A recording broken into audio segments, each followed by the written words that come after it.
Hello and welcome back to my channel. Make sure you like and subscribe to my channel. Let's begin.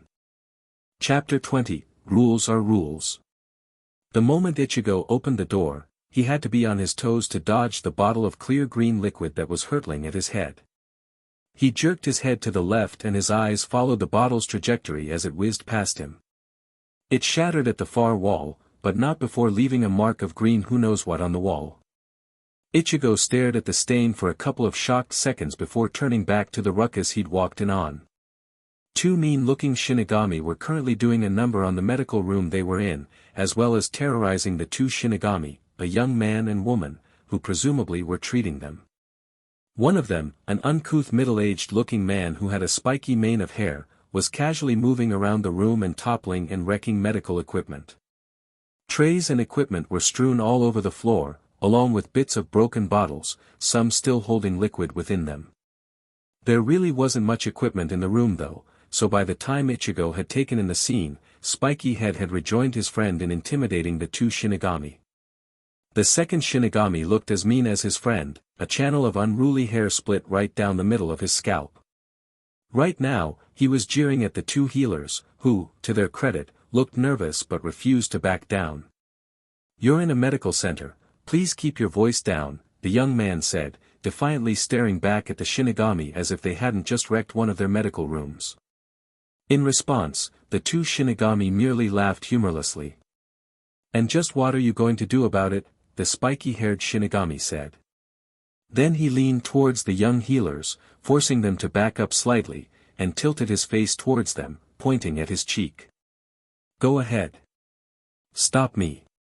Hit me. Oh, that's right, you can't, because you're too weak to," he exclaimed, slapping his buddy on the back as they both roared with laughter, as if it was the biggest joke they'd ever heard. Ichigo's eyes narrowed in irritation and disgust at the way the two Shinigami were lauding over their victims. He knew that he would definitely get into trouble if he attacked the two Shinigami, especially if he initiated the fight, since there was nothing in the rules about verbal assaults, so they were technically not doing anything wrong. But it was pissing Ichigo off. Such an attitude shouldn't go unpunished. As the spiky-haired Shinigami leaned forward again to goad the two healers again, Ichigo decided that he'd had enough. Screw the rules. He hadn't seen Unohana Taishu since he was brought in front of all the captains, so he didn't know what Iemura meant by "scare them away." This couldn't go unpunished. If no one wanted to, he would teach those punks a lesson. "I'm so getting in trouble for this," he thought dryly as he raised an arm and pointed a finger at the two Shinigami, who up till now were having so much fun at the two healers' expense that they hadn't noticed Ichigo standing there. Taking aim, he yelled, "Show."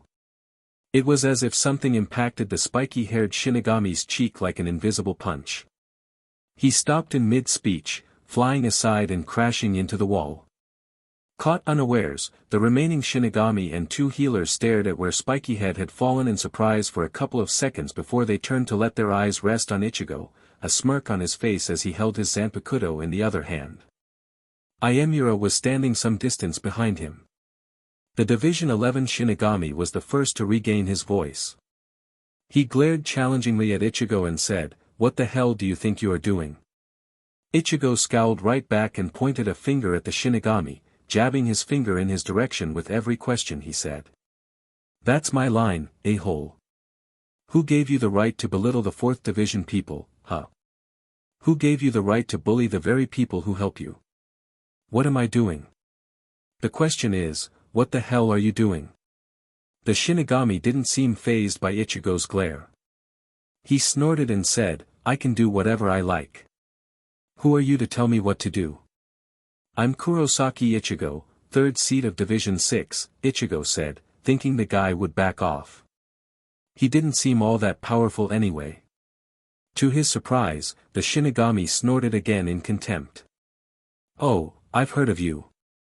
You think you're big just because you're a 3rd seat, don't you?" Even as the Shinigami said that, Ichigo caught his eyes flashing towards Zangetsu and a tensing of his posture.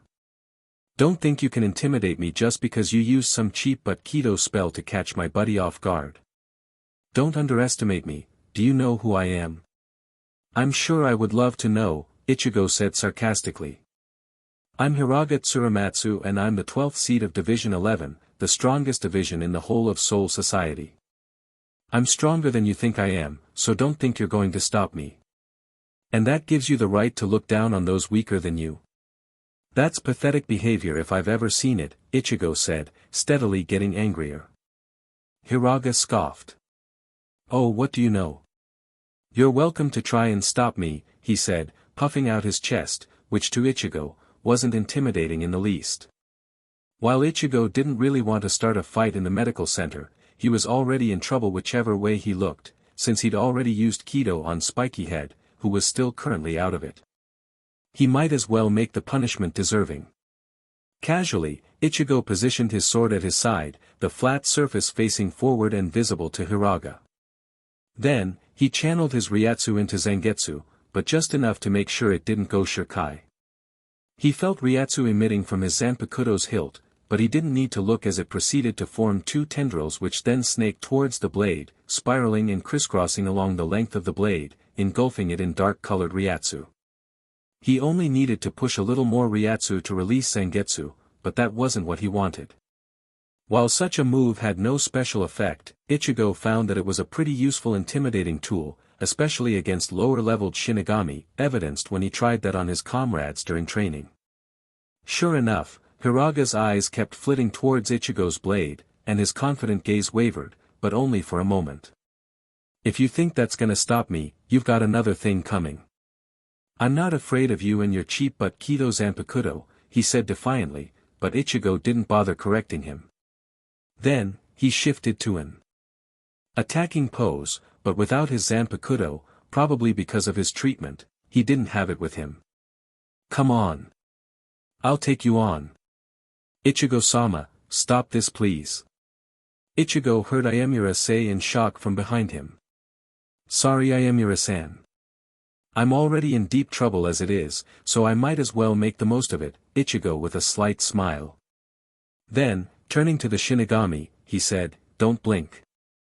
Before Hiraga had time to answer, Ichigo shot forward and embedded his fist in his stomach, garnering small screams from those gathered. He gave a small squeak of pain, but that was silenced when Ichigo swung his sword, slapping him with the broad side of his sword with so much force he was sent staggering. But before he had time to regain his bearings, Ichigo had flash-stepped behind him and grabbed him by the back of his shihakusho. Leaning in, Ichigo snarled into his ear, feeling injured enough for healing yet? Hiraga nodded vigorously in silence, his face already cut and swollen from the slap he'd received. Then, Ichigo held him out at arm's length facing the two shell-shocked healers. Apologize. When he didn't say anything, Ichigo shook him again roughly. I said apologize. And promise never to harass them again. I'm sorry. Hiraga stammered. I won't create any more trouble again. There was no trace of any remorse in his voice, Ichigo didn't expect there to be. His stammer was due to the huge blow Ichigo gave not to him but to his pride by forcing him to apologize. Immediately, Ichigo released him, and he collapsed to the floor, panting. There, that wasn't so bad, was it? Ichigo asked mockingly. Hiraga's reply was to glare daggers at Ichigo, who merely raised an eyebrow. Just then, movement from the corner of his eye caught Ichigo's attention. He turned, just in time to see a fist flying at his face. It was the spiky-haired Shinigami, whom Ichigo assumed was knocked out. Apparently not, though. It seemed that he'd just recovered though, and had jumped straight into the fray while Ichigo was busy with his ugly buddy, hoping to catch him off guard. Ichigo effortlessly jerked his head back. Spiky was probably still feeling the effects of getting knocked out, because his movements were way too sluggish to cause any sort of problem for Ichigo. As the fist flashed past him, Ichigo grabbed his arm, twisted it to face up and lightly jabbed at Spiky Head's upper arm with the hilt of his sword. He gave a shout of pain, but Ichigo gave him no time to recover before planting a foot in his midriff. The Shinigami staggered back for a few moments before dropping to his knees, grimacing and clutching his arm.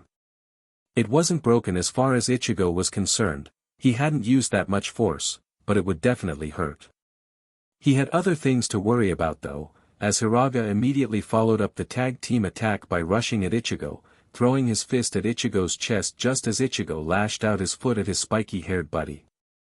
Ichigo was almost too late to meet the incoming attack, but he brought up his sword just in time for Hiraga to smash his fist against it. Slightly off-balanced, Ichigo wobbled a little from the impact. Hiraga tried to take advantage of it, drawing his fist back, but Ichigo recovered in time to meet the oncoming fist. He blocked using his free hand, but instead of holding back, he used the broad side of his sword and crashed it against Hiraga's temple with more force than before. This time, the force of impact sent Hiraga collapsing in a heap, knocked out completely. Satisfied that he was down for the count, Ichigo turned back to the spiky-haired Shinigami, who was panting slightly and said, "Had enough yet? You don't even know why you're fighting and you just jump in after your buddy, against an opponent who's stronger than you." The Shinigami sneered. "Us Division 11 soldiers are always looking for a good fight. We don't care who it's against, nor do we care why," he declared proudly. "Well, that's just stupid in my opinion," Ichigo said as he stood unmoving while the Shinigami readied himself again, presumably to attack.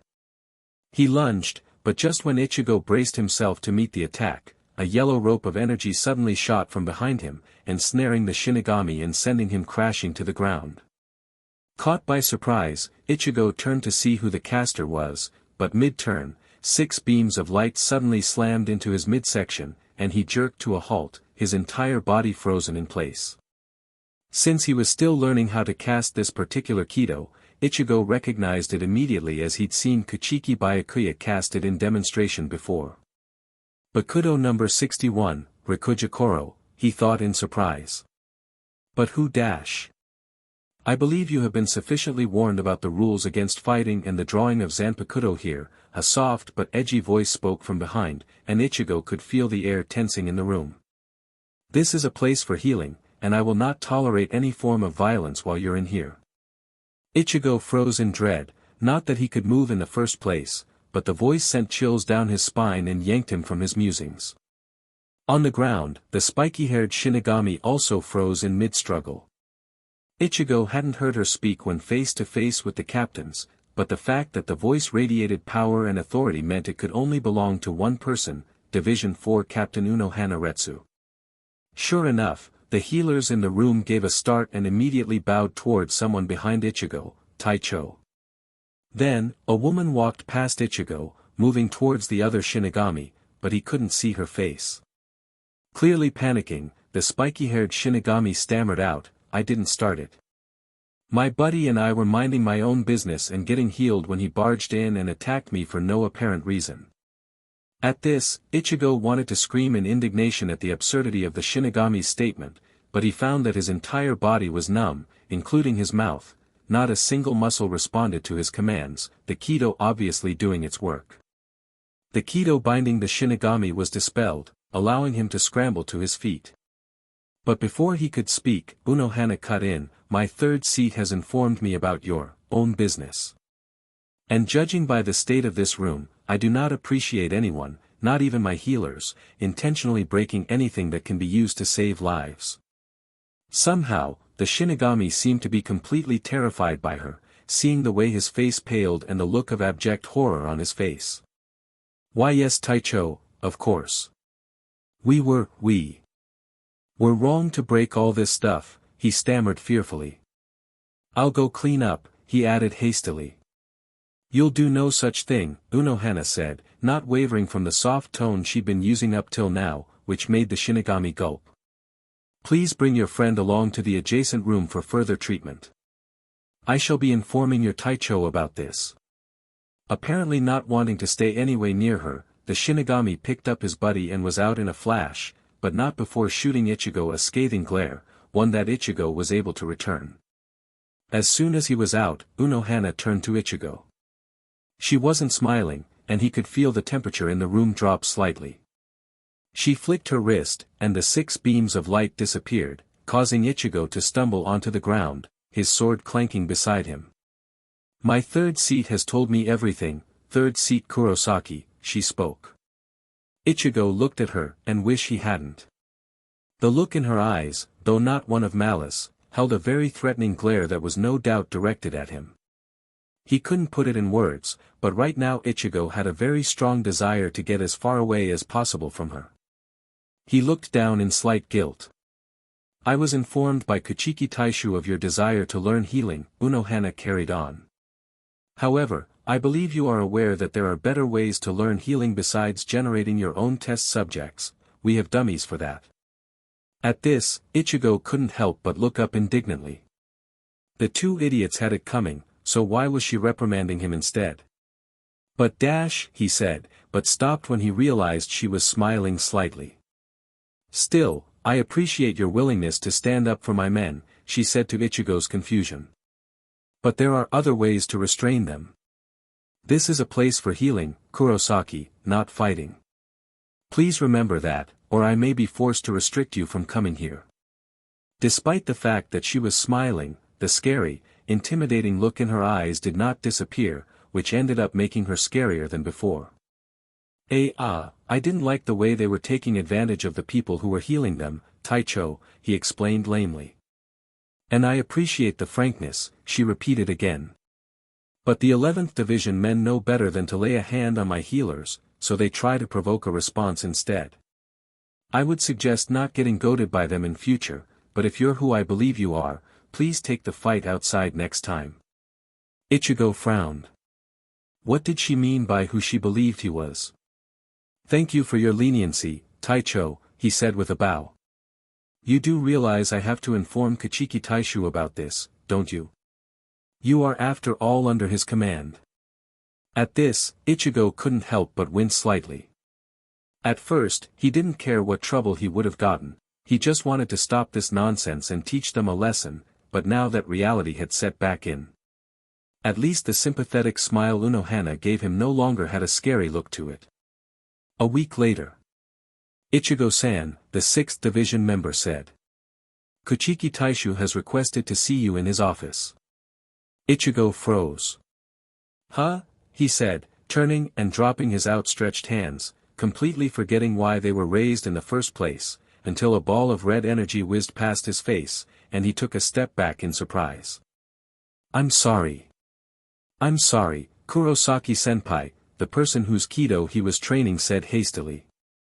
No worries, Ichigo dismissed absent-mindedly. Carry on your training, and work on your aiming. His mind was still in confusion over why his captain was only requesting to see him now for what he assumed was regarding the Division 4 incident. He'd seen his captain a few times over the week but he never once mentioned the incident, although he did seem slightly colder. Then again, he usually was, so Ichigo couldn't really tell. As such, he was lulled into thinking that he wasn't going to get punished. I've heard from Unohana Taishu about the incident at the medical center. Please explain yourself, was all Byakuya said once Ichigo was seated across his desk. Ichigo would have clearly loved to feign ignorance, but he didn't think trying his captain's patience was a very good idea. Hence, he launched into an explanation detailing what had transpired. He wasn't really bothered about what Byakuya would think, after all, what he was doing was definitely right. As such, he was slightly taken aback when Byakuya didn't reply immediately once he'd finished his account. Is that all? He asked. Yes, Taicho, Ichigo said slowly. Well, in that case, Byakuya said, pulling out a piece of paper and writing on it. I shall inform you of your punishment sometime by dash. What? Why? Ichigo blurted out in indignation, completely forgetting that he was expecting punishment in the first place. I apologize, Taicho, but why are you punishing me? He repeated when Byakuya gave him a pointed glare. I should assume it's quite obvious, Byakuya replied coolly. You broke the law by initiating a physical confrontation against two personnel of another squad despite not being provoked by them. But I engaged them because they were harassing the Division 4 people. Ichigo reasoned indignantly. That is inconsequential. You violated the rules by confronting them physically. They on the other hand broke the rules because they retaliated. Before that, they were not violating any of Soul Society's laws, Byakuya simply responded back. Ichigo could literally feel blood rushing to his head in anger, but he forced himself to keep calm. So just because they weren't breaking any rules, they can carry on harassing others like nobody's business, he asked, irritably. It is up to the individual captains to create any additional rules, Byakuya replied with a slight narrowing of his eyes. It seemed he could tell that Ichigo was losing his temper. Zaraki Taishu is not one to monitor what his men do. But how is that even fair? It may not be in the rules, but how is stopping them wrong? You didn't see them, they were pushing it, and according to the 4th Division, this isn't the first time they've done it. Ichigo protested, his voice rising slightly. How is that not wrong? No one was standing up for the 4th Division, so why can't I? Are you saying that I should just stand by and watch as well just because intervening would be breaking the rules? I would request that you do not raise your voice here, Kurosaki. There was no need for you to interfere if they were not breaking any rules, Byakuya replied with the same cool tone, although Ichigo could now feel a slight pressure coming from his captain. He knew this was a warning from his captain that he was close to overstepping boundaries, but seeing that he was getting more and more said, Ichigo simply shrugged off the pressure and persisted in his protests. What kind of stupid rule is that? Just because I'll be violating the law, I shouldn't interfere even though I know it's the right thing to do. What if it was Rukia they were harassing, huh? Are you telling me to just watch simply because they aren't breaking any rules? Ichigo blurted loudly without thinking. Before he was even finished, he realized that he'd crossed the line. A wave of spiritual pressure slammed into Ichigo, catching him off guard. He took a step back before raising his own spiritual pressure to steady himself, but even then, Byakuya was now on his feet and glaring at Ichigo, his face still stony but his eyes flashing. Ichigo simply stubbornly glared back. His captain was angry, but so was Ichigo. He couldn't believe how rigid Byakuya was with regards to the rules. I would suggest that you do not drag another party into this matter, Kurosaki Ichigo, Byakuya said in a low and dangerous-sounding voice, the pressure on Ichigo still increasing as Byakuya raised his Ryatsu. However, Ichigo didn't feel a thing and simply glared back, his Ryatsu unconsciously rising along with Byakuya's. The Kuchiki family matters are none of your concern. I would normally not tolerate such insolence, but considering that you're my subordinate, I suggest that you leave before you do something rash, or I would have no choice but to force my hand, he continued. I will inform you of your punishment regarding the fight latest by tomorrow. There was silence for a moment as Ichigo glared angrily back. Then, he finally conceded and turned towards the door, seething all the way and barely restraining himself from destroying the door. As he opened the door, Ichigo stopped and turned around, an action he would later wonder why he did. He didn't know what compelled him to do so, but he said, just so you know, Taicho, those 2 Shinigami would be lucky to survive if it was Rukia they were bullying. As soon as he said that, he turned back around and exited, resisting the temptation to slam the door behind him. As his subordinate set off Ryatsu faded, Byakuya allowed himself a sigh in the private confines of his office.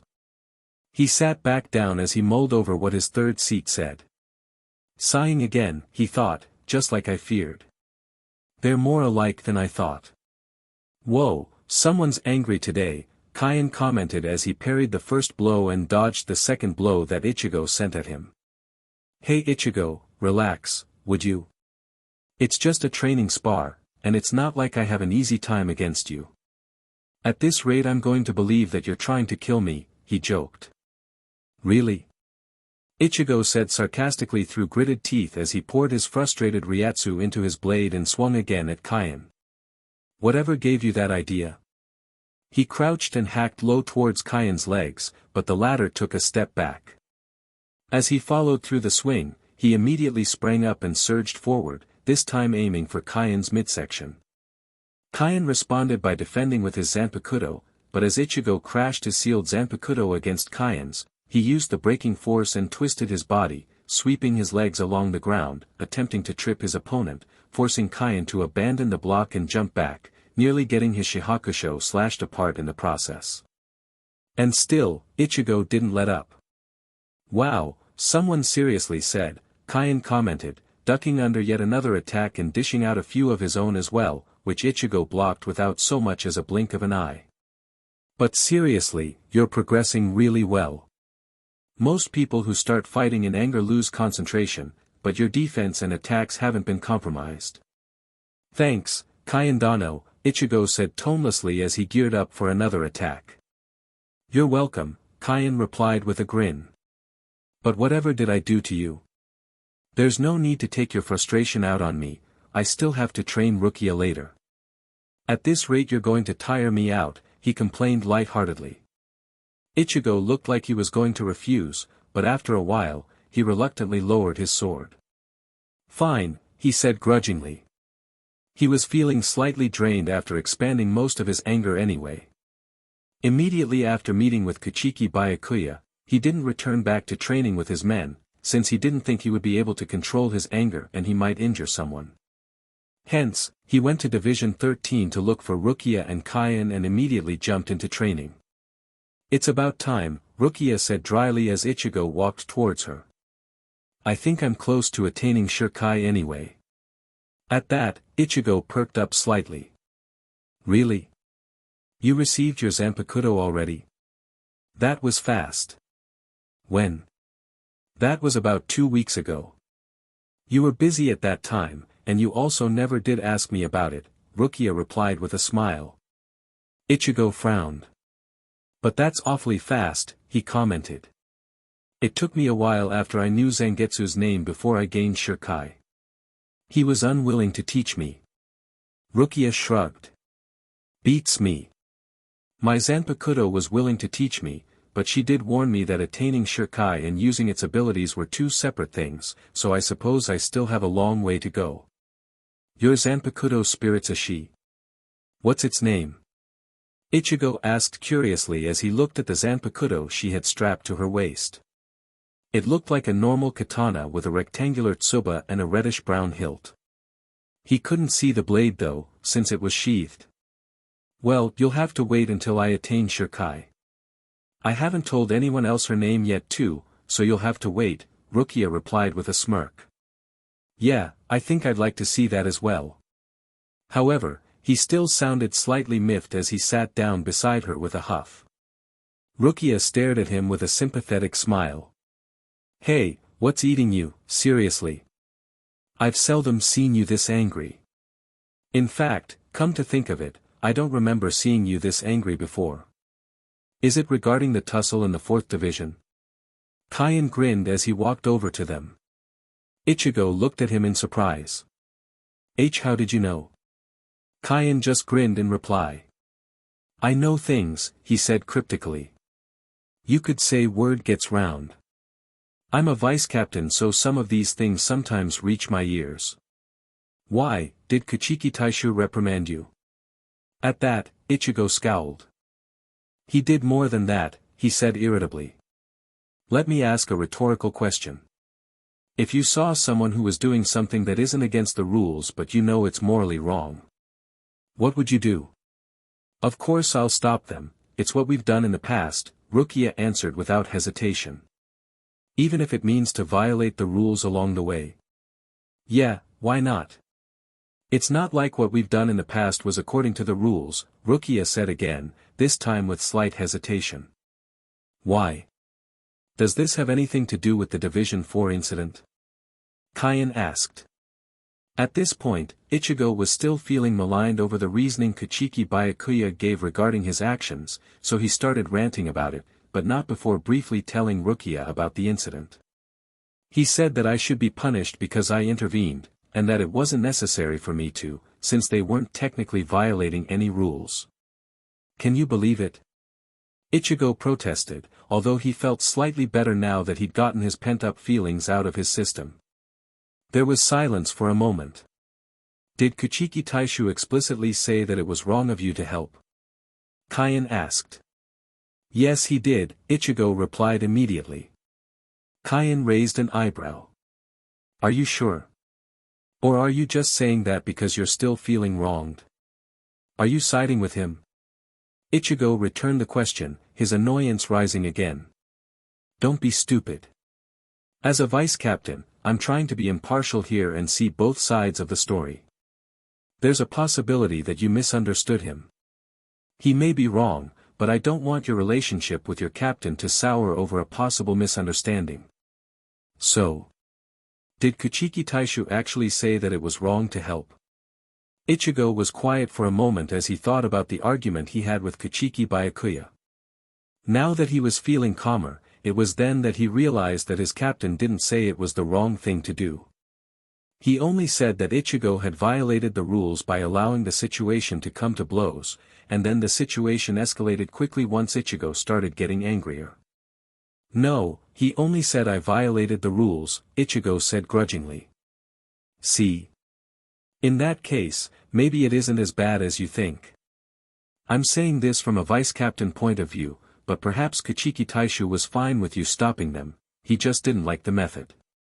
After all, what if something had gone wrong?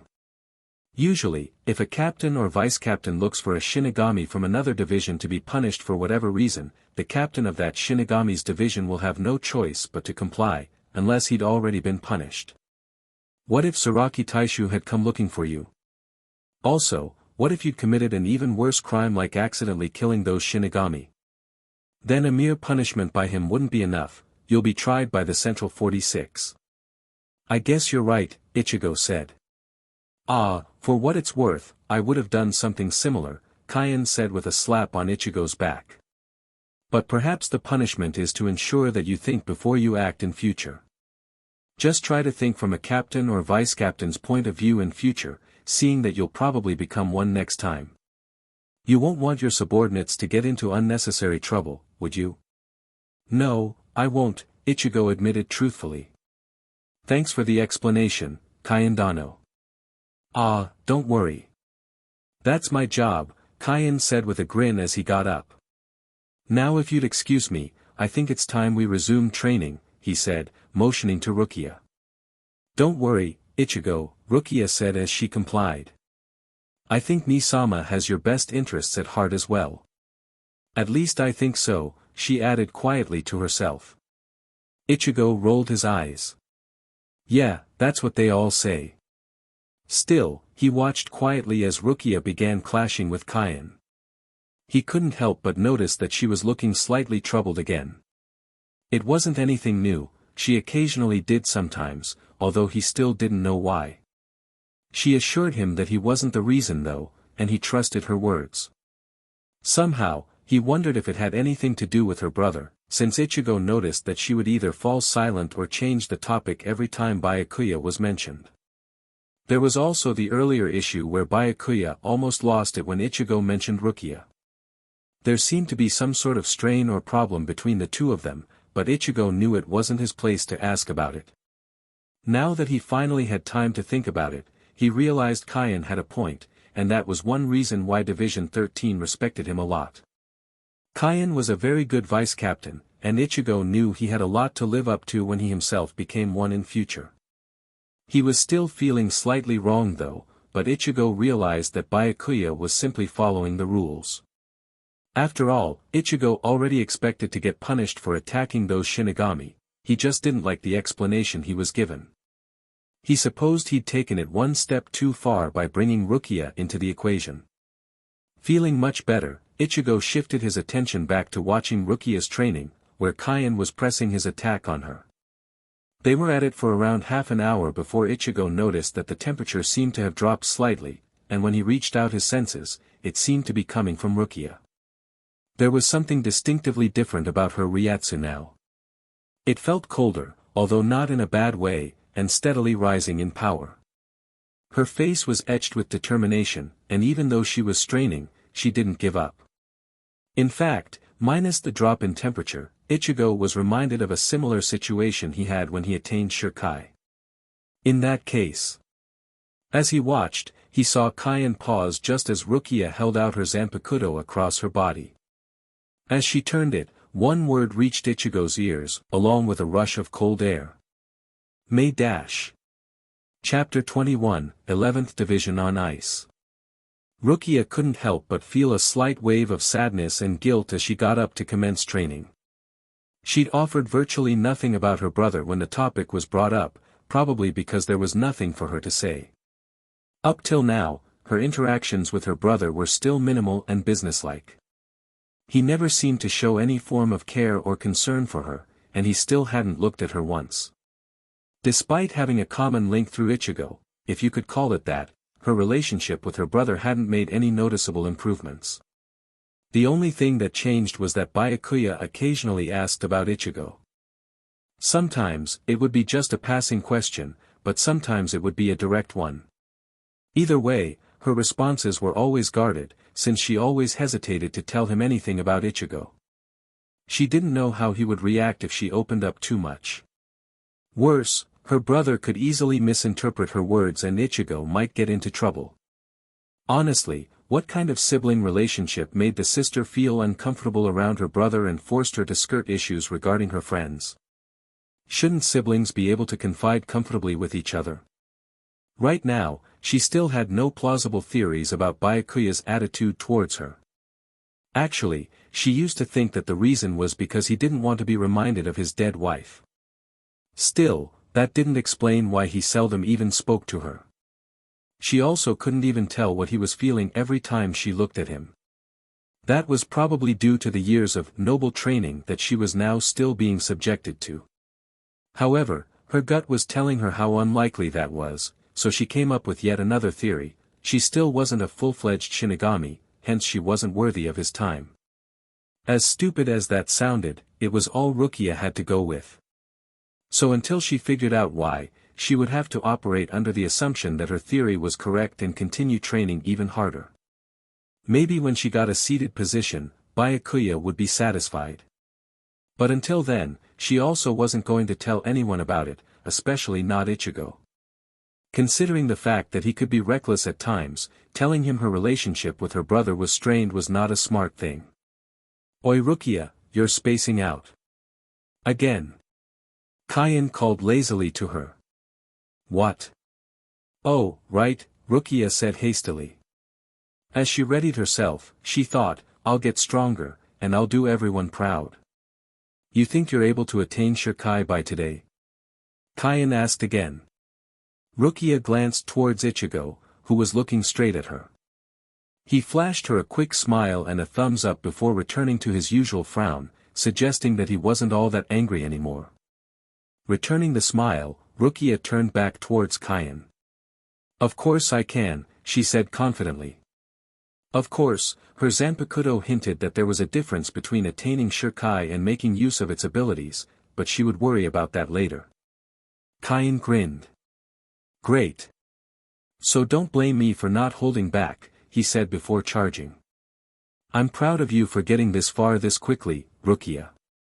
But unless you can shut out what others think, and grow stronger for your own sake, don't expect to be able to use my full power. But for now, I'll let you make use of me. Call me out, and spare your enemies no mercy." Rukia held her blade out across her chest. Then, she twirled it counterclockwise, feeling a burst of cold air emitting from her Zanpakuto as she said, "My Sori no Shirayuki."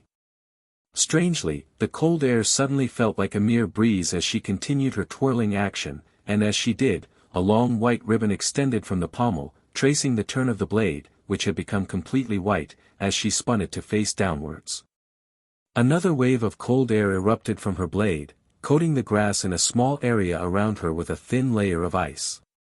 Her two audience members looked on in silence as she completed her Zanpakuto release action and stared at it, completely surprised at what she saw and panting slightly since she had already strained for pretty long. Seconds later, Ichigo was right next to her, staring at her Zanpakuto with similar surprise as Kaien leisurely wandered over. "Is that your Zanpakuto?" Ichigo said slowly. Rukia, surprised at what she was seeing, just nodded numbly. "Wow, pure white, it looks beautiful," he continued. "It definitely does," Kaien agreed. "Sori no Shirayuki, you said? Sounds like an ice type, and judging from that cold air and the frozen grass," he continued, looking round. "It's definitely an ice type." "Impressive." Rukia blushed slightly. "Thanks, Kaien-dano, but that's all I know right now." Sodi no Shirayuki hinted at more attacks, but right now, I know none. Ah, we all start off from there anyway, Kaien said as he started backing up. Remember what Ichigo said. He only knows one attack so far, and he still doesn't know the name of the attack. Rukia turned to Ichigo with a smirk.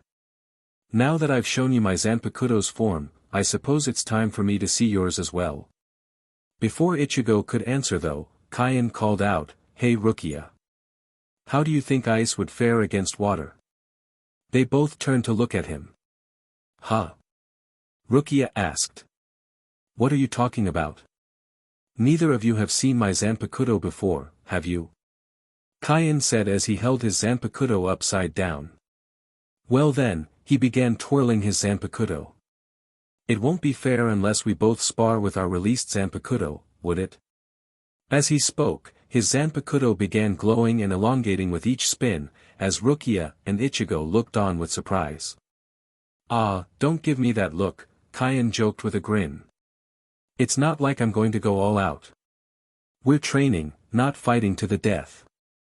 Yukitake Taishu and Kuchiki Taishu will be after my blood if I did, that is, if Ichigo hasn't killed me first. Suiten Sakamake, Nejibana. The next day. Ichigo was brooding slightly as he made his way over to the 11th Division. He'd thought about all the possible punishments he could be given, including things like guard duty or a fine, but what he did not expect was to be asked to visit Division 11 as his punishment, as Byakuya termed it, especially since he got the impression that Byakuya and Zaraki Taishu weren't exactly the best of buddies.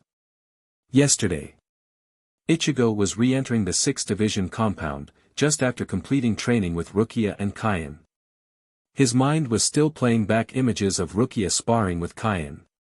Sure, all she had was an all-new Shirkai with no special abilities yet, but just watching her wield the pure white blade against her contrasting black Shinigami robes was enough. She'd just attained it, but Rukia fought as if she'd been using it all this while. She ducked and weaved, as if in a dance, the long white ribbon trailing after her, tracing her movements but never getting in the way of her fight. It was captivating, to say the least. Out of nowhere, he suddenly felt a huge spiritual pressure approaching from somewhere behind him. At first, he assumed it was simply just a captain or someone visiting Kuchiki Byakuya, but that notion was almost immediately crushed when a huge, muscular figure suddenly crashed down in front of him, cracking the floor and making him take a step back in surprise. Looking at the figure, he was surprised to see Zaraki Kenpachi standing right in front of him, complete with the same creepy smile, eye patch and spiked hair. Zaraki Taishu. Ichigo said in surprise. Ah. Ichigo, there you are. I hear from my 10th and 12th seats about how they were swatted aside by another Shinigami who took them both on at the same time. There are only so many Shinigami with orange hair, Kenpachi said in his rough voice Ichigo had heard only once. Ichigo grimaced slightly at the look Kenpachi was giving him. He certainly did not expect the 11th Division captain to come find him. I apologize for attacking your men, Taicho. If you think that additional punishment is required for my act, please dash. Whoever said anything about punishment? Kenpachi replied with a confused look. I'm just looking for Kuchiki, that's all. Oh, Ichigo hastily said, immediately hoping to steer the conversation away in case Kenpachi really did decide to punish him. He's in the division's office, he continued, pointing in the direction of the division's main building. Kenpachi grunted as he looked at the direction Ichigo was pointing at. Then, he turned back again to Ichigo, his grin widening. I'm still looking forward to a fight with you, you can come by Division 11 at any time. A second later, he had sped off, leaving a half-bemused, half-unnerved Ichigo standing there. A while later. I'm sorry. Ichigo asked, certain he'd heard wrongly. You heard me the first time, Byakuya said coolly, the disagreement yesterday obviously still fresh in his mind. Zaraki Taishu has requested to oversee your punishment. As such, you are to report to Division 11 tomorrow for your punishment. Punishment? He said nothing about a punishment. Ichigo protested. Zaraki Kenpachi's notoriety preceded him, and just like the rest of Division 11, he was always looking for a good fight. It wasn't a secret that he was looking for a chance to fight Ichigo, or at the very least, put one of his seated officers up for it, simply because he was a prodigy, and hence had to be strong. Apparently, he changed his mind, Byakuya said blandly, causing Ichigo to wonder if that was actually true. Either way, he knows better than to kill you, or he would suffer my displeasure, Byakuya replied, with what sounded to Ichigo like a hint of amusement, which was of course none too reassuring for Ichigo. Besides, didn't you state your wish to get stronger? Going against Division 11 will be a good gauge of your progress. Who knew his captain had a bit of a sadistic streak in him? Present time. So from the looks of it, it seemed that Zaraki Taishu had wanted a fight with Ichigo after hearing about his act. He had, however, not revealed his intentions to said Shinigami. Instead, he'd gone straight to Kuchiki Byakuya, probably using punishment as an excuse to fight Ichigo. The unexpected thing was Byakuya actually agreeing. Ichigo supposed he was still slightly angry about what happened yesterday. Of course, Ichigo hoped that it really wasn't supposed to be a fight. Ichigo gave a voluntary shudder. So here he was now, heading for Division 11, his Zanpakuto strapped to his back. There was no doubt about it, he was definitely going there to fight. He just hoped it wasn't against Zaraki Taishu, but after the encounter he had yesterday with him, right before the latter went searching for Byakuya with regards to his punishment, that hope of his was looking more and more bleak. After entering the Division 11 compound, Ichigo was directed to their training hall by a couple of unfriendly-looking Shinigami who helped him nonetheless. They regarded him icily until he told them he was here to see Zaraki Taishu. Since it was training time, Zaraki Taishu was very likely to be in the training hall. Even from afar, Ichigo could hear the shouts and cheers coming from the hall. They sounded rowdy, yet excited at the same time. Maybe they're ready to see someone get his butt handed to him, Ichigo thought bitterly. Either way, he plucked up the courage to enter. Come on. You sissies can do better than that. That was the first thing Ichigo heard the moment he opened the hall's doors. Surprised, he stood by the doorway and took in the scene in front of him. The hall was a simple, large hall. There were no decorations to speak of, save for a large square demarcated with straw mats in the middle. This was presumably the arena, with the plain wooden floor bordering it acting as the spectator stands. Right now, the spectator area was full of Shinigami, and none of them seemed to have noticed a stranger in their midst. They were all focusing and cheering on the bunch of people on the straw mats, who looked like they were in the middle of a fight. 5 Shinigami, all with wooden training swords, were currently surrounding one bald Shinigami in the middle. However, this bald Shinigami, rather than being intimidated by the odds against him, had an eager, hungry grin fixed on his face as he surveyed his opponents. In fact, he seemed thrilled, and unlike his opponents, who all seemed to have taken a bad beating, he looked to be in a better condition than any of them. Apart from some sweat and dirt, the bald Shinigami looked like he was only getting started. Come on, what are you all waiting for? The bald Shinigami egged. It was then that Ichigo noticed his different fighting method. While he was holding 2 wooden swords, the sword in his right hand was held in a normal sword grip while his left was held in a reversed grip. Before Ichigo had time to ponder his odd stance, right then, a couple of Shinigami charged the bald Shinigami. They both slashed at his chest, but since they were both aiming for his front, he easily blocked both attacks with his left sword. Immediately, he swung his right sword viciously at one of his opponents, striking him on his ear with a resounding slap. His opponent stumbled back, the force of the blow making him drop the sword, clutching his ear as he collapsed. As his remaining opponent drew back his wooden blade, the bald Shinigami didn't pause, spinning round and aiming his next blow for his opponent's back of the neck. His opponent swung round to defend the blow, but that left him open to getting slammed in the chin with the bald Shinigami's left sword. Grunting in pain, he dropped his defenses, but that was all the bald Shinigami needed. 2 seconds later, his opponent was out cold. Once the both of them were down, the bald Shinigami turned to face his remaining 3 opponents, not even pausing as they charged at him. Ichigo watched in fascination as the bald Shinigami waded effortlessly through his remaining 3 opponents, twisting and turning, sometimes barely avoiding the attacks, but making it look so easy. Even as he watched, Ichigo, who favored melee combat to Kido, found himself drawn deeper into the fight. Sure, he could easily follow the movements, but the bald Shinigami made it look so simple. One by one, he struck down each of his 3 remaining opponents, definitely not pulling his punches, all the while not losing the excited grin he had on his face, until he was the only one left standing. He stood there in his final pose for a few seconds before relaxing, resting his right sword over his shoulder. That was it. You guys definitely still have a long way to go, man. 5-on-1 and I barely broke a sweat. Suddenly, he turned to look at Ichigo's direction, but before Ichigo could even react, a deep rough voice spoke from behind him. Oi, Ichigo, you done already? You were slower than before. You getting rusty or something? Ichigo whirled round in surprise, coming face to face with the hulking form of Zaraki Kenpachi, in all his spiky-headed glory, even as the bald Shinigami, who Ichigo now had a name for, said casually, I tried to give them a bit of a fighting chance, so I held back a bit. If Zaraki heard, he didn't reply, for his attention had locked onto Ichigo. Before Ichigo could say anything, Zaraki's mouth split into a scary-looking grin and he answered his own question. Ah! Ichigo. You're just in time. My 10th and 12th seats would have liked to meet you, but they're injured again.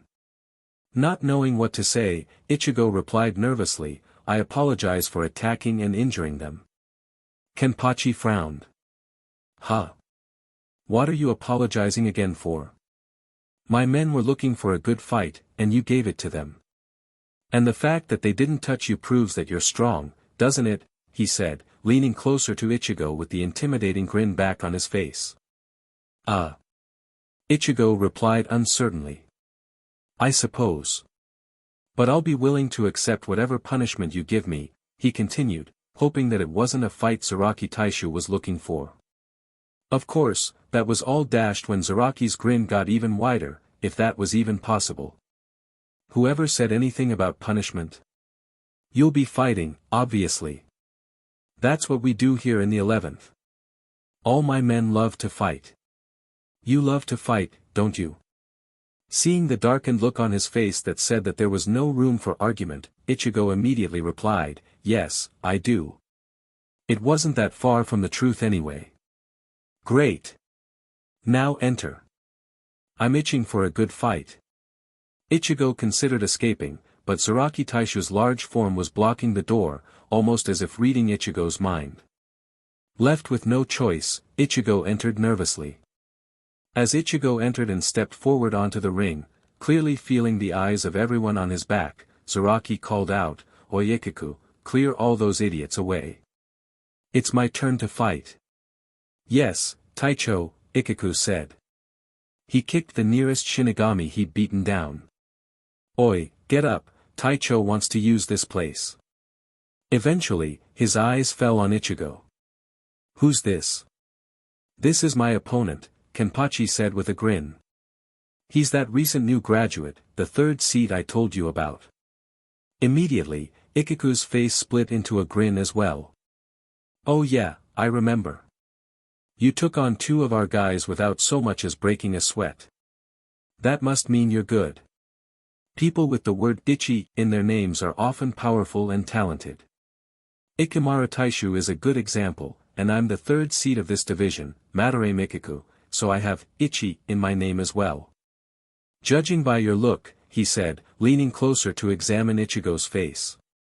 You look like someone who loves fighting as well. I ought to take a crack at you sometime. Thanks, I guess. That's the first time I hear someone say that, Ichigo said. He'd rather take a crack at Ichigo any day. He didn't look as scary as his captain. I suppose it'll be good to test myself against someone of the same rank. That's the spirit, Ichigo said, his face lighting up in eagerness.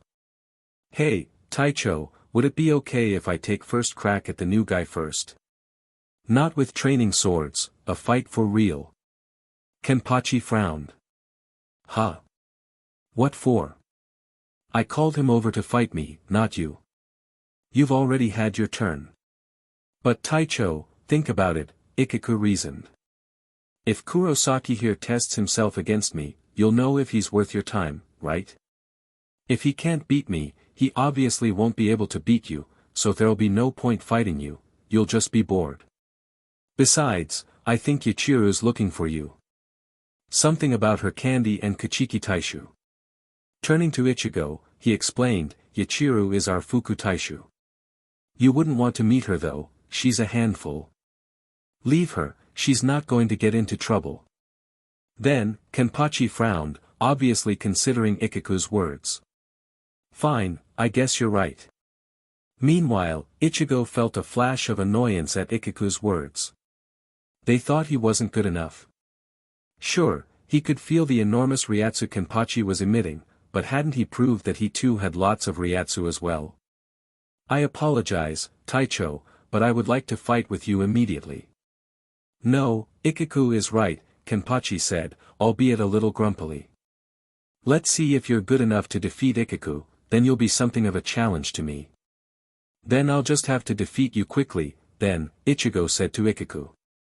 Ichigo blinked in surprise before his face split into a grin once again. Confident and ambitious, necessary traits for someone of division. You'll definitely do well here. In that case.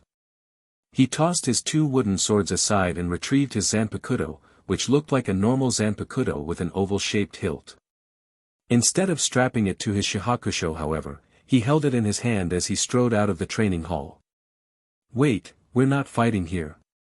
Ichigo asked in confusion as he hurried after his fellow third seat. Nope.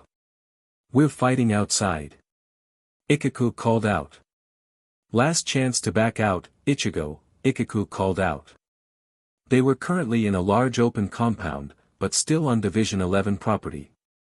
The rest of Division 11 had gathered to watch, but Kenpachi had chased them away, asking them to carry on their training, or else. He designated one Shinigami by the name of Ayasegawa, who had purple hair and weird brightly colored extensions on his eyelashes and eyebrow, to take over the overseeing of training.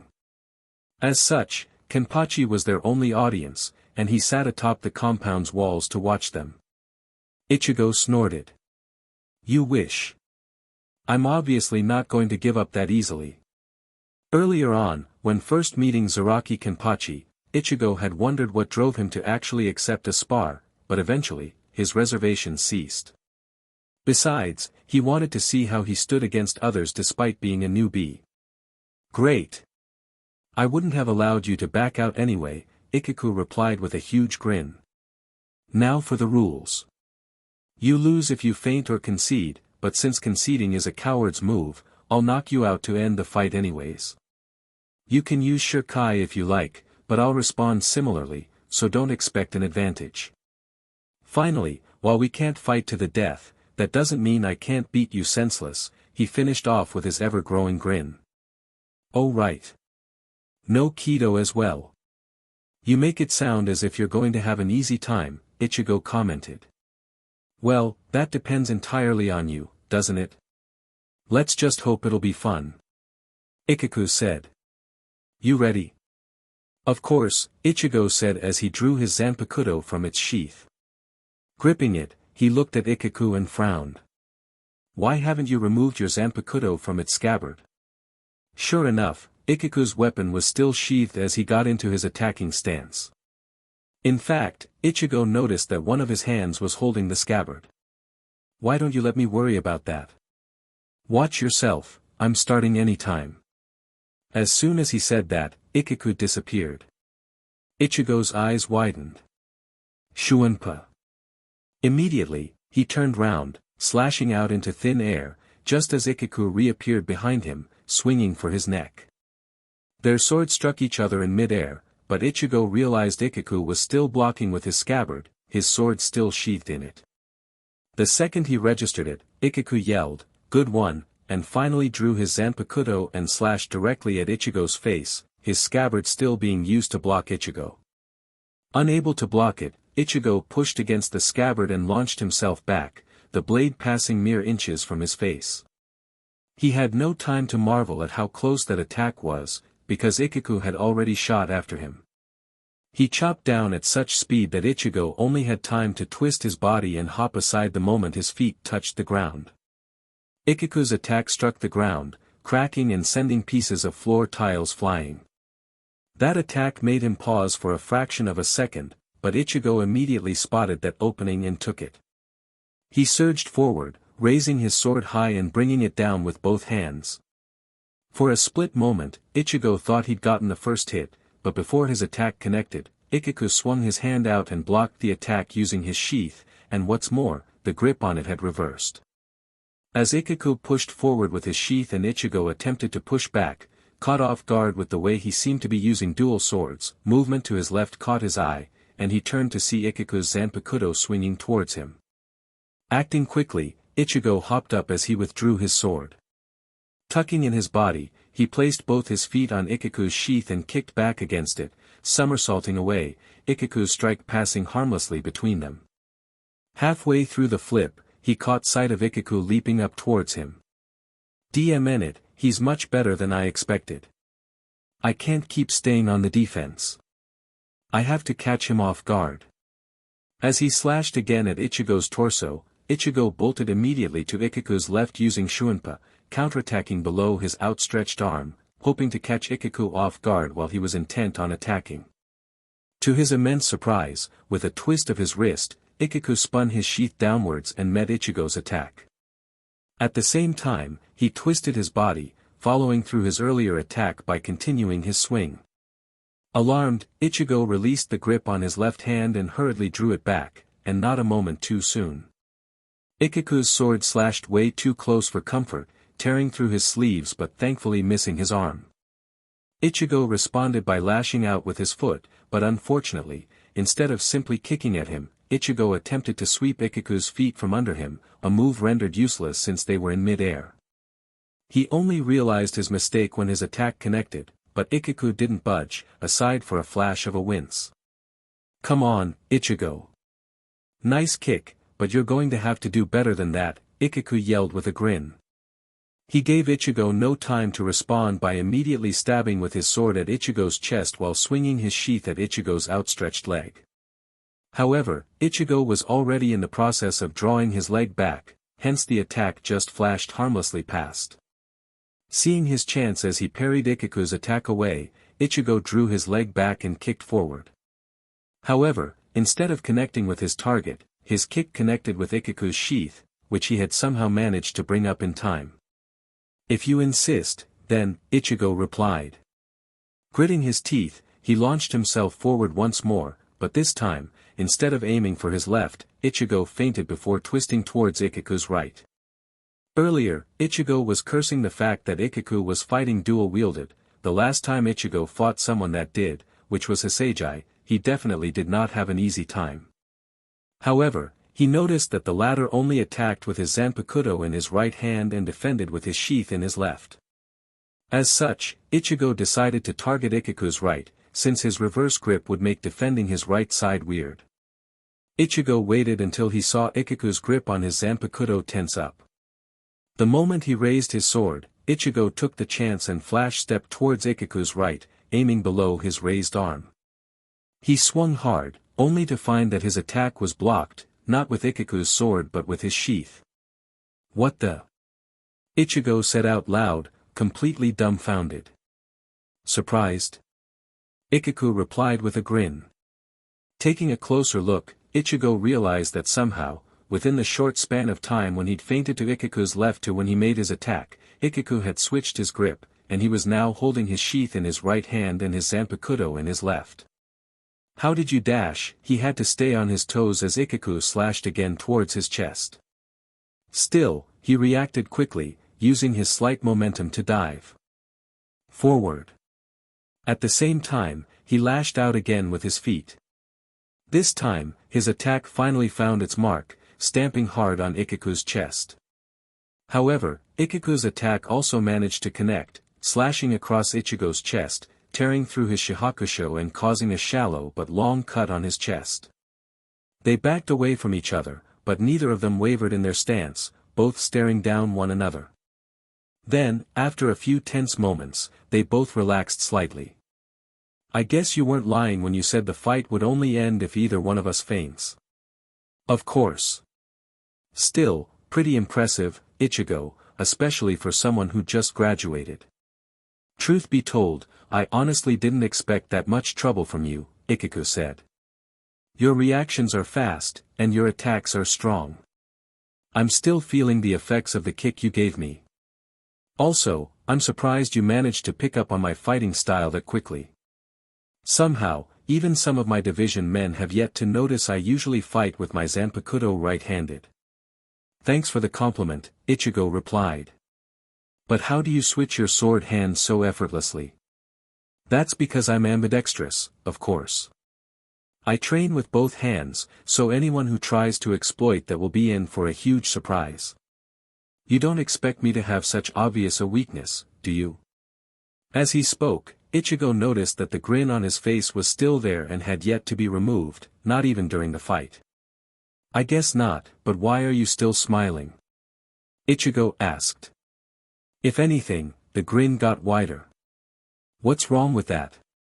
I'm smiling because we're having so much fun. Us Division 11 people live and train to fight, but even so, I haven't had such an interesting battle for quite a long while. Really? Why? Ichigo jerked his thumb at himself. That's because I'm the second strongest man in Division 11. I may not be as good as Zaraki Taishu, but the rest aren't anywhere near as good as me, so it gets boring sometimes. I'm flattered, Ichigo replied. But that can't be all you've got, right?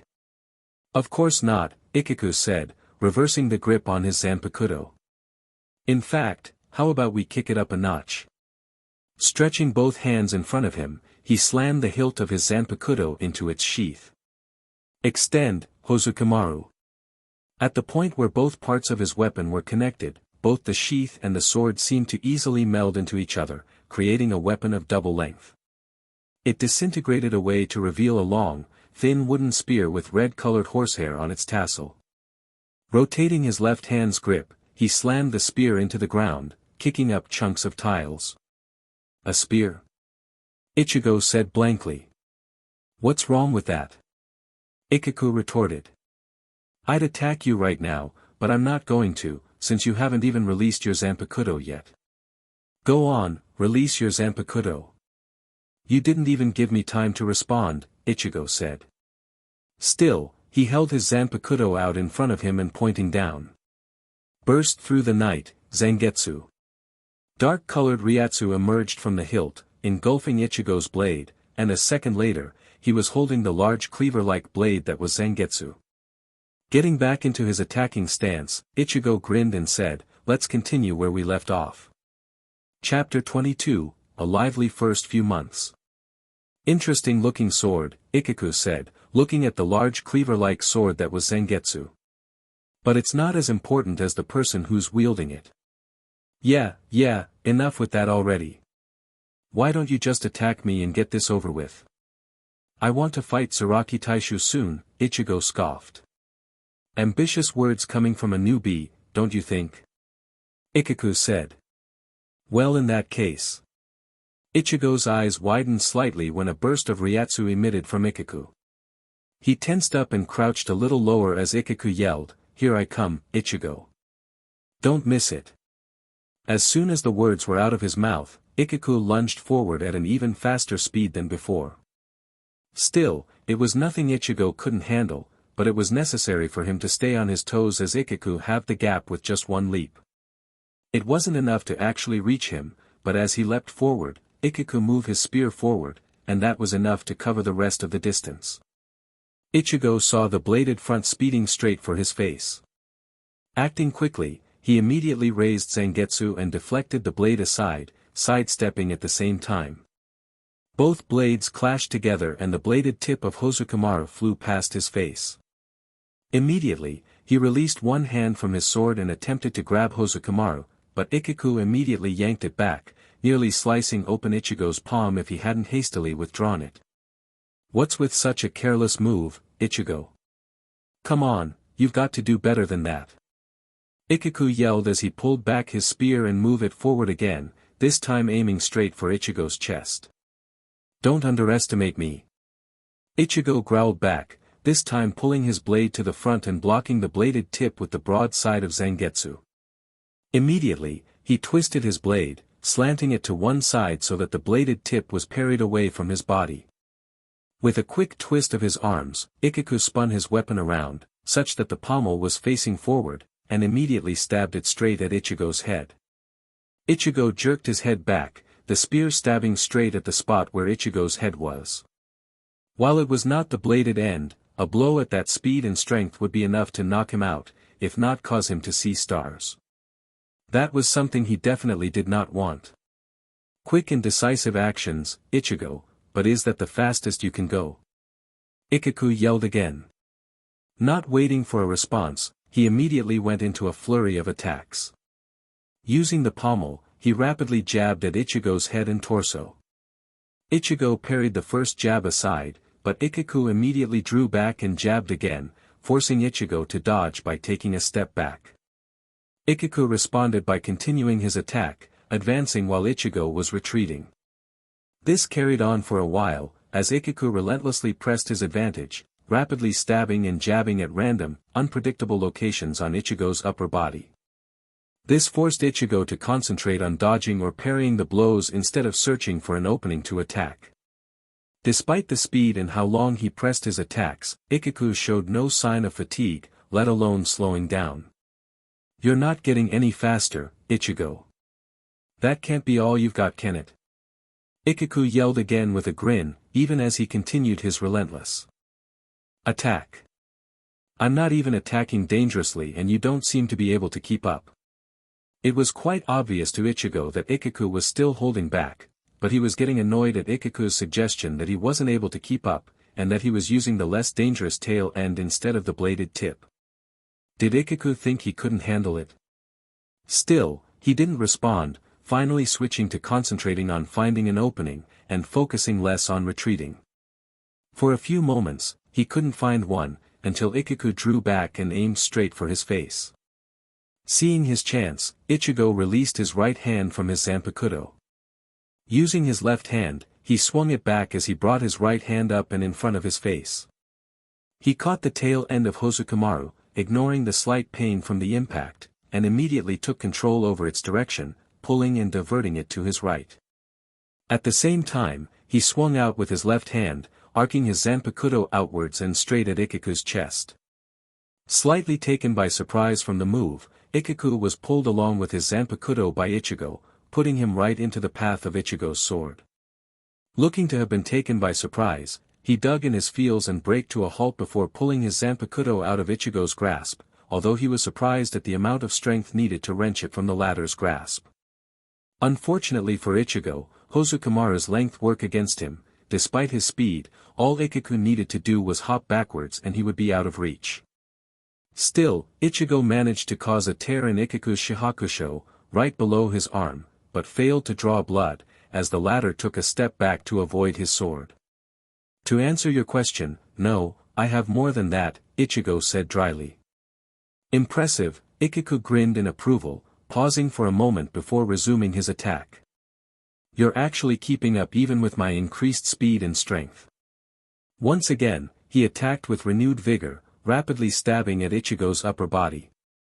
This time, however, he added regular feints, which involved him pretending to aim at a certain location, only to pull back and stab at another region. It nearly caught Ichigo out the first few times, but he quickly got used to it, and thanks to his quick reaction times, he wasn't caught sleeping. It sounds like you're underestimating me, Ichigo commented, parrying yet another block. I'm not a third seat for nuts, you know. I can already read your movements. And what's all this about not missing it? Sure, your Zanpakuto now has a longer reach. What's so special about being able to attack from further back? That's more cowardice if you ask me. Something in Ichigo's eyes flashed. Oh really? He said in a soft snarl. In the blink of an eye, he had spun his Zanpakuto around, bladed end forward. Jerking it to one side, he leapt forward and swung viciously for Ichigo's head. Ichigo scowled, merely brushing it off as another normal attack. He raised Zangetsu to his left, placing his right hand on the blade to support the block, ready to push back and launch his own attack. However, as both weapons collided, Ichigo saw Ikiku's mouth turn up in a huge grin. Split. Hozukimaru, he yelled. Ichigo blinked as something felt something change in Ikiku's Zanpakuto through the contact he had with it. Moments later, movement from his left caught his eye. He didn't need to turn though, as the object swung into view. It was the tip of a blade, and it was headed straight for his eye. Completely caught off guard, Ichigo knew in that instant that he wasn't going to be able to avoid or parry this attack without taking damage. As he raised his right arm to take the blow, he realized one thing: the bladed tip belonged to that of Hozukimaru, even though its wielder was attacking from the opposite end. Ichigo felt something passing across his arm as he flash-stepped away from the attack. He reappeared some distance away from Ikiku, his arm still shielding his face, and then pain arrived.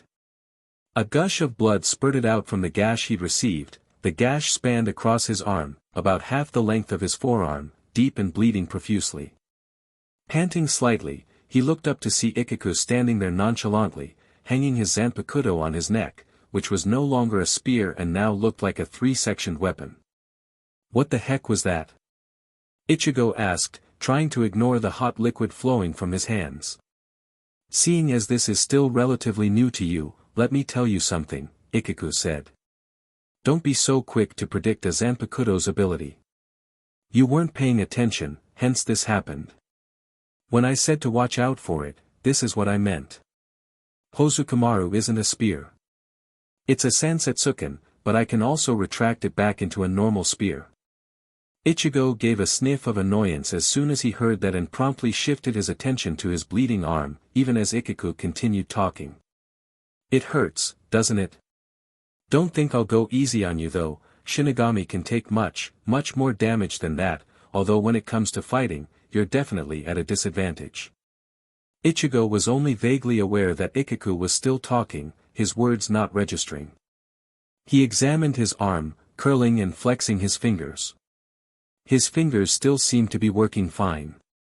Next, he moved his entire arm, gingerly at first, but quicker once he figured out he still had the use of his arm.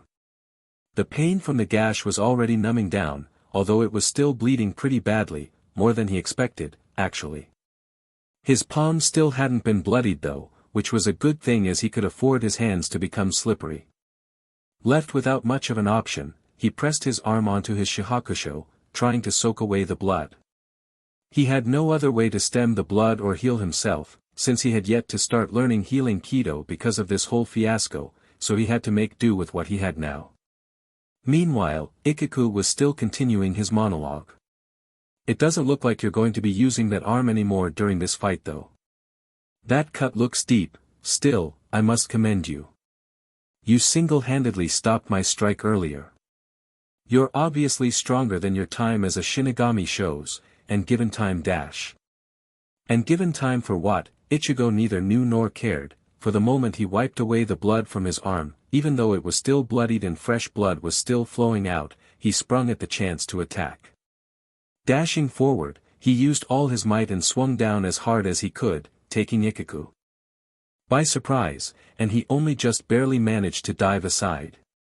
The force of the strike slammed into the ground, kicking up a cloud of dust and completely destroying the floor tiles around Ichigo. Hey! I was still talking.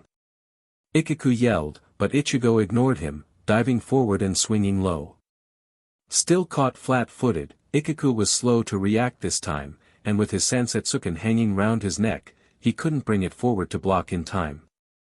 Instead, he released one hand from his Zanpakuto, swung it out in a wide arc straight for Ichigo and jumped back at the same time. However, he was too late, and as he swung out towards Ichigo, the latter managed to score a direct hit on his stomach, raking across it and tearing a huge gash. Blood flew from the large open wound as Ichigo followed the momentum carrying him forward, leaping forward and away from Ikiku's retaliatory strike, but not before he got slashed across his back because he was just a tad too slow. Ichigo staggered backwards as Ichigo turned, ignoring his new wound. That was a cowardly move, launching a sneak attack, Ichigo said, his grin still in place but his eyes flashing with anger. That's your own downfall, Ichigo retorted, ignoring the pain and the blood that was still flowing from his wound, albeit at a slightly slower rate. You've been a Shinigami longer than me, you should know better than to monologue while fighting. Plus, I got tired of listening to you, so I just attacked.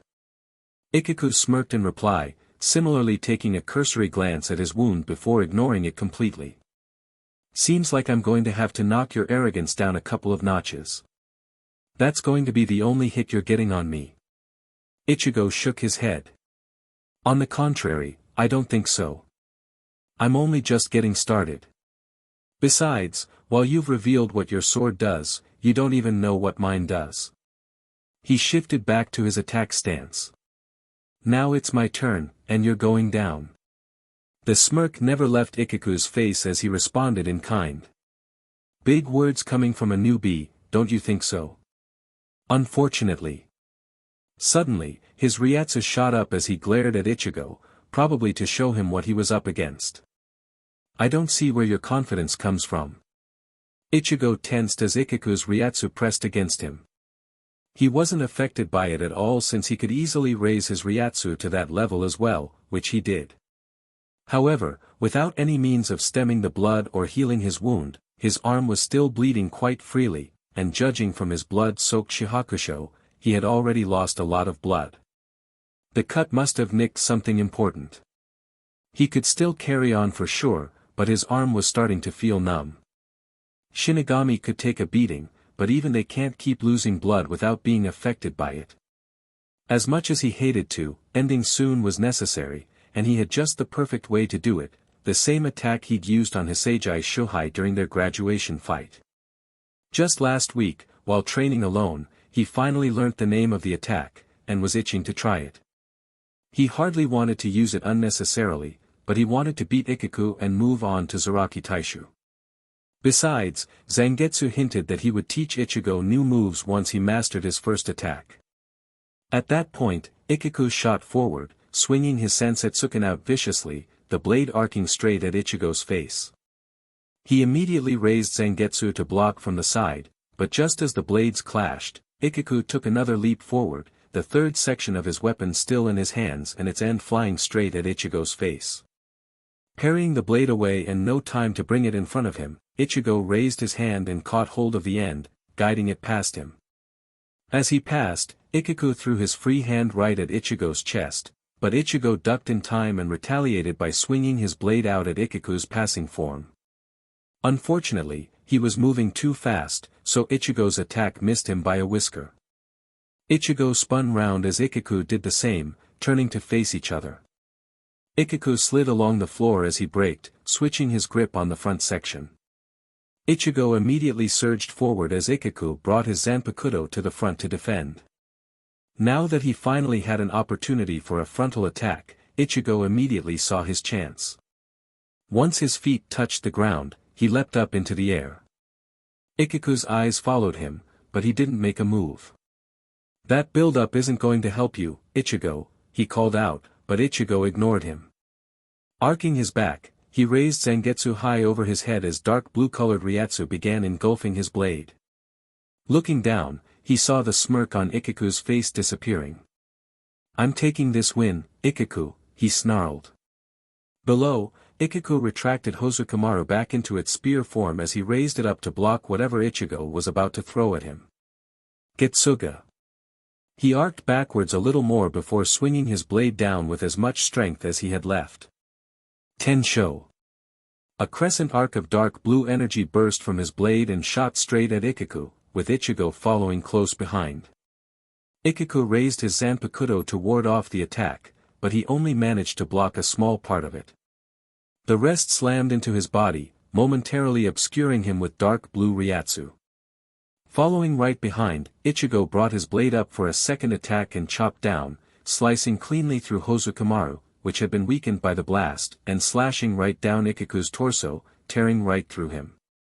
Blood immediately spurted from the huge wound as Ichigo froze in shock. Panting heavily, Ichigo stepped back, his right arm hanging by his side as he unconsciously propped himself up with his sword, a fair bit of his energy spent. In front of him, Ichigo staggered a few steps forward, panting just as heavily, his movement stiff with pain, blood drenching his shihakusho and dripping onto the floor. "DMN it.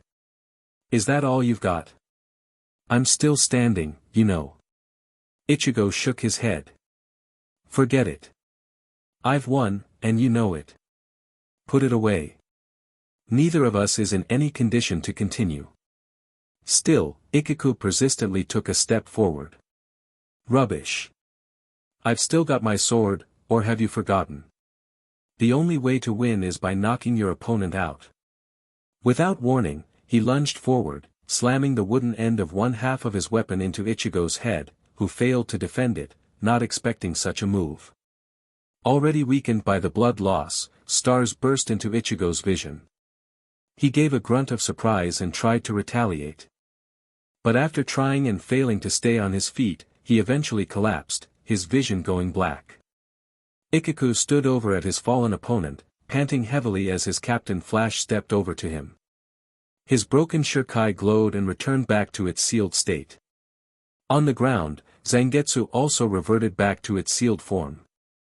"Well, that was quite interesting to watch," Zaraki said with a huge grin. "An interesting ability of his as well. A pity he lost, though." Ichigo didn't smile though. "He's right though. He's the real winner.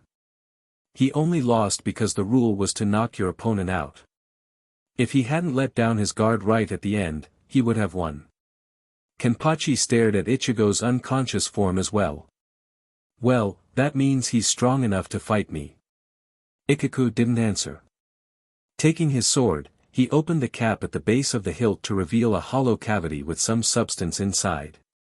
Pouring it out, he began applying copious amounts of it to his large gaping wound, ignoring the flare of red-hot pain. "Maybe not now, but eventually, he will be. He's definitely quite powerful, especially considering how long he's been a Shinigami, and I still think he was holding back some. What he lacks is experience. If he has more experience he'll probably beat me." A second later, he too broke into a huge grin. "Great.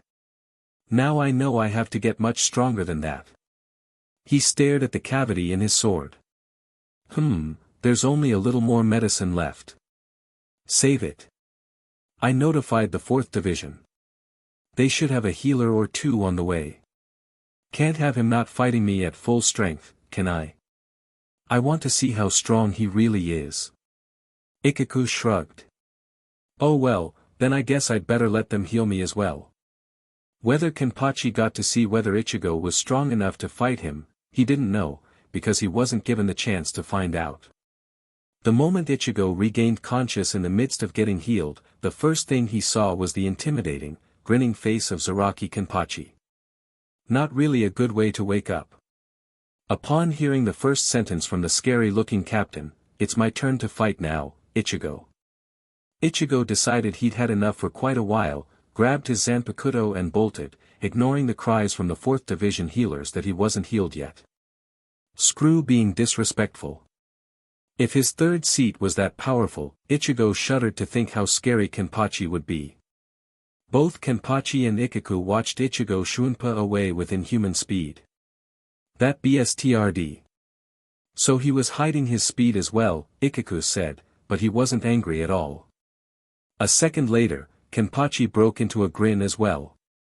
"Oh well, he'll be back." As Ichigo made his way back to his division, he made up his mind. Just like how Ichigo was reluctant to claim the victory, neither would he. He managed to deal a critical blow to Ichigo, but in the end, the decisive blow wasn't done by him. He lost based on the rules, so he wasn't going to go round arguing it as well. He was surprised though, at Byakuya's actions. When he got back to his division, while still in his blood-stained clothes, he bumped into Kuchiki Byakuya, who took one look at him and diverted him to the 4th Division, asking him not to return until he was healed properly. Not only that, he had an uncharacteristic scowl on his face. He'd used up a lot of Ryatsu during the fight, so the healers had restored his Ryatsu first. His wounds, though no longer bleeding, were far from healed. It wasn't something Ichigo was really up for doing, since he now knew why so many people were scared of Unohana Taishu. He was also afraid to run into Zaraki Kenpachi, as the latter might try looking for him in the 4th division. It was still pretty strange to see firsthand how Byakuya actually devoted himself to his division and his men considering his icy exterior.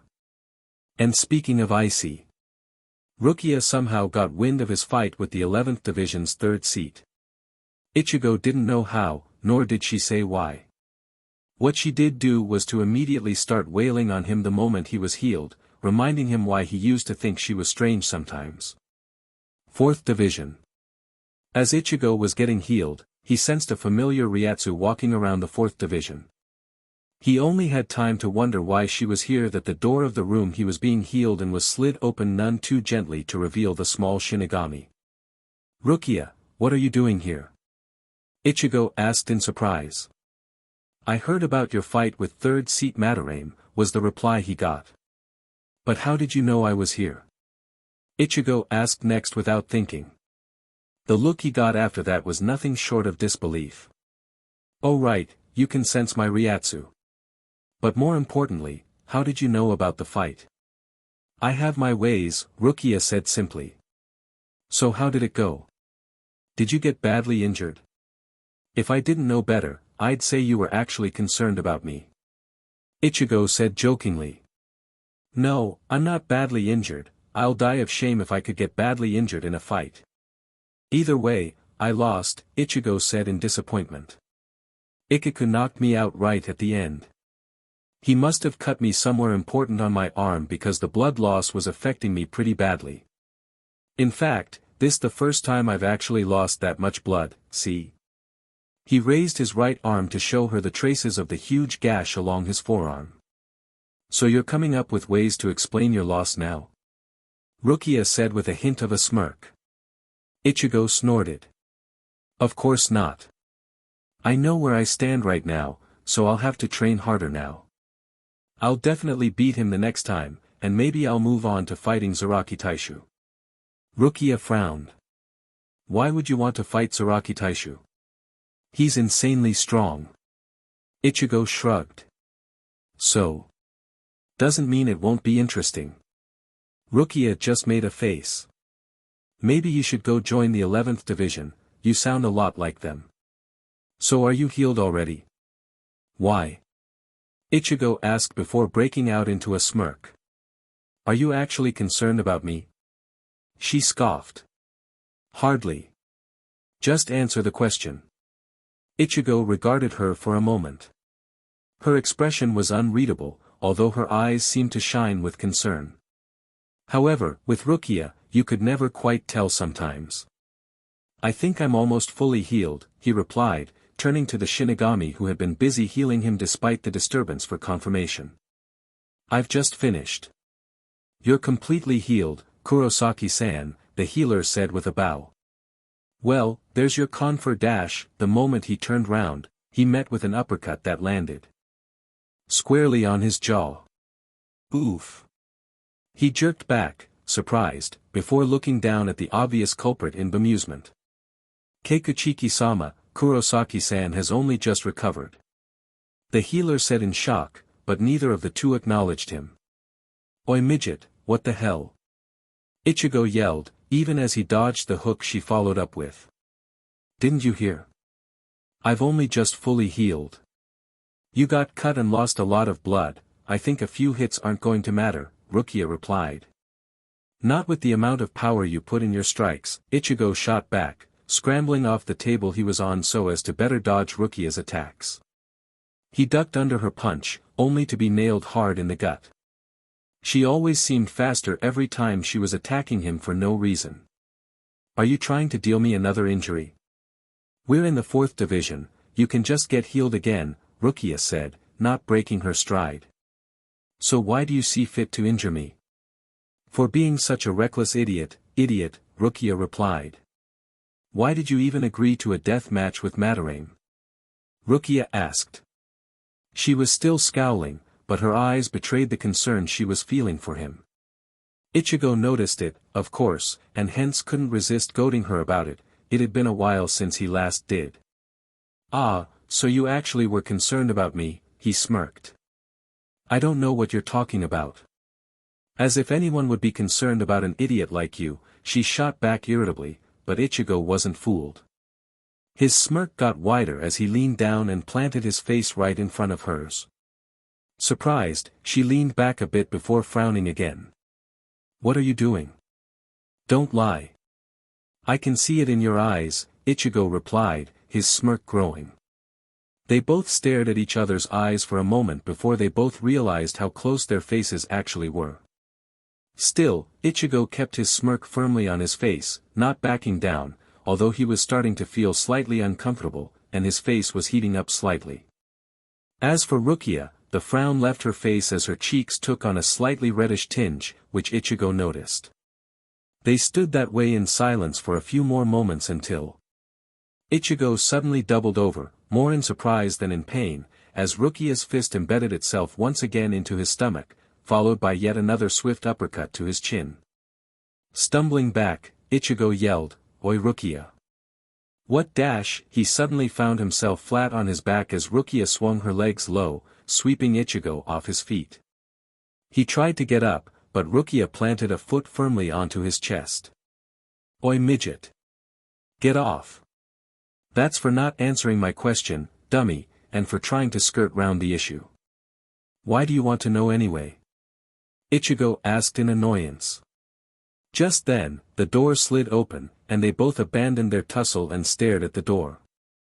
At the doorway was Unohana Taishu, and she was staring back at them in surprise, taking in the scene, an orange-haired Shinigami flat on his back with his smaller Shinigami friend with a foot planted on his chest to keep him there. Immediately, Rukia jumped to attention and removed her foot, bowing and saying politely, "Unohana Taishu, I apologize for disturbing you." When Ichigo remained on the floor in silence, Rukia gave him a none too gentle prod with a leg. "Ow!" He glared at Rukia before saying in greeting, "Unohana Taishu." "Ow!" He went once again when Rukia kicked him again. "Don't be so disrespectful," she hissed. "Kuchiki-san, please don't manhandle Kurosaki, no matter what he's done." "Yeah, you heard that, midget." Ichigo smirked triumphantly. "No attacking the patients." Rukia just ignored him. "I apologize, Taicho, but Ichigo was being a stubborn patient," she explained. "I see," Unohana said slowly. Then to Ichigo's surprise, she turned around. "Well, in that case, just ensure that he does not require treatment again or I might be less lenient," she said before walking off. Ichigo simply gaped at the open doorway as Rukia snorted with amusement. "Wah, how is that fair? You're violently attacking me and she just lets you off with a caution," he protested. "That's because she trusts me, dummy. The first thing you do when you entered her division was to get into a fight. She's going to watch you in future until she deems you trustworthy enough. For Unohana Taishu, keeping peace, especially in the medical center, is tantamount, so make sure you don't get into a fight the next time you come here." When Ichigo didn't reply, she nudged him again with her foot, although it was softer this time. "So, why did you go and have a death match with someone from the 11th Division, no less?" Ichigo, still slightly irritable with the way Rukia got off with nothing more than a caution, didn't notice the slight change in her tone. "Why do you want to know? Aren't you supposed to be busy not caring?" he snapped, not looking at her. "Isn't someone petty today?" Rukia commented dryly. When Ichigo turned to glare at her, she finally said in exasperation, "All right, maybe I do care. A little. Now can you answer me?" Immediately, Ichigo felt a little guilty for snapping at her. First of, it wasn't a death match. It was just a normal fight. Besides, I wanted to test myself as well. Madarame was under strict orders not to kill or nearly kill me, although he did look slightly disappointed, I might add. Rukia frowned. "You can't really be too relaxed around them though. I'm not trying to be biased or prejudiced, but some of the 11th Division men tend to get carried away." They have the highest peacetime casualty rates, most of them during training especially. Yeah, well, I don't think Ichigo would have gotten the third seat without having at least some sense of responsibility. I sure he knows his limits. Somehow, he didn't feel like telling her it was Byakuya that actually sent him there. When Rukia still didn't look convinced, he added, "Oh, relax. Besides, it'll take more than a simple cut to put me down. You're making me sound weak, you know that." "I suppose you're right," Rukia conceded. "Just don't keep agreeing to these all-out fights all the time, even if it's for training. There are training swords for a reason." Ichigo rolled his eyes as he turned away. Yeah. You done nagging?" Rukia's silent reply was to whack him in the head.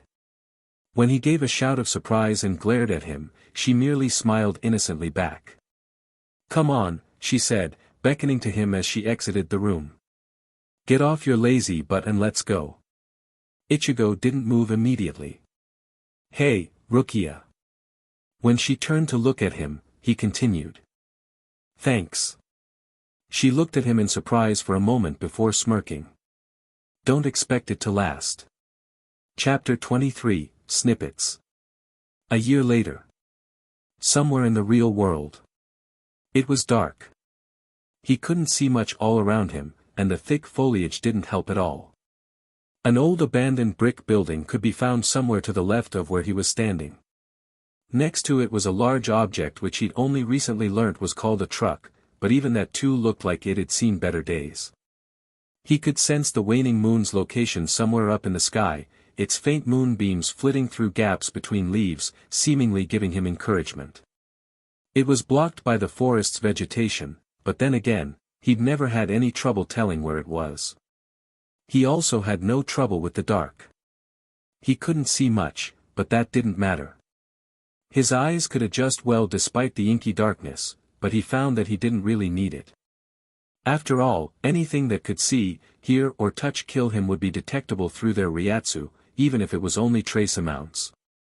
But if he really wanted to see... Ichigo reached for his trusty Zanpakuto that was strapped to his back. The moment his hand touched the hilt, even before it was unsheathed, the murky, distorted shapes in the dark distance swam into focus. It was still pretty much pitch black, but with the help of his Zanpakuto, released or not, vision was made much clearer.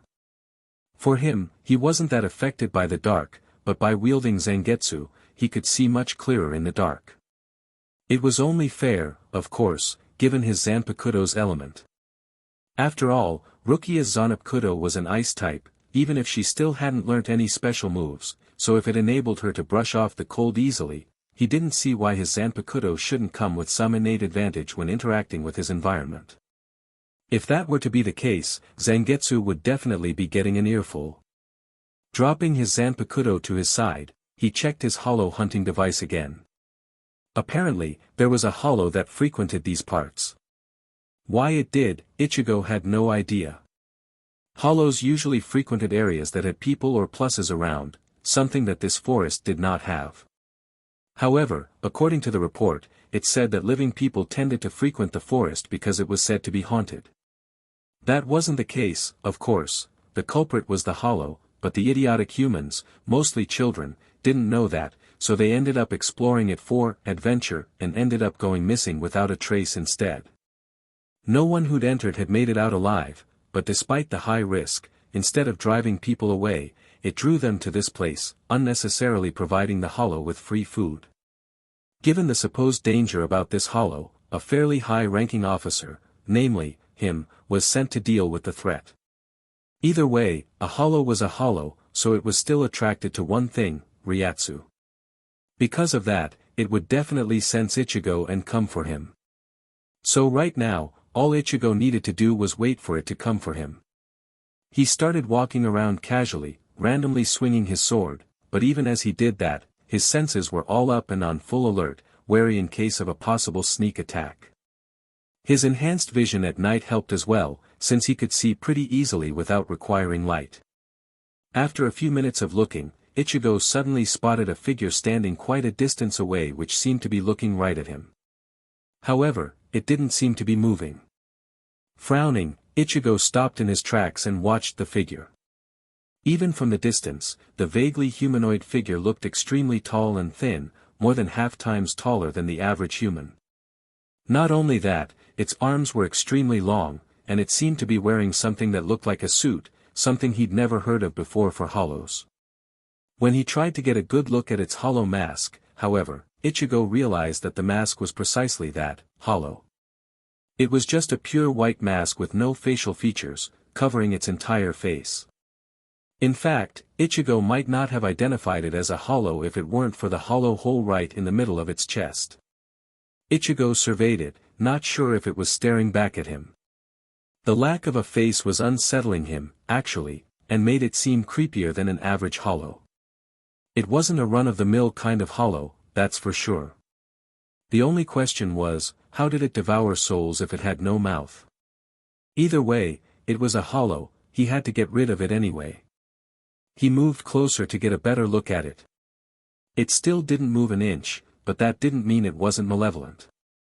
Clutching his sword, Ichigo slowly approached it. Once again, it still didn't move a muscle. Normally, a hollow would have attacked the moment they saw a Shinigami, which was once again proof of its odd behavior.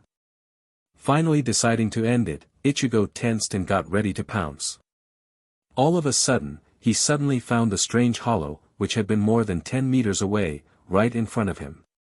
It swung a long, thin arm right at Ichigo's head, and he only just managed to dodge it.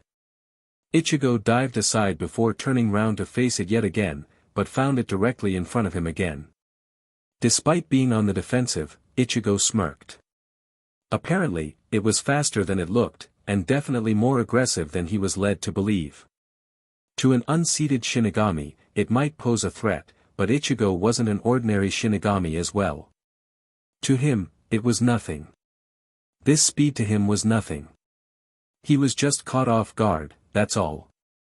The strange hollow struck at Ichigo's face again, but he was ready this time. Not wanting to touch it in case anything happened, Ichigo slashed upwards viciously to meet the oncoming attack. He managed to slice cleanly through the arm, and blood immediately gushed from the stump that used to be the hollow's arm. It stumbled back but remained silent, since it didn't seem to have a mouth to make any sound. However, if it did, Ichigo was sure it would be roaring in pain. Not waiting for it to recover, Ichigo immediately jumped up towards its head and sent his Zanpakuto crashing down. The sword struck the hollow in the head and easily passed through its mask, creating a long, thin streak of red, moments before it cracked open and the hollow collapsed. He stared at it for a moment. Well, that wasn't all that hard, Ichigo commented as he left the scene. Ichigo stood outside the door of his captain's office, wondering why he was being summoned midday when he clearly hadn't done anything wrong, at least, he didn't think he did. As the months went past, Ichigo developed a pseudo-routine with his captain, which proved how meticulous Kuchiki Byakuya was. He wasn't a vice-captain, so he still wasn't given many responsibilities outside of helping his captain in the running and training of the division.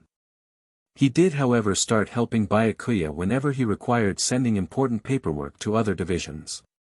At first, Ichigo thought he was just becoming an errand boy, and that irritated him slightly, until he realized that Byakuya merely tasked him in passing on paperwork, and that other errands were carried out by other members of the division.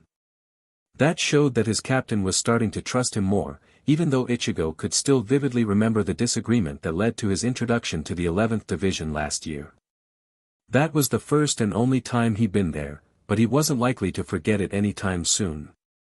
Ichigo wondered if Byakuya had forgotten about the incident, but even as that thought crossed his mind, he could see how absurd that was. Byakuya was not the type to forget about things that easily, although, to his credit, he did not seem to allow that to affect his judgment. Still, if there was one thing good that came from his visit to the 11th Division, it was that he still had a long way to go. Since he lost to a fellow third seat, he needed to get much stronger if he wanted to be a vice-captain, let alone a captain. Given his responsibilities, both Ichigo and Byakuya unconsciously developed some sort of routine with regards to the division. Every morning, Ichigo would report to Byakuya, who would then tell him if the division was to do any training for the day, and if there was, whether Ichigo would be helping in the training or participating in it himself. Also, if there was anything with regards to Byakuya requiring his help, he would be informed as well. Finally, if there was any important paperwork to be sent for the day, Byakuya would pass it to Ichigo and request him to report back to him once it was delivered. After that, Byakuya seldom bothered him anymore for the rest of the day, which led Ichigo to wonder why he was looking for him. Standing outside the door, he didn't bother kneeling. Ichigo called, "Kurosaki Ichigo," requesting permission to enter, Kuchiki Taishu. While he didn't bother following every single procedure, he knew that Byakuya was a stickler for protocol, so unless he was a vice-captain, he still had to request permission to enter the office.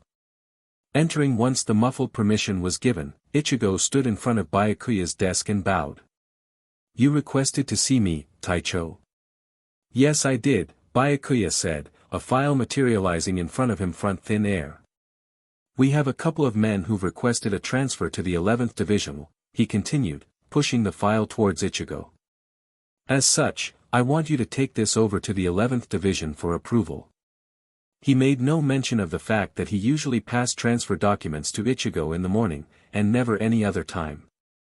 Once again, Ichigo was left dumbfounded. Surely it was a coincidence, right? It had to be a coincidence that he was just thinking about Division 11, and that it had been just over a year since he'd been introduced to them. It had to be a coincidence that Byakuya wanted him to deliver documents that couldn't wait till tomorrow to Division 11. Coincidences. Right.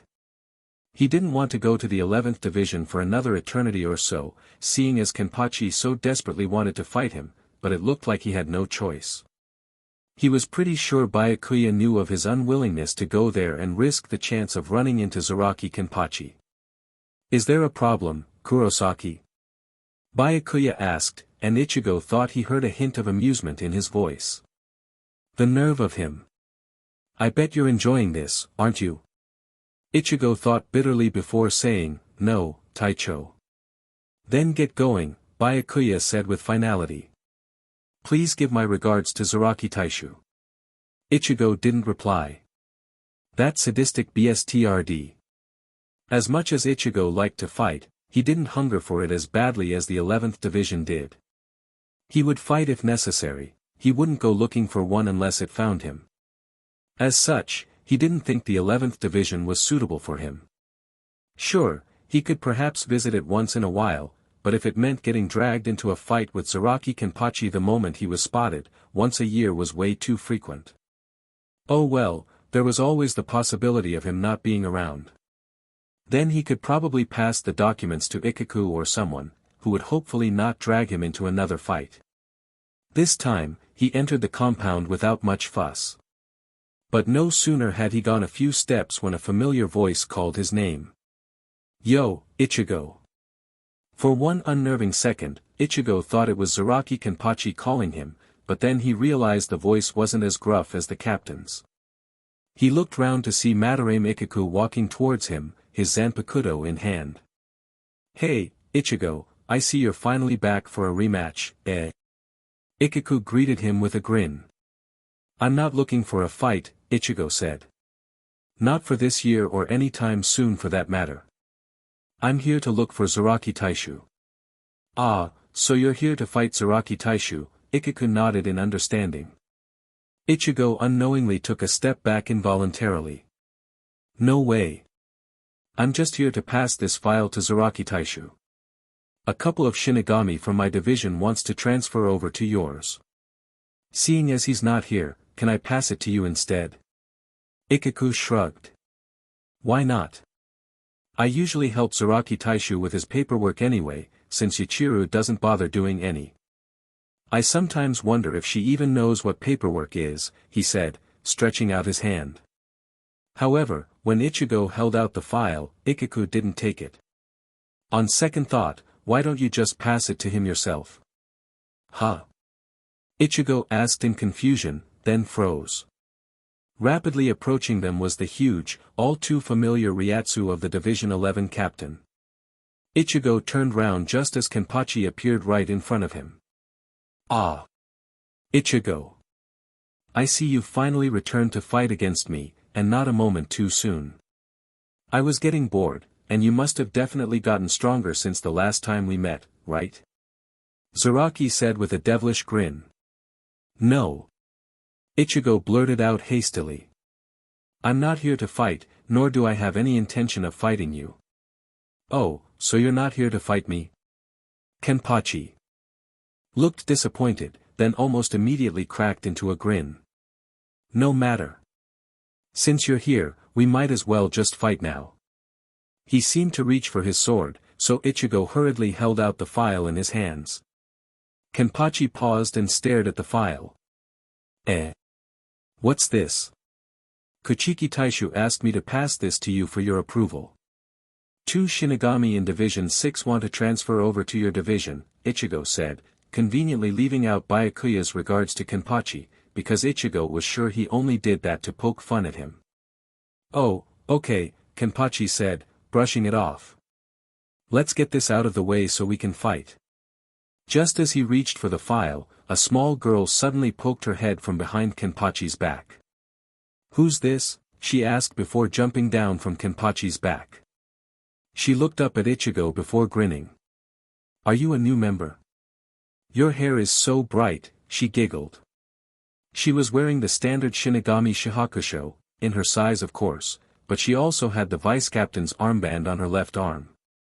Ichigo looked at her in confusion as she stared cheerfully back. So you finally met our vice-captain, Ichigo. That's Kusajishi Yachiru, vice-captain of Division 11, Ikaku supplied from behind him.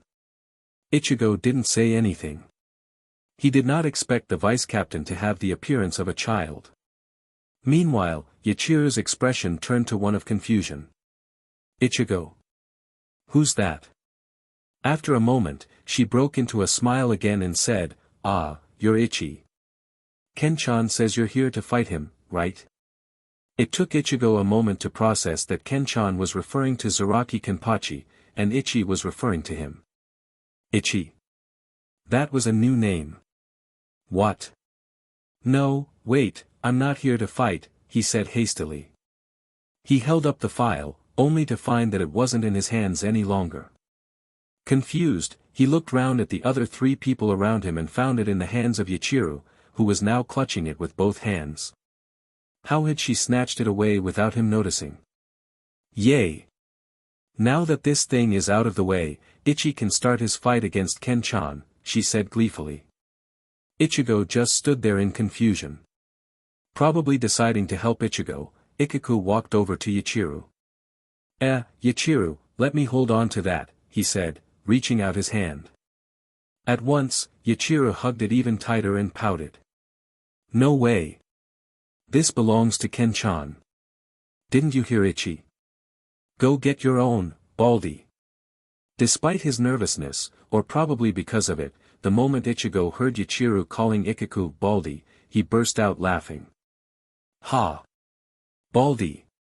Why didn't I think of that, he said in amusement. I'm going to have to remember that. Ikaku's face turned red. Just try it, he growled at Ichigo. I'll beat you into a pulp. Ichigo smirked back.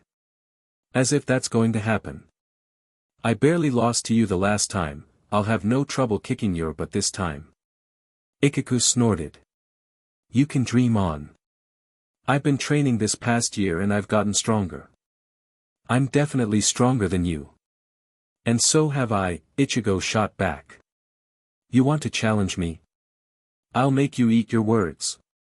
Completely forgetting who was present, Ichigo reached for his sword, but froze in shock when a voice suddenly said, That's good. That means you're ready to fight me as well. Realizing his mistake of forgetting Kenpachi was only right in front of him, Ichigo turned to him. Wait. Wait. Shouldn't we go somewhere with a wider space, he said, trying to buy himself time to escape. Kenpachi, however, had other ideas. With the huge grin on his face, he drew his Zanpakuto. What for? We can start right here, right now, he lunged and swung his blade down. Ichigo was nearly too late in seeing the attack, but he managed to jump aside the moment he saw it. Come on, Ichigo, stop dodging and start fighting. Kenpachi exclaimed, his ryatsu swirling around him. Hell no, I'm not fighting against you. I'm going to die. Ichigo said, trying to persuade the captain to stop. So? What's the fun without a bit of risk? Kenpachi countered. He attacked again, and Ichigo was forced to dive aside. Screw it. You've gotten your file, I'm leaving. Deciding he'd had enough, Ichigo immediately hightailed out of there, not bothering to see if Kenpachi was chasing after him. Back at the scene he'd left, Zaraki stared at the spot Ichigo had been at just a second ago. Ah, Ichi didn't want to play with Ken-chan, Yachiru said in disappointment. Kenpachi just shrugged once before grinning. You can't run from me forever, Ichigo. Ichigo and Rukia faced off against each other, both with their Zanpakuto drawn, although only Rukia's was released. The air around them was cold and the grass frozen with a layer of ice, courtesy of the chill emitting from Sodi no Shirayuki. They were both panting slightly, their clothes slightly stained with grass, mud and minor tears. There was the occasional bruise or cut, but nothing major as well, since neither of them were fighting to harm. Still, Rukia looked to be the more worn out of the two. Do you want to stop, Rukia? Ichigo asked apprehensively. If you want, I can kick it down a dash. He couldn't finish as he was forced to take a hasty step back as Rukia scowled and lunged at him, swinging viciously at his neck. Oi! I was talking here. And I was telling you for the umpteenth time, stop babying me. Fight me with your shurikai. And I told you before, Rukia, Kaien suddenly hollered from a distance. I let the both of you spar because it's training for Ichigo as well. He's training on his swordsmanship while you're working on training your shurikai. Of course, his shurikai doesn't necessarily stop him from fighting normally, but I want him to learn not to rely fully on his Zanpakuto. No matter how powerful a Shinigami's Zanpakuto is, if its wielder isn't good, it isn't a good trade-off. Kaien shook his head, wondering if it had been a good idea to agree to let them spar against each other in the first place. It was done under his supervision, of course, since he had to make sure neither of them got carried away and accidentally injured the other party, but since they started about a month back, Rukia had been constantly trying to get Ichigo to go all out against her, which he wasn't under Kaien's orders. Whether Rukia was willing to admit or not, Ichigo was stronger than her. It's not like I'm holding back that much anyway, Ichigo said. Whatever you might believe, I'm not having an easy time against you anyway.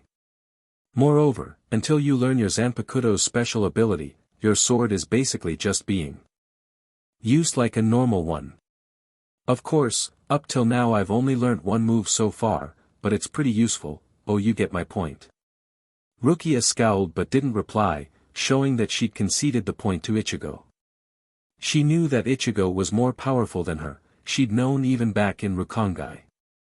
She also knew that Ichigo cared about her safety even though he wanted her to grow stronger as well, and she was thankful for that. She just didn't want him to go easy on her. She grinned as she went into her battle stance. Here I come. If I think you're going too easy on me, I'll kick your butt.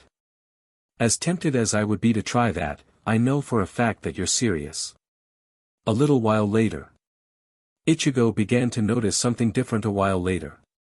About 10 minutes after they'd restarted their training, Rukia had fallen silent even as they continued trading attacks, which was, believe it or not, a rare occurrence when the two of them were training together. Ichigo, stop, Kaien suddenly said. Huh? What for? Ichigo asked even as he never took his eyes off Rukia. I'm in the middle of a fight here, and even if I'm supposed to stop, I want to help Rukia learn her Zanpakuto's special abilities, and I think she's close. On second thought, never mind, Kaien said, changing his mind. Even as he spoke, Rukia lunged, slashing down at Ichigo's torso. He raised his now released Zanpakuto and parried the attack, pushing back against her strike. Ichigo immediately counterattacked, dashing forward and swung for Rukia's legs. She hopped up lightly, just enough for Ichigo's blade to breeze past her and to put her on level height with Ichigo's head, which she immediately aimed for. Ichigo ducked under her attack and quickly struck at her with a foot. For a moment, it looked like she would be too slow to stop it, but Rukia was able to bring her sword in front of her. Ichigo's foot crashed into her blade and she staggered slightly backwards. Ichigo stood watching and waiting for Rukia to attack again. She still hadn't spoken, but her face had determination etched into it, and her eyes were focused forward, but they didn't seem to be focused on Ichigo. Suddenly, one of her hands left her sword and latched onto her other arm. She spun her sword to face downwards and almost immediately, her Zanpakuto began glowing. Then, she launched forward, her sword pulled back and poised to strike. Expecting the attack, Ichigo tensed up, but instead of striking him, she came up short, crouching directly in front of him. Her determined eyes shone as she finally said, "Some no mai." Almost immediately, Ichigo felt a drastic drop in temperature at his feet. Looking down, Ichigo saw that, unlike the rest of the field, which had a thin layer of ice on it, the ground directly below him had completely frozen over, a circle of ice that covered the ground both he and Rukia were standing on. Rukia, of course, didn't seem to have noticed. In her crouched position, she yelled out, "Tsukishiro." She slashed across her front at nothing in particular. Suddenly, Ichigo felt his legs get locked into place as the ice began spreading onto his legs. Taken by surprise, Ichigo immediately leapt out of the circle, the ice on his legs breaking apart the moment he was out of it. Likewise, Rukia followed him and jumped out of the circle as well, but in an opposite direction. A few seconds later, a pillar of white light suddenly erupted from the ice circle, traveling upwards for about 20 meters before shattering immediately, shards of ice raining down onto the ground.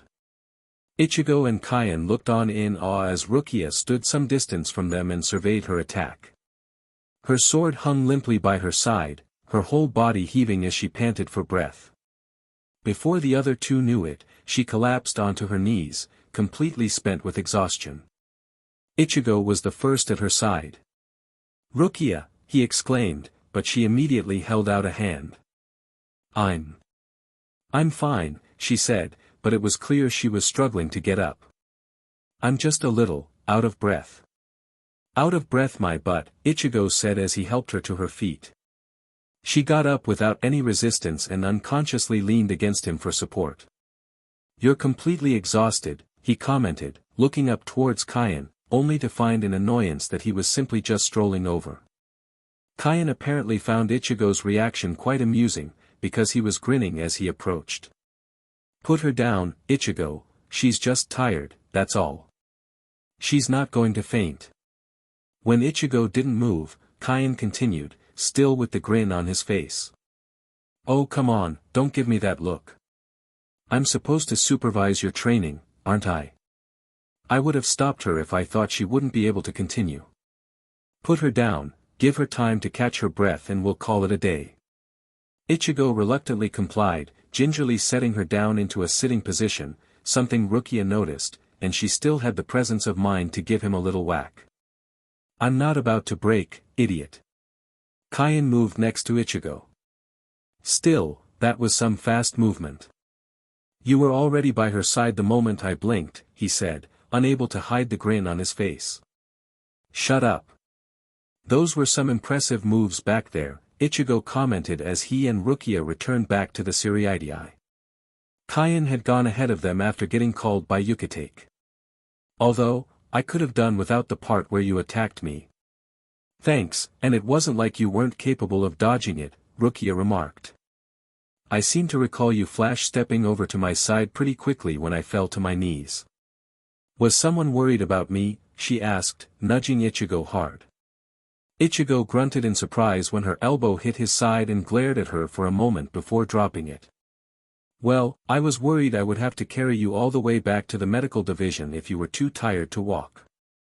I may be strong but there's only so much my arms can take." Rukia caught on to what he was implying immediately. "What? I'm not heavy." "How dare you say I'm heavy?" she exclaimed in annoyance, lashing out at Ichigo with her leg for implying she was heavy. Obviously, Ichigo was expecting it, so he easily jumped aside with a laugh, smirking as she glared at him. "I don't recall using the word heavy," he said cheekily. Relax, I just wanted to see if you were back to normal, he continued when the piercing glare didn't recede. And you wonder why I hit you, Rukia huffed as she finally dropped the glare. Of course I do, Ichigo said melodramatically. I have a best friend who hits me without excuse, as and when she likes. Each beating leads me to question why, what have I done to deserve this? You deserve it for being so reckless and for insulting me, that's why, Rukia countered. You go off and do stupid stuff, only to get yourself injured, like running off to fight at the 11th Division 2 years ago. Oh come on. That was 2 years ago. You want a more recent example?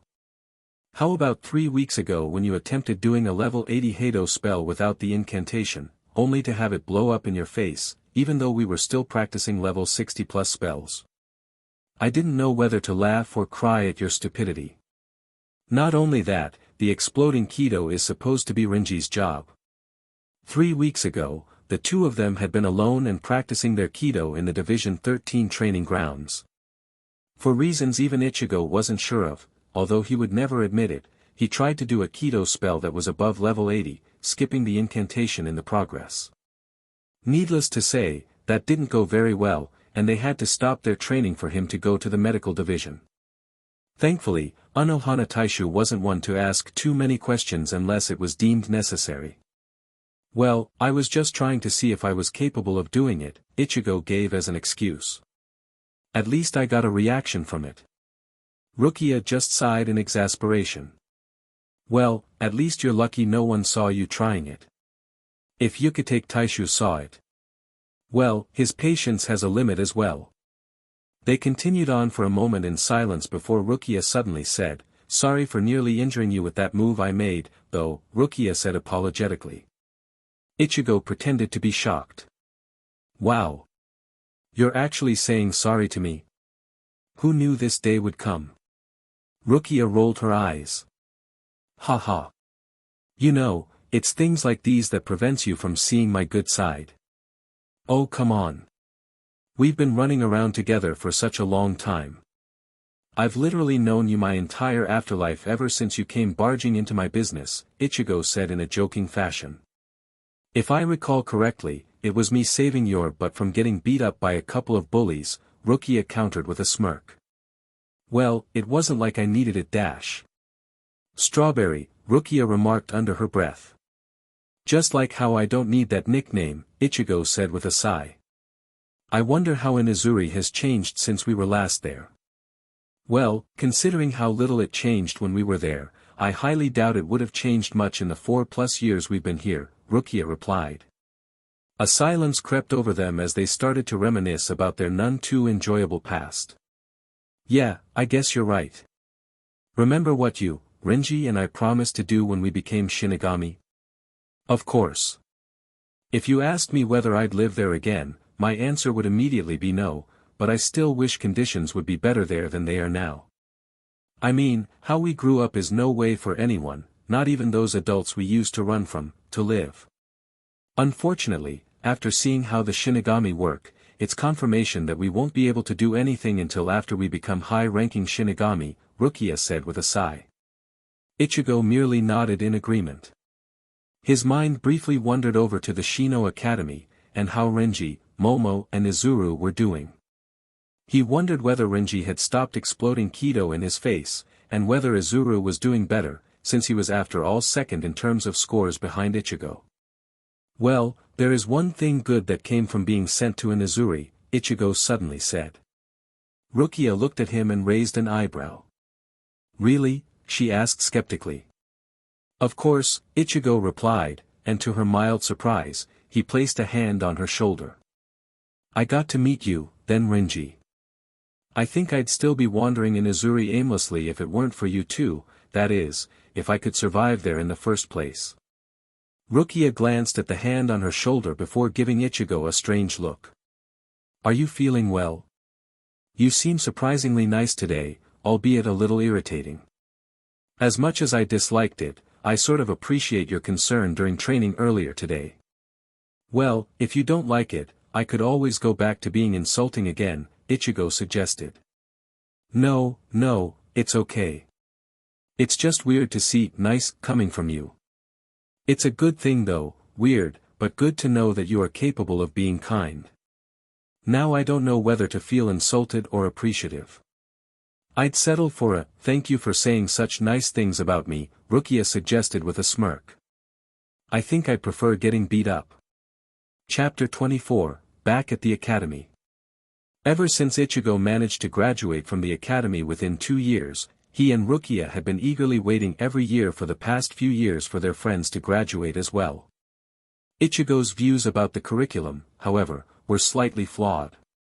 He finished it within 2 years while Rukia never completed it, not that it mattered, so Ichigo was more inclined to believe that it would be relatively easy for Izuru and Momo to complete it.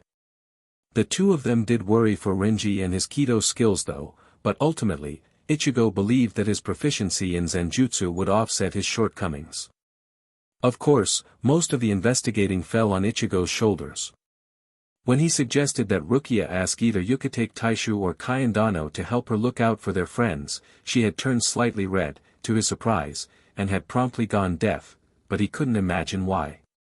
It wasn't that hard to find out though. Every year, each division typically had a surge in paperwork when a new batch of newly certified Shinigami graduated. A list of every single graduated Shinigami, along with their individual total test scores and instructors' comments would be given to the captains of the respective divisions.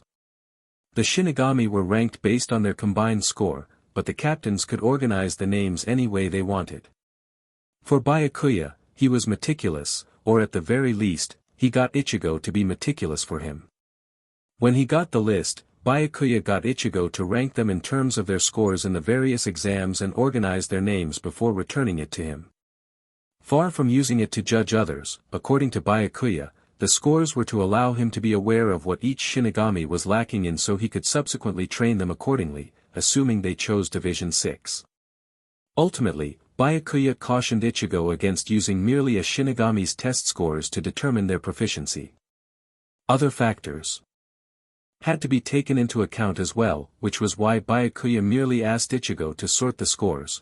The final decision would be made by him. Whatever the case, Ichigo also used the list to check if any of their friends were able to graduate ahead of time. He wasn't too optimistic, but if he could, why couldn't they? At least, that was his point of view, but he was to be sorely disappointed for the first 2 years since he graduated, which were the others' 3rd and 4th years in the academy respectively. By the 5th year, when there was still no sign of any of their friends graduating, the two of them began to get slightly worried. Do you think it's possible they might not be able to graduate? Ichigo asked Rukia when they realized that none of them were able to graduate in their 5th year. Of course they can. How can you not have better faith in your friends? Rukia replied. Ichigo just shrugged. I do, but I finished it within 2 years, so they should be able to complete it by now. Don't be so dense, Ichigo. You are considered a prodigy, unlike any one of us. None of us are in the same league as you, you know. I mean, you were made a 3rd seed immediately upon graduation. The last person to have achieved such a feat is Ikamaru Fukutechu. Not even Kaien Dano was that good. Ichigo smirked. You thought that highly of me? I didn't realize that, he said teasingly. Rukia chose to ignore him. Still, I see where you're coming from. I can't imagine any of them failing to pass, it just doesn't seem possible. I mean, we all belong to the advanced class, so it's quite unthinkable for any of them to be unable to pass. They were both silent for a moment before Ichigo spoke up. Oh well, there's nothing we can do about it, can we? Like you said, we've to have faith in them. I think they will be able to make it. We shouldn't worry too much. Rukia turned to look at him. Why the sudden about turn in attitude? Because, Ichigo cracked a grin. I'll kick their butt if they fail to pass. No wait, I'll kick their butt, then introduce them to Zaraki Taishu. Rukia looked like she disapproved it for a moment, then broke into a similar smirk. If that happens, let me in on the fun as well. The school curriculum year came and went, and pretty soon, it was almost time for the year-end examinations for the graduating candidates. True to their word, not that they had any other choice, Ichigo and Rukia waited patiently, choosing to believe in their friend's skills and that they would graduate without any issues. Although they couldn't enter the academy building, that didn't stop the two of them from looking at it from afar, imagining that they could be within its walls and watching the fights. If only I could see their final Zanjutsu fights, Ichigo told Rukia in a slightly wistful tone as they both looked at the academy, which looked seemingly empty from the outside. I'm more interested in watching Renji's Kido practical, Rukia replied. If you ask me, I think he's looking to his other tests to pull his grades up. I still remember him mentioning that he would wash his hands off Kido the moment he graduated, so I won't be surprised if he chose to bomb his Kido practical. You do have a point, I guess, Rukia conceded. He is one of the best in our year for physical combat, so I won't be surprised even if he managed to pull it off. That's why I would rather watch their Zanjutsu fights than Renji fail at Kido, because I want to see what their Zanpakuto look like. Well, we could always ask them to show it to ask when we see them, Rukia suggested. Maybe. But it takes away the fun of seeing it in battle. Well then, you could always challenge them to a fight instead. Or we could have a friendly duel, the two of us against the three of them. Ichigo looked like he was pondering this for a moment. No way. I want to win, you know. I'd better fight alone, he said with a grin. The pinch he received in reply was nothing short of painful. Back at the academy, Year 6 examinations. It was only a couple more days till the final examinations. While the two Shinigami who were free from the academy's closed doors waited patiently, unbeknownst to them, their friends who were still in the academy were thinking about them as well. Well, sort of. In terms of appearances, none of them had changed much over the years. Izuru still looked his same old blonde self. He was still quiet in class, but that didn't really apply to when he was with his two friends. Renji still looked the same with the tattoos above both his eyes. He hadn't gotten any new ones so far, but he vowed to get one on his back the moment he graduated. As for Momo, she was still the same cheerful, bubbly girl, except that her hair had grown longer and it was now tied in a ponytail and no longer in two pigtails. In terms of character, well, they hadn't really changed. Oi, Izuru, why are you still studying? Renji called out to his blonde friend as he approached him, his body not consisting of any form of studying material beyond the Zanpakuto he had strapped to his waist. Besides, you already tried taking the exam last year. Sure, it's SCKED that you failed, but now that you know what's going to come out, why bother? Izuru didn't bother looking up from his studying spot under a tree, his eyes still glued to his books, although no information was flowing in any longer due to the interruptions. I told you, Renji, the questions that come out every year are different. The fact that I failed last year means that I need to study even harder, on the off chance that I might fail again this year. Besides, a little more studying wouldn't hurt. Last year, Izuru was given the go-ahead by Jengoro to sit for the graduating exams, since he was deemed ready even though he was in his 5th grade, the only one for that year. Unfortunately for him, the exams were tougher than he'd expected, and he failed narrowly, which led him to wonder how in the world Ichigo had managed it in his 2nd. Disappointed with himself, Izuru sought to study much harder this year to avoid bringing disgrace to his family name. If you say so, Renji replied dismissively. He looked round. By the way, where's Hinamori? I thought you said she was studying with you. Izuru jerked a thumb somewhere to his left.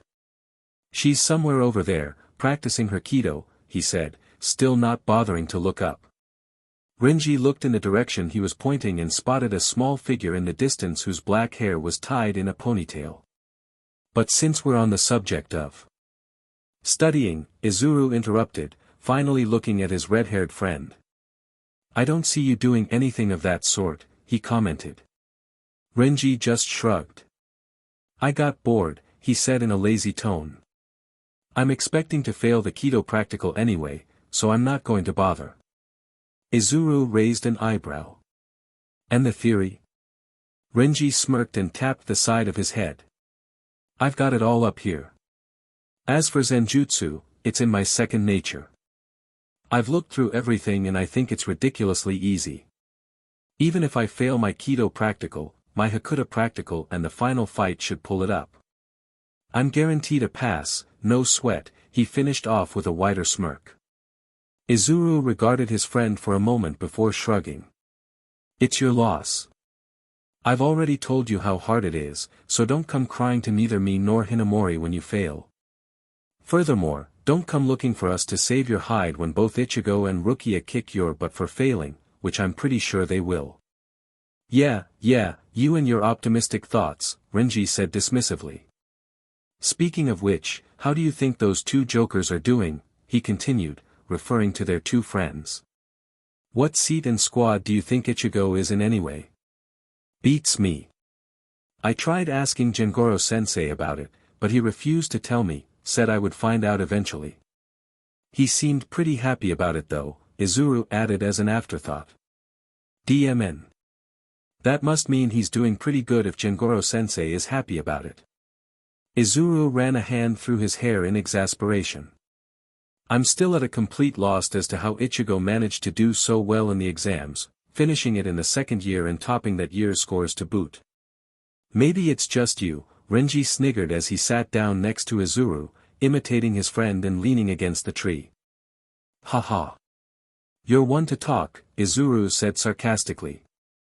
I wonder how Rukia's doing. Renji suddenly said, the humor in his voice fading. Izuru immediately turned round to look at Renji. He saw his friend staring up into the sky at nothing in particular, his expression unreadable.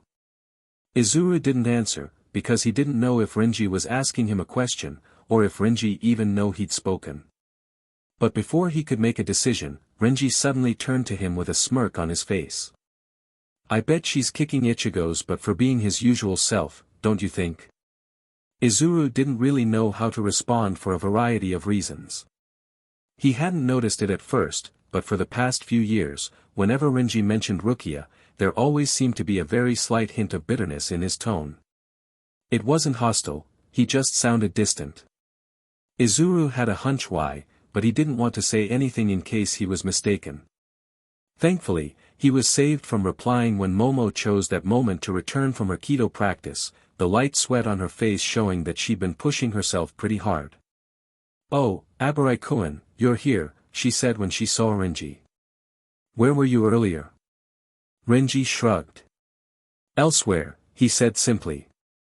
I didn't feel like studying anymore, so here I am. Besides, this is the third time I've gone through everything, I'm more or less ready. Yeah, well, I told him studying more wasn't going to hurt, and that one couldn't be too ready, but it doesn't look like he's going to listen to me, Izuru said to Momo with a faint smile. Hey, it's almost dinner time, Renji said, suddenly changed the subject as he got to his feet. Surely you don't want to practice on an empty stomach, do you? Come on, he said, beckoning to Izuru. I'm not going to allow you to skip dinner again, and I'll forcefully take away your books if I have to, he finished with a grin. Izuru decided not to mention he'd already skipped lunch, because he was certain Renji wouldn't even have bothered to threaten him. Besides, he was getting famished, so pushing all the mundane, unnecessary thoughts away, he got up and the trio headed for the dining hall. Momo scowled defiantly as she surveyed her opponent as he sneered at her. Her opponent, a fifth year by the name of Otsuka Kokiai, wasn't as tall as Renji or Izuru, but he looked much bullier than either of them. Beyond that, there was nothing remarkable about him, but the fact that he was a fifth year showed that he was smarter than he looked, and it seemed that he knew that too. Unlike both Ichigo and Izuru, however, he was smug about it. Apparently, he decided that fighting Momo was not going to show off his skill, because when both their names were called out to fight in the Hakuda practical, he took one look at Momo and immediately mouthed off, "What? Are you kidding me? I'm supposed to fight her," he said, as if she wasn't there. This wouldn't even make me break a sweat even if I tried to. Why wasn't I given a better opponent? How am I going to score in this component in that case, he complained. Unbeknownst to him though, the matchups were decided based on skill level, opponents of similar skill level were matched up against one another so that no one would be at too huge a disadvantage. It wasn't a widely publicized fact though, and it was only through both Ichigo and Izuru's observations that Momo was aware of it, since they both said they had trouble against their opponents. Izuru himself nearly lost. She didn't know whether to be glad or not. On one hand, getting written off was to her advantage, since she could easily take her opponent by surprise. Obviously, she didn't look like it, but in the world of Shinigami, judging your opponent based on appearance was a fatal thing to do. Physical strength was secondary since you could bolster it with spiritual strength. On the other hand, it was real irritating that she was stuck with an opponent with a huge ego. The green light was given, and Otsuka began advancing on her casually, not even bothering to move into an attacking stance. I would like to say I'll make this quick and painless, but my Kaa-san always told me not to lie, he sneered. Try not to scream too much, little girl. It was so ludicrous that Momo didn't know whether to burst out laughing or be affronted. If he was going to belittle her because she appeared young, and do the same for other Shinigami eventually, then his future in Seriidii was going to be bleak. Deciding that she'd had just about heard enough from him, she shifted into her attacking stance, but Otsuka merely brought his hands up and began doing imaginary punches as he continued his advancement, leaving him wide open. One of the stupidest things a person can do would be to belittle his or her opponent, only to be caught off guard once the person reveals he can fight back, and that was exactly what happened. In another time, if her opponent had taken her seriously, Momo might have had a hard time. However, that wasn't to be the case here. As soon as Otsuka got close enough, Momo made her move. Quick as a flash, she shot forward, jabbing out with her right fist and landing a punch square on his chest with a loud thud. Taken by surprise, Otsuka grunted in pain and staggered back, but Momo didn't give him time to relax. Closing the distance in one stride, she struck again with her right fist, connecting with the same spot before rapidly following up with a left hook to his face. It crashed into his cheek, staggering him. Momo didn't stop there though. She had the upper hand and she was going to take it, it was his fault for underestimating her anyway. Before her opponent even had time to recover, she lashed out with her foot, burying it into his gut. The wind was knocked from Otsuka's lungs and he pitched forward, panting heavily as he tried to regain air. Glaring hatefully at Momo, he tried to retaliate, swinging out with his right arm, but with the wind knocked out of him, it was such a weak attempt that she caught it deftly with both hands. Still grabbing his arm, she spun round and elbowed his gut again.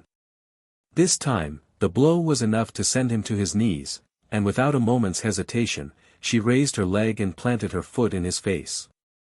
The force sent him pitching backwards, and Otsuka fell flat on his back, completely knocked out cold. The rest of the candidates watching were dead silent. The match lasted for all of a few seconds, and her opponent had not been able to land a single hit. Unable to resist, Momo bowed at her unconscious opponent's still form as two healers rushed up to tend to him. Then, she headed back towards Izuru and Renji, who were looking at her with disbelief. "What?" she asked innocently. The examiner for the Kido practical looked at the names for the next group of candidates up for the practical. He blinked when his eyes fell on one name, Abarai Renji. If anyone had been there to see him, they would have seen his shoulders slump and a hand being raised to massage his temple. Being one of the Kido instructors, he had the fortune of having Renji in one of his classes. Needless to say, that didn't go well. Unlike his friends, Renji had one of the worst Kido performances in the advanced class, if not the worst. He'd been sent to the academy's infirmary for way too many times to be counted. If the academy graded on Kido alone, he would have been locked up for being a hazard. At least he was one of the best when it came to melee combat. One thing was for sure though, the Kido Corps wouldn't come knocking on his door. Renji, along with a few other candidates, streamed onto the Kido training compound, still used for the examinations. He wasn't really all that bothered about the practical, since he knew he would probably fail it anyway. He didn't really have any interest in it anyway, he was counting on his other tests to pull up his overall grade. Once all the candidates were lined up, the examiner announced, "Okay, your task is simple. When I call out the spell, aim for the target in front of you." Cast the spell with the incantation. Please do not attempt being cute by skipping the incantation. He shot a look at Renji, who was smirking to himself, having done just that in many of his lessons. You'll be tested on your accuracy, speed and technique. While power isn't a scoring criteria, it will help you gain bonus marks, so try for power if you're aiming for top grades. At this point, Renji couldn't help but feel his hopes lifting slightly. If they weren't tested on power, he might just eke out a pass. Alright, let's start with something simple. Are you ready? Pay attention now. Heido number 31. Immediately, multiple cries rang out. Ye Lord! Mask of blood and flesh, all creation. As each student was finished at their own time, some faster, some slower, multiple orbs of red energy blasted forward, each varying in size. It all looked fine, until... boom! A loud bang suddenly erupted, startling everyone, including the examiner. A cloud of smoke burst forth at the same time, engulfing a student. The examiner didn't need to bother checking the roster to figure out who was standing at that position. He sighed, making his way towards the cloud of smoke, which rapidly cleared to reveal Renji, who was sporting burns on his hands. Please tell me you said the incantation at the very least. Renji gave a sheepish grin, but his slumped shoulders suggested that he had the decency to be disappointed at himself. The examiner sighed again and massaged the bridge of his nose. Go see the healers outside. Come on. Izuru's opponent yelled at him as the latter dodged yet another attack, the same thing he had been doing for the past 5 minutes. Fight back, DMN it. Shirkai or not, just fight back. Stop dodging. Izuru didn't bother answering, instead concentrating on his opponent's weapon. Earlier, his opponent had begun the final Zenjutsu fight by releasing his Shirkai almost immediately. It looked like a large sledgehammer, sporting a thick and sturdy-looking wooden handle. The only difference was that in addition to both sides of the hammer, there were also 2 additional axe heads, forming a cross shape. It looked horribly unwieldy, but with Zanpakuto, you could never tell for sure. Besides, the same could be said for his Zanpakuto as well, it didn't look like any ordinary blade. Either way, getting clocked by that thing would definitely not be pretty, but its weight seemed to be a factor, as all his opponent's swings were pretty slow, which made dodging ridiculously easy. Why don't you concentrate on your own fight? Izuru suggested, ducking under a high swing heading straight for his face, which left his opponent completely open, but instead of taking the chance to land a hit, Izuru rolled away. Just because I know Shirkai doesn't mean I have to use it, and I don't want to. His opponent just growled in anger and charged again, leaping up and swinging his weapon downwards viciously. Izuru stepped aside and the weapon slammed into the ground, creating an indentation in the ground. Stop dodging, coward. Fight me, he yelled, obviously getting more and more frustrated by the second, and it was made obvious when he picked up his weapon and swung aimlessly at Izuru's direction even though he was out of range. That was, of course, what Izuru was looking for, although he bristled slightly at the coward comment. While he certainly could make use of his Shirkai, he didn't really see a need for it. There wasn't a need for it in the first place, and if he used it, his opponent was likely to end up getting humiliated instead, which also served no purpose. As such, he wanted to wait for his opponent to either tire out or get too frustrated before making his move. So it went on that way for a few more minutes. Izuru kept dodging while his opponent kept attacking, the former evading the attacks with relative ease, while his opponent was getting steadily more frustrated because he couldn't land a single hit. Eventually, he got so frustrated that he let out a shout. Stop dodging, DMN it, he yelled, swinging his weapon down into the ground in frustration. Seeing his opponent finally losing it, Izuru made his move. He shot forward and slashed at his opponent's chest. Caught off guard, he managed to back away in time to prevent serious injury, but he couldn't stop Izuru from raking a thin streak across his chest. As his opponent staggered back in surprise, Izuru chased after him, pressing the element of surprise that he had. Not expecting Izuru to counterattack so viciously, his opponent had to resort to desperate defending for a few seconds as he tried to regain his bearings. He tried to retaliate by swinging high, aiming for Izuru's upper torso, but the latter was quicker. Wanting to end the fight quickly, Izuru ducked under his opponent's outstretched hand and swung his leg low, catching his opponent just above his feet, sending him pitching forward. The opponent caught himself, using his hands to break his fall and rolling clear before getting up. Hot on his heels, Izuru lunged again just as his opponent was getting up. This time, his opponent wasn't able to defend himself quickly enough, and Izuru buried his leg into the latter's stomach. With an "thumph," he was sent sprawling onto his back, but before he could get up, he found Izuru standing over him with his zanpakuto pointing at his throat. "Winner, Kira," the judge announced, and Izuru couldn't help but smirk. Back in the waiting hall, he found both Renji and Momo waiting to congratulate him. While the outcome of his fight was announced to them, they didn't know how he'd achieved it since the candidates weren't allowed to see the other fights, only the other academy students could do so. "Good job, man," Renji said, slapping Izuru on his back when the latter rejoined them. "How did you beat him?"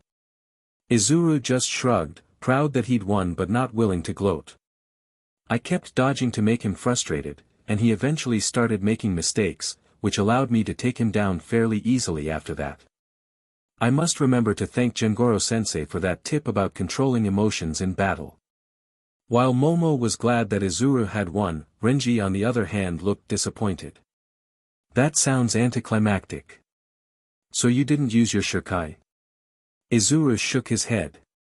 "It would have probably guaranteed a win, but that would have made it too easy, and it would also involve humiliating my opponent. That's not something I want to do," he said. Renji scowled. "That's boring," he said. "Why would you want to see it anyway?" Izuru asked. "It's not like the both of you haven't seen it in action before. I just didn't feel like using it anyway." "If you insist, I guess," Renji said with a shrug before splitting into a grin. "On the other hand," he said, patting his zanpakuto, which was strapped to his waist. "Whoever my opponent is will definitely get to see my zanpakuto in action." Despite himself, Izuru had to grimace slightly. "Well, that's definitely not going to pretty, that's for sure." Ichigo had to resist the urge of grabbing the stack of papers containing the list of graduating Shinigami when it was handed to him by Kuchiki Byakuya. Quickly taking his leave before his captain could ask him why he was looking so nervous, Ichigo began to compile the list of scores, but not before nervously scanning the list first for the three most important names. It wasn't long before he located the first name, Kira Izuru, near the top of the list, placing fifth, to be exact. Scanning his scores, Ichigo found that Izuru had done quite impressively, scoring very well on almost everything. In fact, it was due to his written tests that he didn't graduate as top of the cohort, something Ichigo found strange since he always had the impression that Izuru was pretty book-smart. Allowing himself a sigh of relief, he carried on searching. He found Momo's name slightly further down the list, and Renji's was even further down. Scanning their scores, Ichigo had to resist the urge to laugh. Renji had attained nearly full marks in anything and everything related to physical combat, his Kido theory scores were average, and the culprit for his overall score was his abysmal Kido practical grades. It seemed that Renji was sure he would fail and hence didn't bother studying Kido. Oh well. The important thing was that all of them had passed, and they could finally all be reunited as Shinigami. Making a mental note to tease Renji about his Kido grades, Ichigo resumed his work. Knowing Renji, he would probably lie through his teeth and boast about getting good Kido grades, so Ichigo couldn't wait to see Renji's reaction when he found out that his two best friends knew how he fared at Kido. And speaking of which, he was eager to break the news to Rukia as well, who was surely waiting apprehensively for Ichigo to send a Jigakucho to her. Oh well, perhaps he should tell her in person. A little suspense for her wouldn't hurt. Chapter 25, All Together Now. So what division are you planning on joining, Hinamori?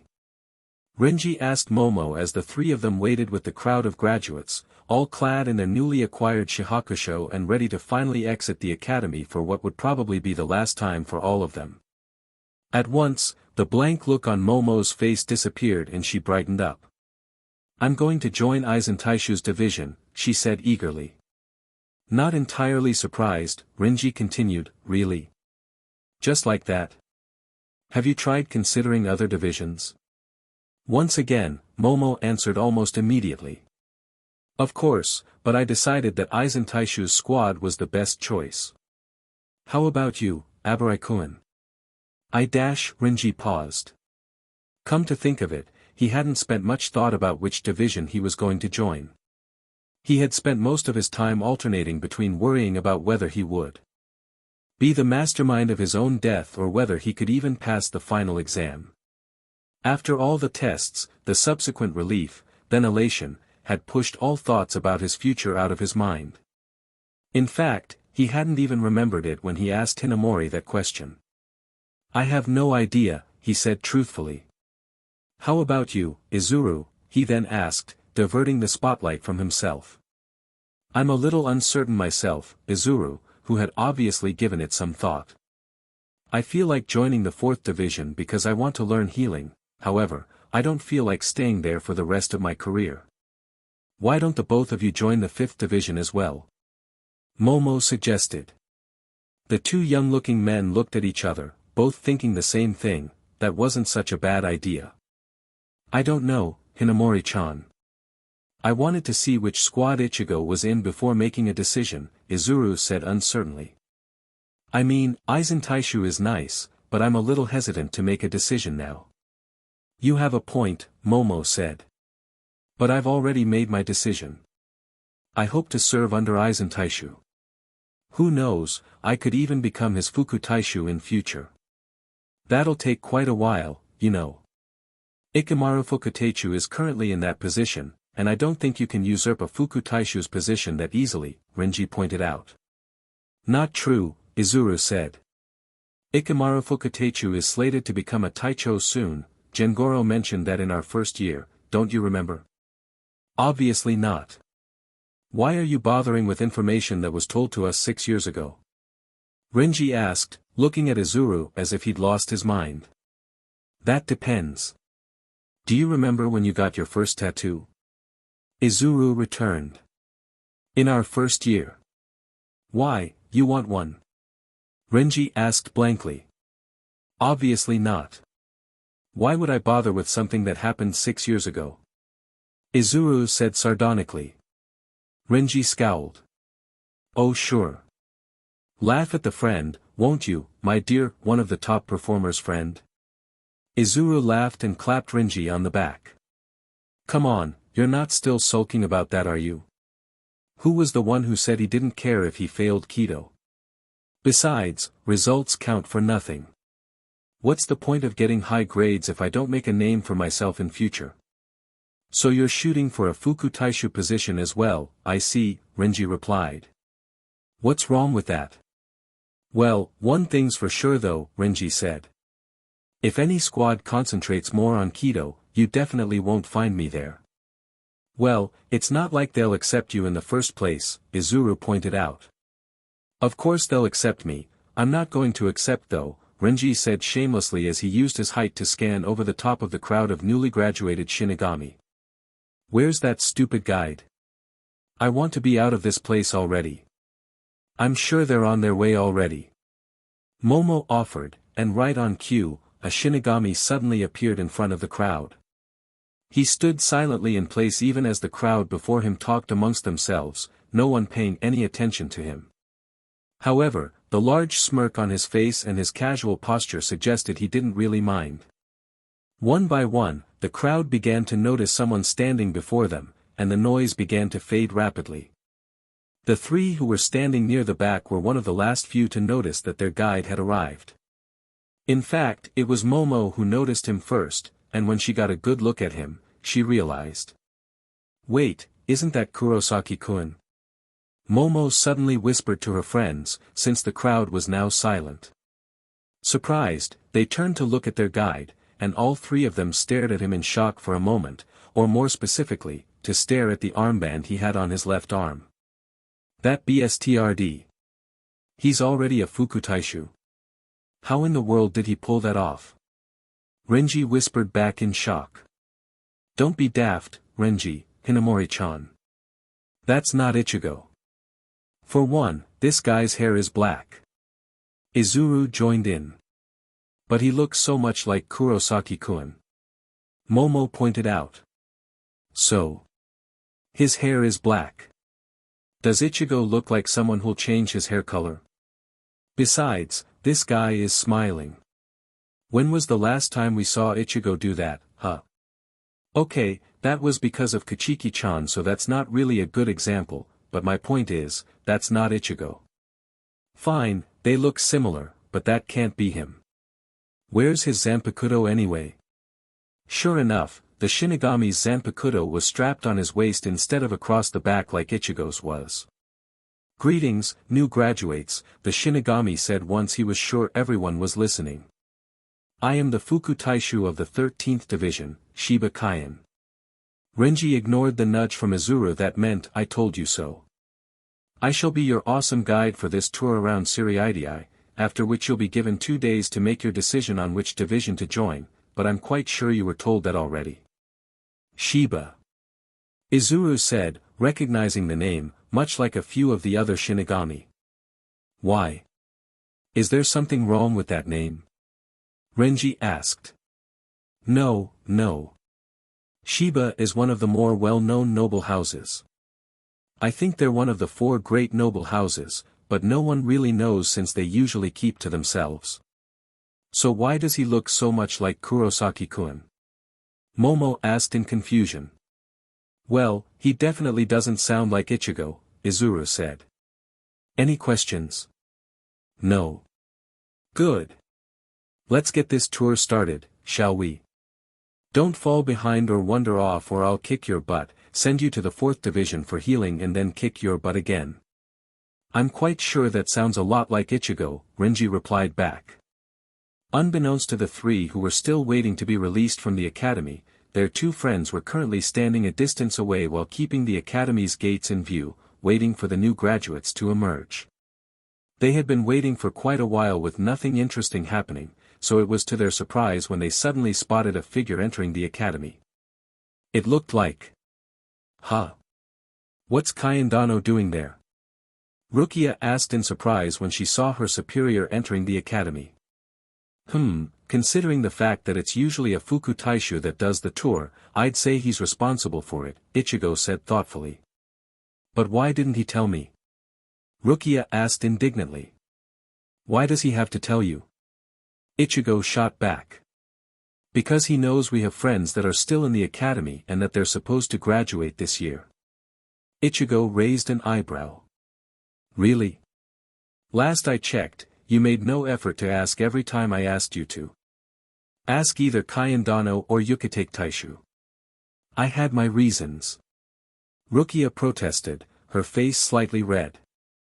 Unknown to Ichigo, her persistence and eventual chastising at the hands of Kaien when she asked about Ichigo all those years back was still fresh in her mind. Ichigo shook his head slightly. Well, it doesn't matter either way. Let's just wait for him to come out. However, Kaien Dano didn't strike Ichigo as being the type to forget things easily, so he was pretty sure that the lieutenant knew that they had friends graduating this year. They waited for a few more minutes before the academy gates opened yet again and a group of Shinigami, obviously the new graduates, walked out of the academy in a semi-orderly fashion. Kaien obviously didn't bother about them being in line so as long as they didn't run off. I wonder if they actually return back here after the tour. Ichigo said to himself, although it was loud enough for Rukia to hear. What do you mean? Shouldn't you know? Rukia asked. Ichigo just shrugged. I was called away, remember? Oh yeah. Rukia said. In that case, let's follow them. We could always pull them away once the tour is finished. Ichigo immediately agreed to that and the 2 of them followed behind the group of new Shinigami. And over here we have the 4th Division headquarters, and if you guys have been paying attention, you'd notice that its building is the largest out of all the other divisions we've seen so far. This is because it not only houses the 4th Division, it is also the medical center for the entire Siriidii. While their two friends followed at a distance, the three new graduates were diligently following Kaien as he gave the tour, although one of them was already bored. "Man, this is getting boring," Renji complained, although he was tactful enough to say it softly. "I remember passing by that tattoo shop where I got my tattoo, and I'd rather get it now instead of going on this tour in case I forget." "Well, judging by how concerned you seemed about your tattoo, I highly doubt you'll forget it that quickly," Izuru said dryly. "I for one think that this tour is very important. You never know when we might need to go to some of these places. You don't hear Hinamori-chan complaining as well." Sure enough, Momo was silent despite the complaints from Renji. However, that didn't mean she was actually listening. Instead, she was looking left and right, as though looking for something. "Where are Kurosaki-kun and Rukia-chan?" she asked, unaware that said friends were following them. "I thought they would be coming to find us." "Meh, they've probably forgotten about us," Renji said immediately. "Don't be so cynical," Izuru said. "They could be waiting for us till after we finish the tour. Or perhaps they've forgotten what day it was." "Oh well, even if they've forgotten, we could always go look for them," Momo suggested. "But how do we do that? Which squad do we go to?" Renji asked. "Simple. We could always ask Shiba Fukatechu later," Izuru said. "I think he might know which division he's in. And didn't he say he was the Fuku Taishu of the 13th division? Didn't Kachiki-chan say she was in the 13th division as well back in our first year? That means that Shiba Fukatechu is Rukia superior." Renji looked at Izuru with some slight disbelief. "How do you remember things that happened 5 years ago?" "I listen, that's why, and I pay attention to things," Izuru replied a little smugly. "And you still managed to fail last year," Renji shot back. "So you still see fit to remind me of that, I see," Izuru said. "Of course," Renji smirked. "In that case, how about I remind you about your Kido test?" Izuru retorted. Renji scowled and was about to argue, but Kaien's voice suddenly boomed out, "Oi! You three! What are you doing?" Surprised, the three of them whipped around to find that they were the only ones standing there, the rest had already walked off. Embarrassed, they immediately hurried to rejoin the group. After completing the tour, Kaien brought the entire group of graduated Shinigami to their temporary living quarters, where they would be staying for a few days until they knew their division. "So are there any questions?" Kaien asked with a grin. "No. If not, you guys are free for the rest of the day, but don't go off making any trouble. If you do, you will be punished once you get posted to your division. The last person who got in trouble 3 years ago is still cleaning out the sewers," he added, his grin turning nasty, such that no one knew if he was kidding or not. Just as he turned to leave, Momo ran up to him, followed closely by Renji and Izuru. Excuse me, Shiba Fukatechu?" "Yes, what's the matter?" Kaien asked, looking at the three of them. "You're wondering where Rukia and Ichigo are, aren't you?" All three of them widened their eyes simultaneously. "How did you dash?" Kaien laughed. "You guys weren't exactly talking very softly back there, you know. So you know what division Ichigo is in?" Renji continued unabashedly. "Sure. I could tell you, but I think he'd rather do that himself," Kaien replied. Seeing the confused looks they were giving him, he continued. "They're right over there, you know," he said, pointing somewhere to his left. Surprised, all three of them turned to look in the direction he was pointing, but when they saw nobody, they all reached out to sense for their friend's Ryatsu. However, they couldn't detect any familiar Ryatsu anywhere in the direction Kaien was pointing at. Well, they would've, but Ichigo and Rukia had moved the moment they saw Kaien point in their direction, and they flash-stepped behind their unsuspecting friends before lunging at them. Ichigo charged at Renji and aimed a punch at his lower back, not bothering to hold back on his strength, while Rukia crept up behind Momo and screamed into her ear. Izuru, who was standing in between Renji and Momo, jumped violently when the person on his right suddenly gave a loud "ouch," leaping into the air, and the person on his left gave a shriek of surprise. The combined magnitude of the sound was enough to leave his ears ringing, as all three of them whirled round to confront the culprits who had scared them. Standing in front of them were Ichigo and Rukia, both standing there, arms folded and identical smirks on their faces. "I see you're still just as inattentive even after becoming a Shinigami, Renji," Ichigo said smugly. "Shut up," Renji said irritably. "I was distracted when Shiba Fukutechu pointed us in the wrong direction. We thought you two were really hiding where he pointed, or else we would have sensed you coming from afar." "Oh, we were hiding there," Rukia clarified. "We moved the moment we saw Kaien Dano pointing at us, because we wanted to surprise you guys and didn't want you finding us." Immediately after that, she turned to her superior, who was standing nearby and watching the spectacle. "How did you know we were there?" "I sensed the two of you, of course," Kaien replied with a grin. "You two weren't exactly subtle, you know. I knew you guys were there back at the academy." Confused, Ichigo asked, "But how?" "We made sure to suppress our Ryatsu in case any of them were looking out for it." "It's not that hard once you know what to look out for," Kaien boasted. "I knew you two would probably want to look for your friends, so I was keeping a lookout for you both. We almost mistook you for Kurosaki-kun, Shiba Fukutechu," Momo admitted. Enough with calling me Shiba. You three are Rukia's and Ichigo's friends, you can call me Kaien Fukutechu." "Well, we do look similar," Kaien said. "You're not the first ones to mistake the both of us despite our hair color. Rukia here still occasionally called me Ichigo even after being in my division for a month a few years back," he said, his grin widening. "I think she was still pining for him." "What?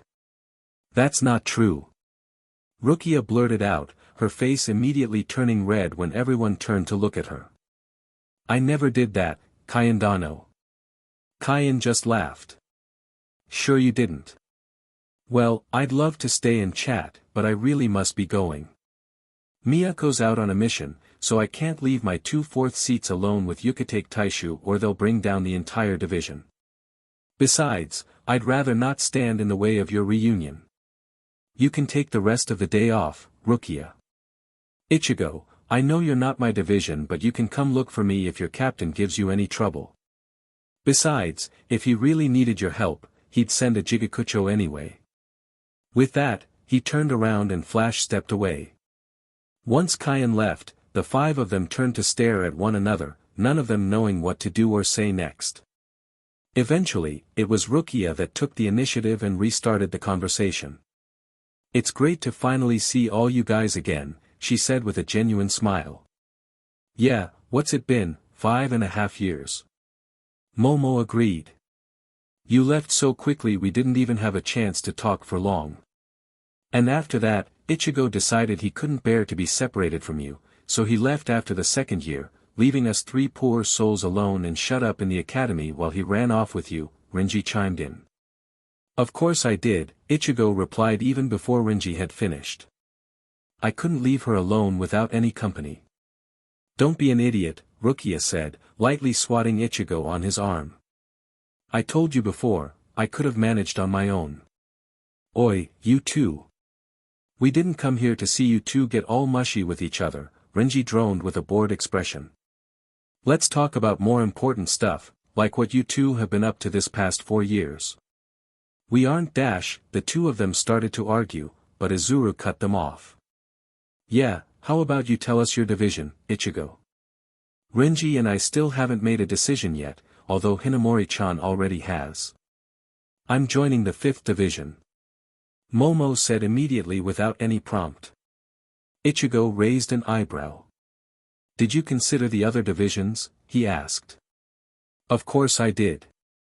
The 5th division is the best," she replied without hesitation. Ichigo looked like he wanted to disagree, but Renji suddenly cut in again. "Well, we're waiting. What division and position are you? Please don't tell me you're already a 3rd seat or something. If you are, I might as well be a lieutenant by now." Ichigo just laughed at the irony of it while Rukia just smirked silently. "In that case, you wouldn't make a very good lieutenant." What lieutenant can be defeated by one that isn't, he said, nearly letting slip his position. Why don't I tell you later? I don't feel like standing here any longer. The rest all agreed, and they all began heading away, albeit with no clear destination in mind, Ichigo leading the way. Rukia fell in step with him, leaving the three to follow them. I'm sorry, Renji said, shaking his head vigorously. I must be imagining things. I heard you say you were a third seat in the 6th division. My hearing must be going bad. Could you repeat that? He said, cupping his ear and leaning in closer. They were currently seated in a food establishment that was recommended by Rukia, since she and Ichigo frequented this place together many times, having dinner and catching up with each other. Ichigo gave a bored sigh and resisted the urge to clip his friend on his ear. I'm the third seat of the 6th division, he said again in a monotone for what seemed like the umpteenth time.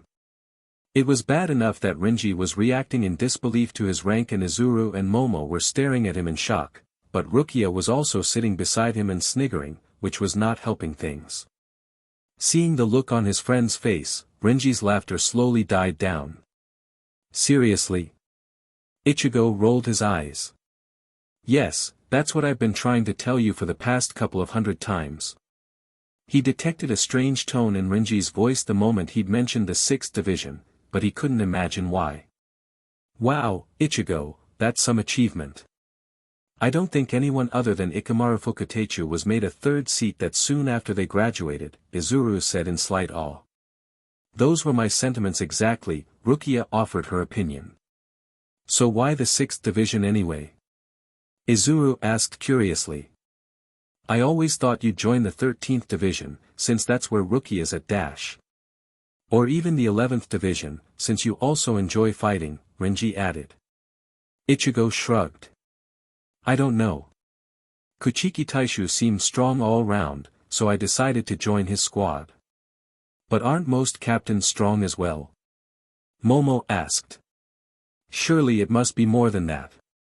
For example, I chose Division 5 because Aizen Taishu is the nicest out of all the others.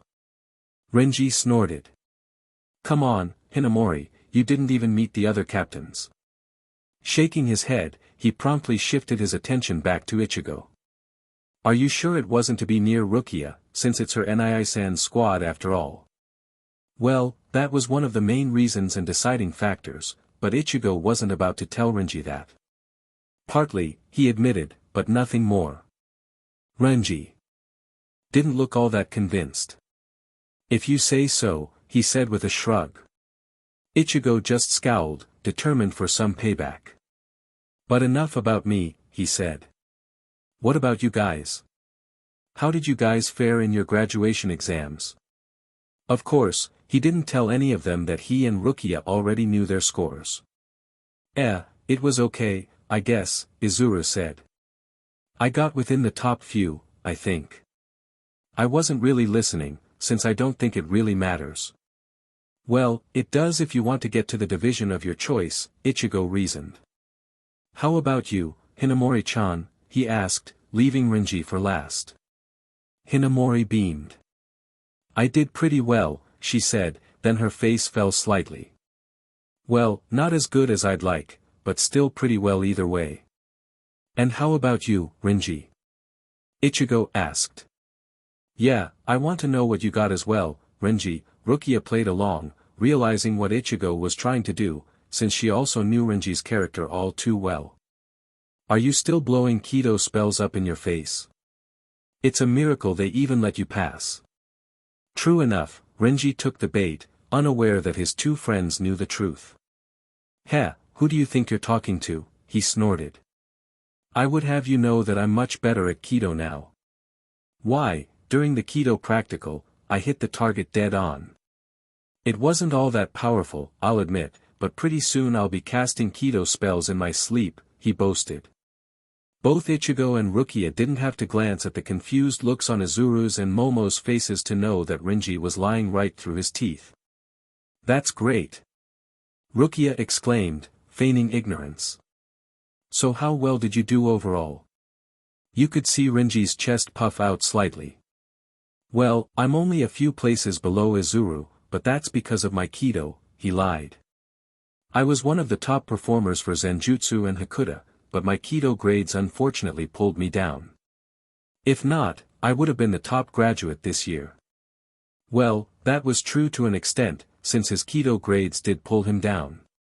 Rukia and Ichigo exchanged looks, both silently agreeing that now was a great time to call his bluff. Wow, so Renji was only a few ranks below you, she asked Izuru for confirmation. Dash. Of course I am, Renji cut in before Izuru could say anything. That's good to know, Ichigo said, nodding his head. You know, one of the tasks I have as a third seat under Kachiki Taishu is to do some paperwork for him, since he doesn't have a lieutenant. One of my tasks is to compile the names and scores of all the graduates every year. Out from the corner of his eye, Ichigo saw the grin on Renji's face vanish. He pretended not to see it and continued. So I checked every year, nervously hoping that I might find your names written down. So a few days ago, I did the same thing, and I was real relieved to see that all of you managed to pass. At this point, he couldn't suppress a grin. Naturally, I had a look at your scores since I have to compile them anyway. So you mean?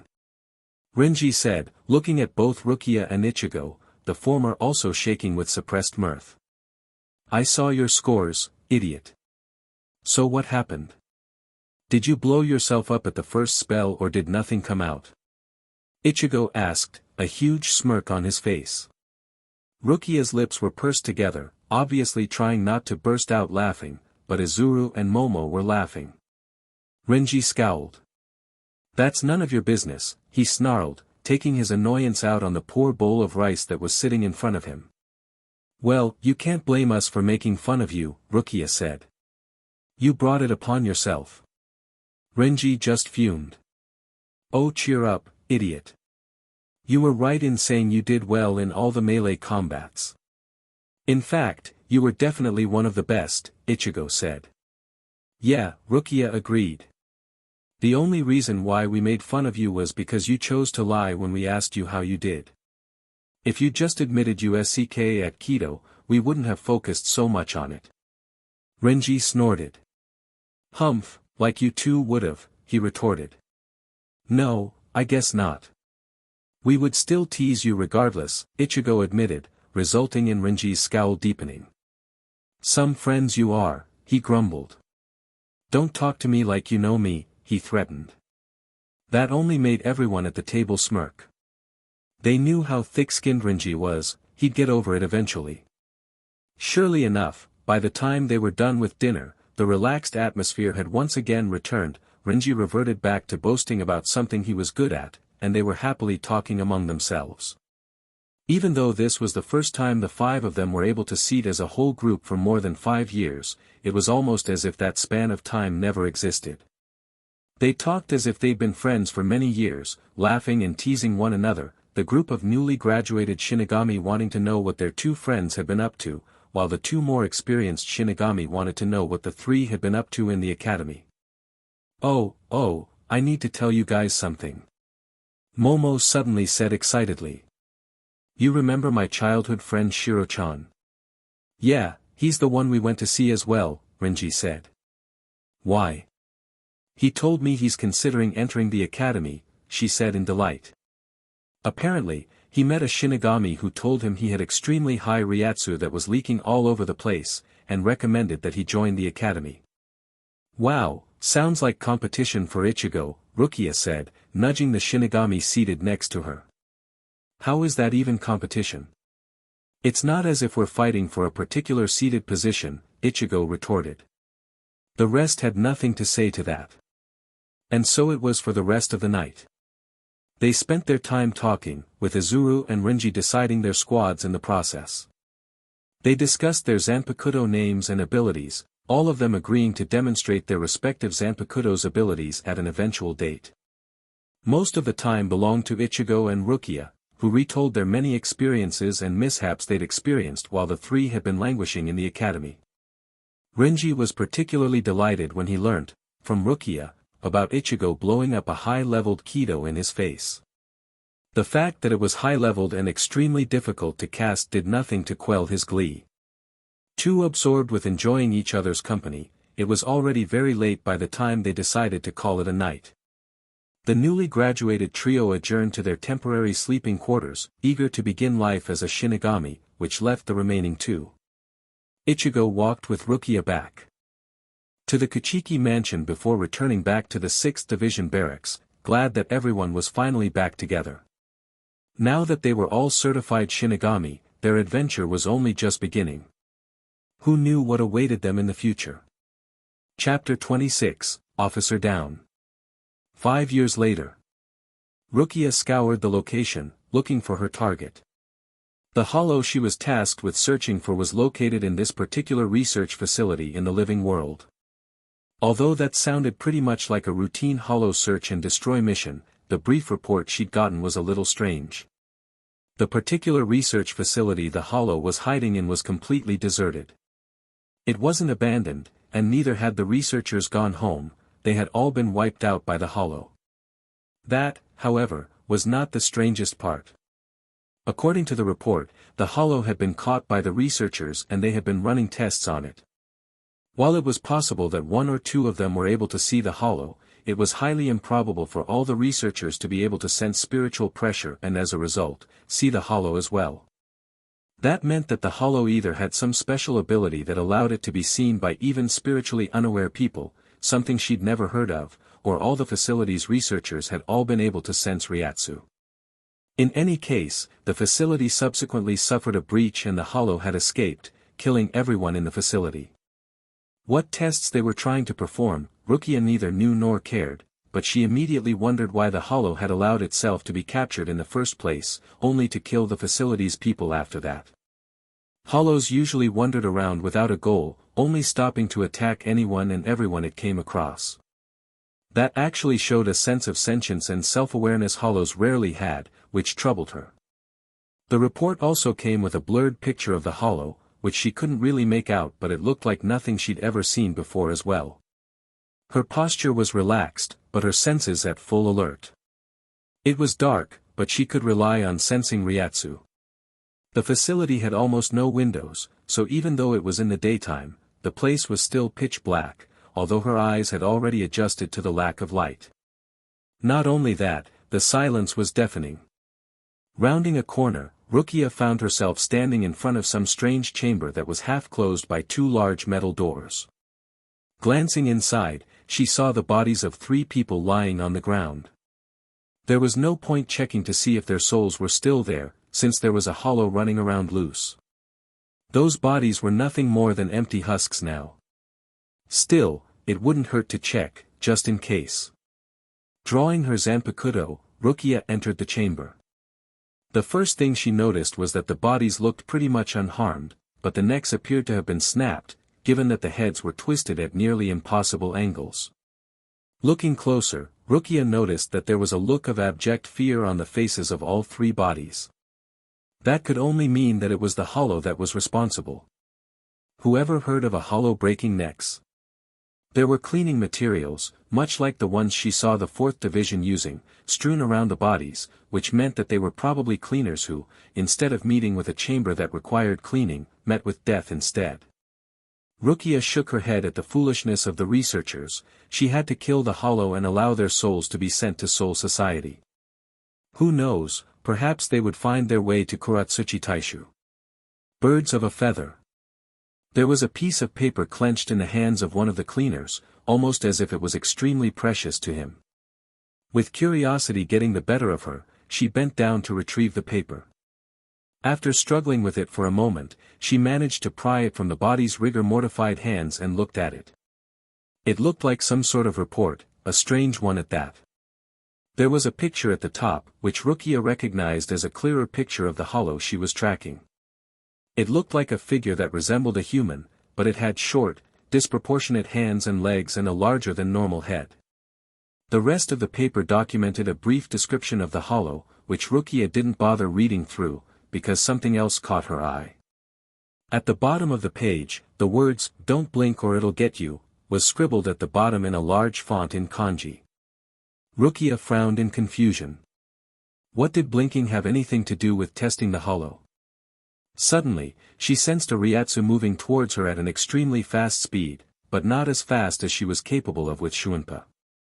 It had to be the hollow. Whirling round, Rukia took on an attacking stance as the entity entered the hallway from which she'd entered earlier.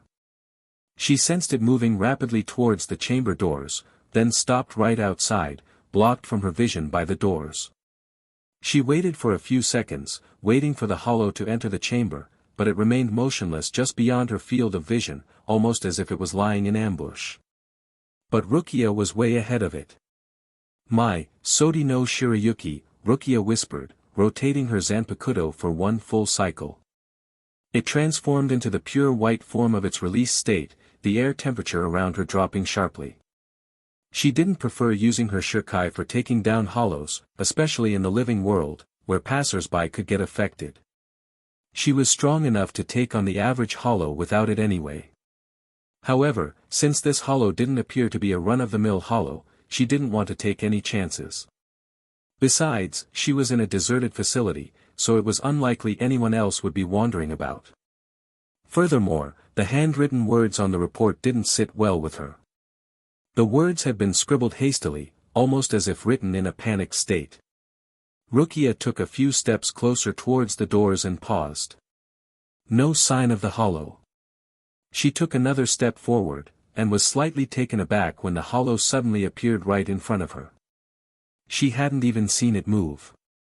She raised her sword, prepared to defend once it made the first move. She stared at it for a few unblinking moments, but it just stood there, not even moving an inch. "What the heck?"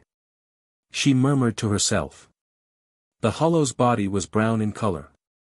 Its hollow hole was in the center of its body, and its hollow mask did not have any facial features save for a few streaks of red and green that gave it the appearance of a face. Rukia braced herself, waiting for it to attack, but it stayed rooted in place. Deciding she'd had enough waiting, Rukia stabbed her sword into the ground 4 times in front of her, all the while watching the hollow warily. Each stab left a puncture mark on the ground from which ice particles flowed from. Drawing her sword back at eye level, she said, "Tsugi no mai, Hakuren," moving her blade forward. An avalanche of frigid air erupted from the tip of her Zanpakuto and surged forward, straight at the hollow who still hadn't even moved or made a sound. The hollow was engulfed by the cold air for a few seconds before the attack dissipated, leaving a trail of ice in its wake and completely encasing the hollow in ice. Some of the ice shattered immediately, but the ice around the hollow thankfully stayed intact. Leaping forward, Rukia stabbed at the hollow's head. The blade broke through the ice and ran right through the hollow's mask and out the back of its head. When Rukia pulled out her Zanpakuto, the remaining ice shattered at the same time, freeing the hollow. It didn't move for a few seconds as blood gushed from the wound it received before toppling over, collapsing onto the ground with a resounding crash. Rukia looked at it for a few moments before leaving. That was definitely her easiest and yet most bizarre fight. It hadn't even tried to attack her, so she was left wondering how it managed to kill of an entire facility's staff. Ichigo stared apprehensively at his target as it reared up, roaring into the sky. The noise was deafening, and if this hollow was loose in the real world, it would have sent nosy people running towards it instead of away. Such was the inquisitive but annoying nature of humans. Thankfully, this hollow was found in Rukongai, and although it had devoured quite a few unfortunate souls by the time Ichigo got there, no one else was stupid enough to go nearer. Actually, this wasn't his target. It was tasked by a squad of Division 6 Shinigami, but they'd called for reinforcements, and with nothing to do, Ichigo answered the call.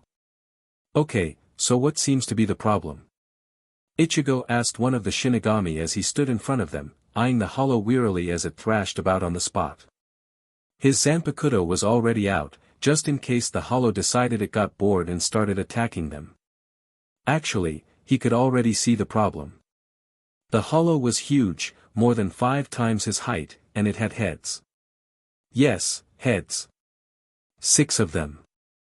Joined to the short but broad body by a long neck, each head bucked and weaved in the air, attacking anyone that got too close. Each head looked distinctively snake-like, each having its own mask, and each equally dangerous. Well, half the squad is out of commission. No one died, thankfully, but this hollow's vicious.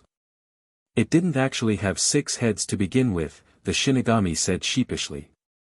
At first it only had 2 heads, but it sprouted more when we tried to kill it. Ichigo frowned. How is that even possible? Hollows don't sprout heads randomly, he said. Well, apparently this one does, the Shinigami replied.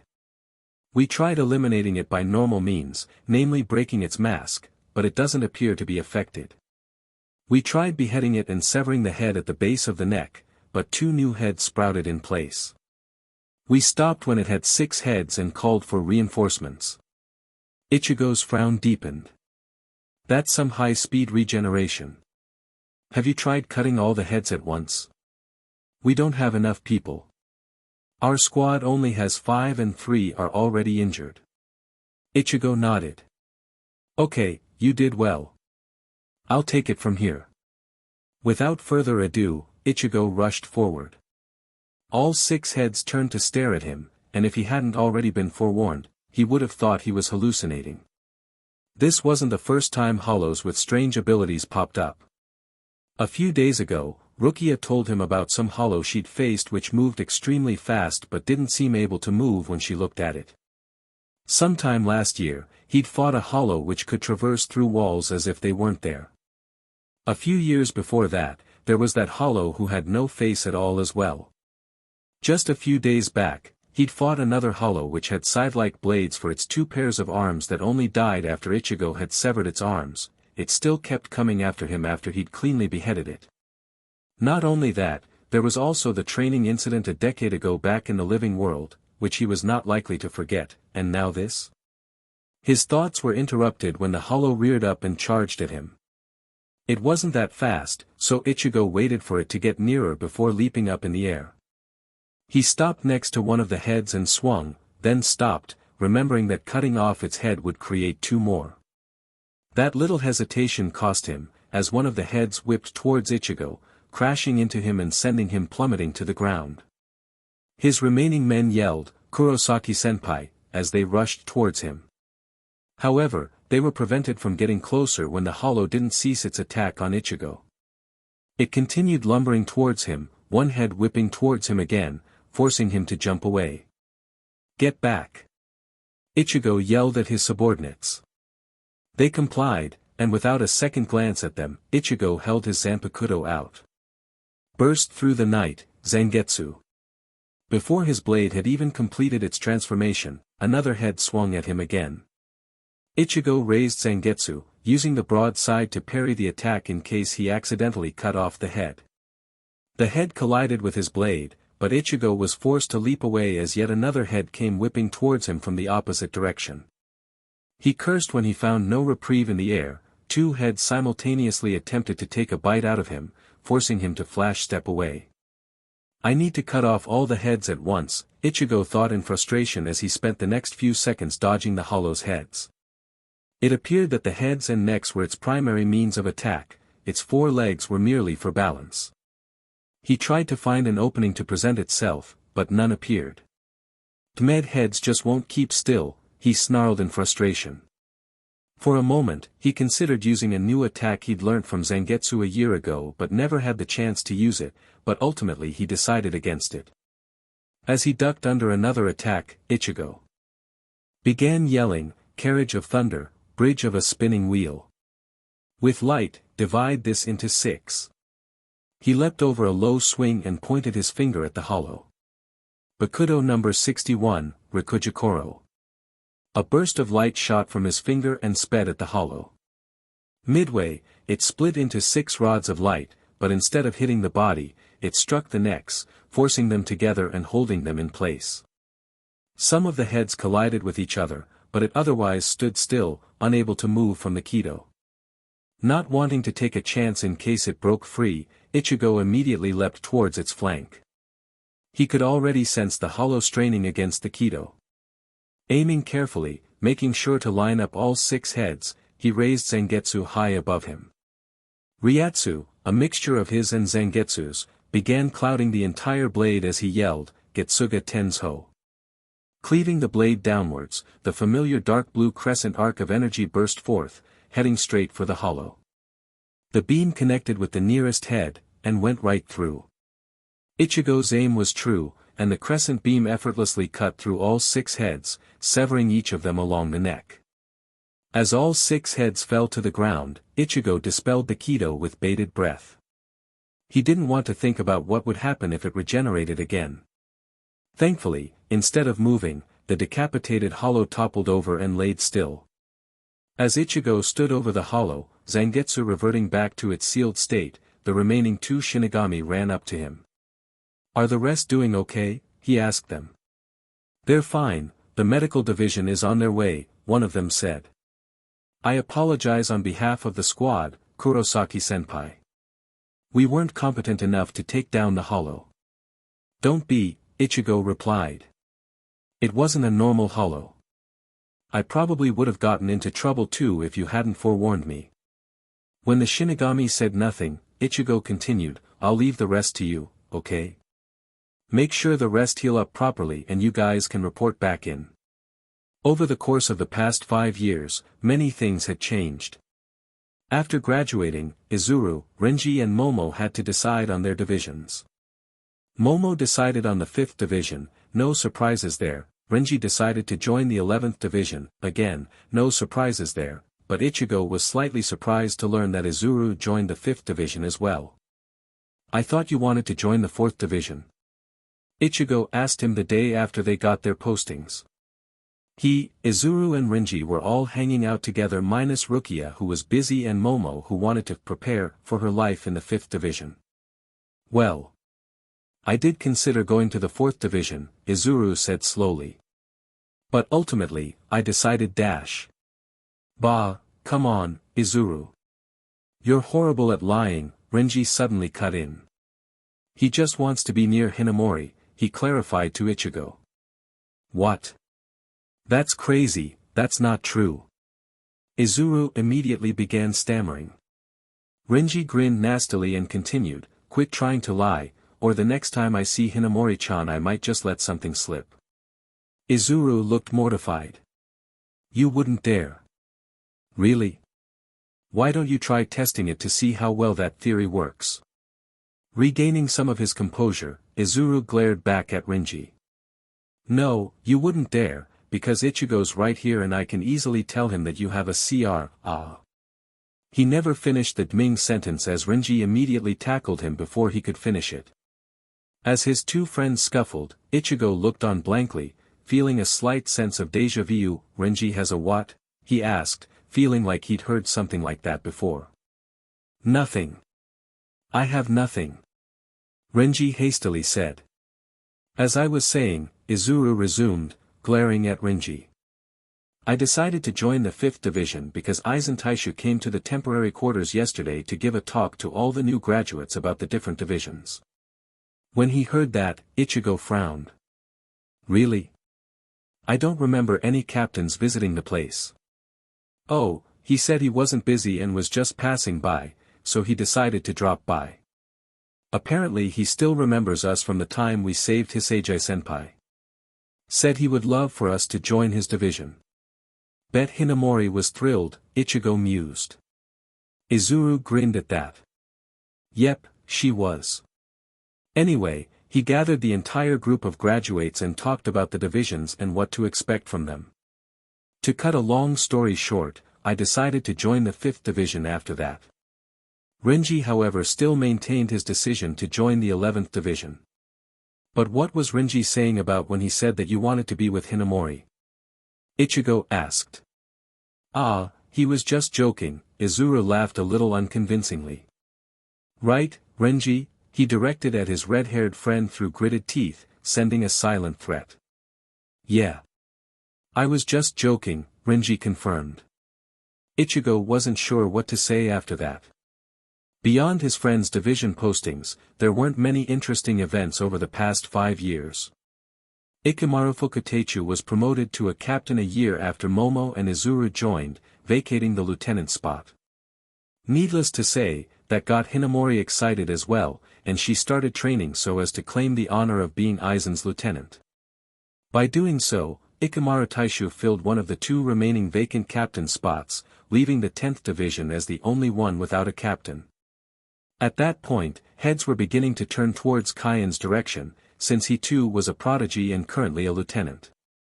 However, much to Ichigo's chagrin, instead of playing down calls for him to be a captain, Kaien did the next best thing, divert the attention towards Ichigo. Let's look at it this way, shall we? Kaien told Ichigo with a grin when the latter complained to him. Ikamaru Taishu completed the curriculum in 1 year, while I took 2. Technically, you completed it in 1.5 years, and don't argue about that, he added when Ichigo looked to do just that. You and Ikamaru Taishu started out as third seats, while lowly me didn't. Need I continue? He ended with a wide grin. Besides, aren't you aspiring to be a captain? This is a great time to step up to the plate. Ichigo had no further arguments after that except for the standard "I'm not good enough" reason. Like anyone was going to believe that excuse. The focus on him didn't last long though. 2 years after Ikamaru became a captain, waves were generated when a student finally managed to emulate his achievement of graduating within a year. That person was none other than Hitsugaya Toshiro, Momo's childhood friend. Even the 5 friends were shocked. None of them expected him to do that well, not even Momo. They knew he had high Ryatsu, they didn't know he was smart as well. Whatever the case, everyone was likening him to Ikamaru Taishu, calling him the next child prodigy. And apparently, that was not something that he was really happy about. He doesn't like to be labeled as a child. It sounds as if people are belittling him, even if they're calling him a prodigy, Momo explained to the other 4. She had attempted to get Toshiro to celebrate his graduation with them, but he had flat out refused.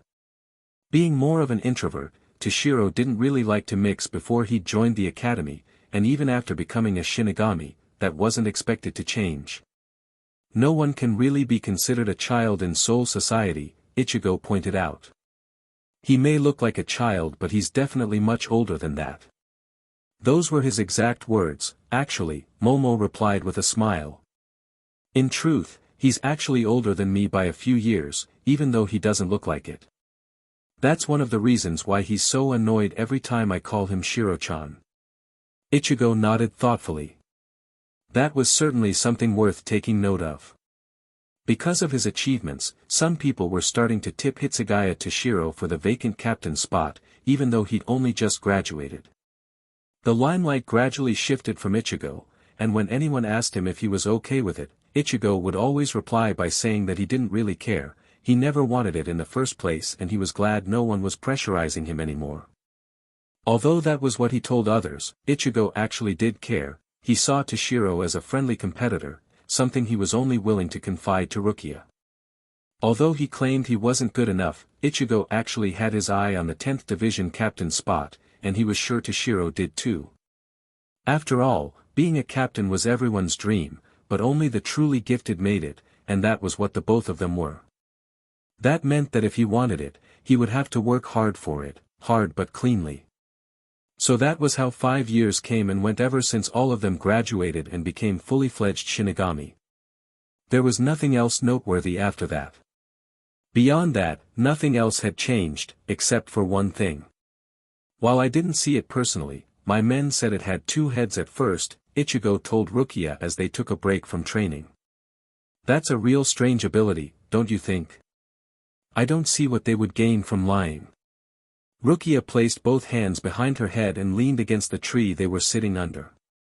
No, I don't think so. I notified Yukitake Taishu about the hollow I fought a week back as well.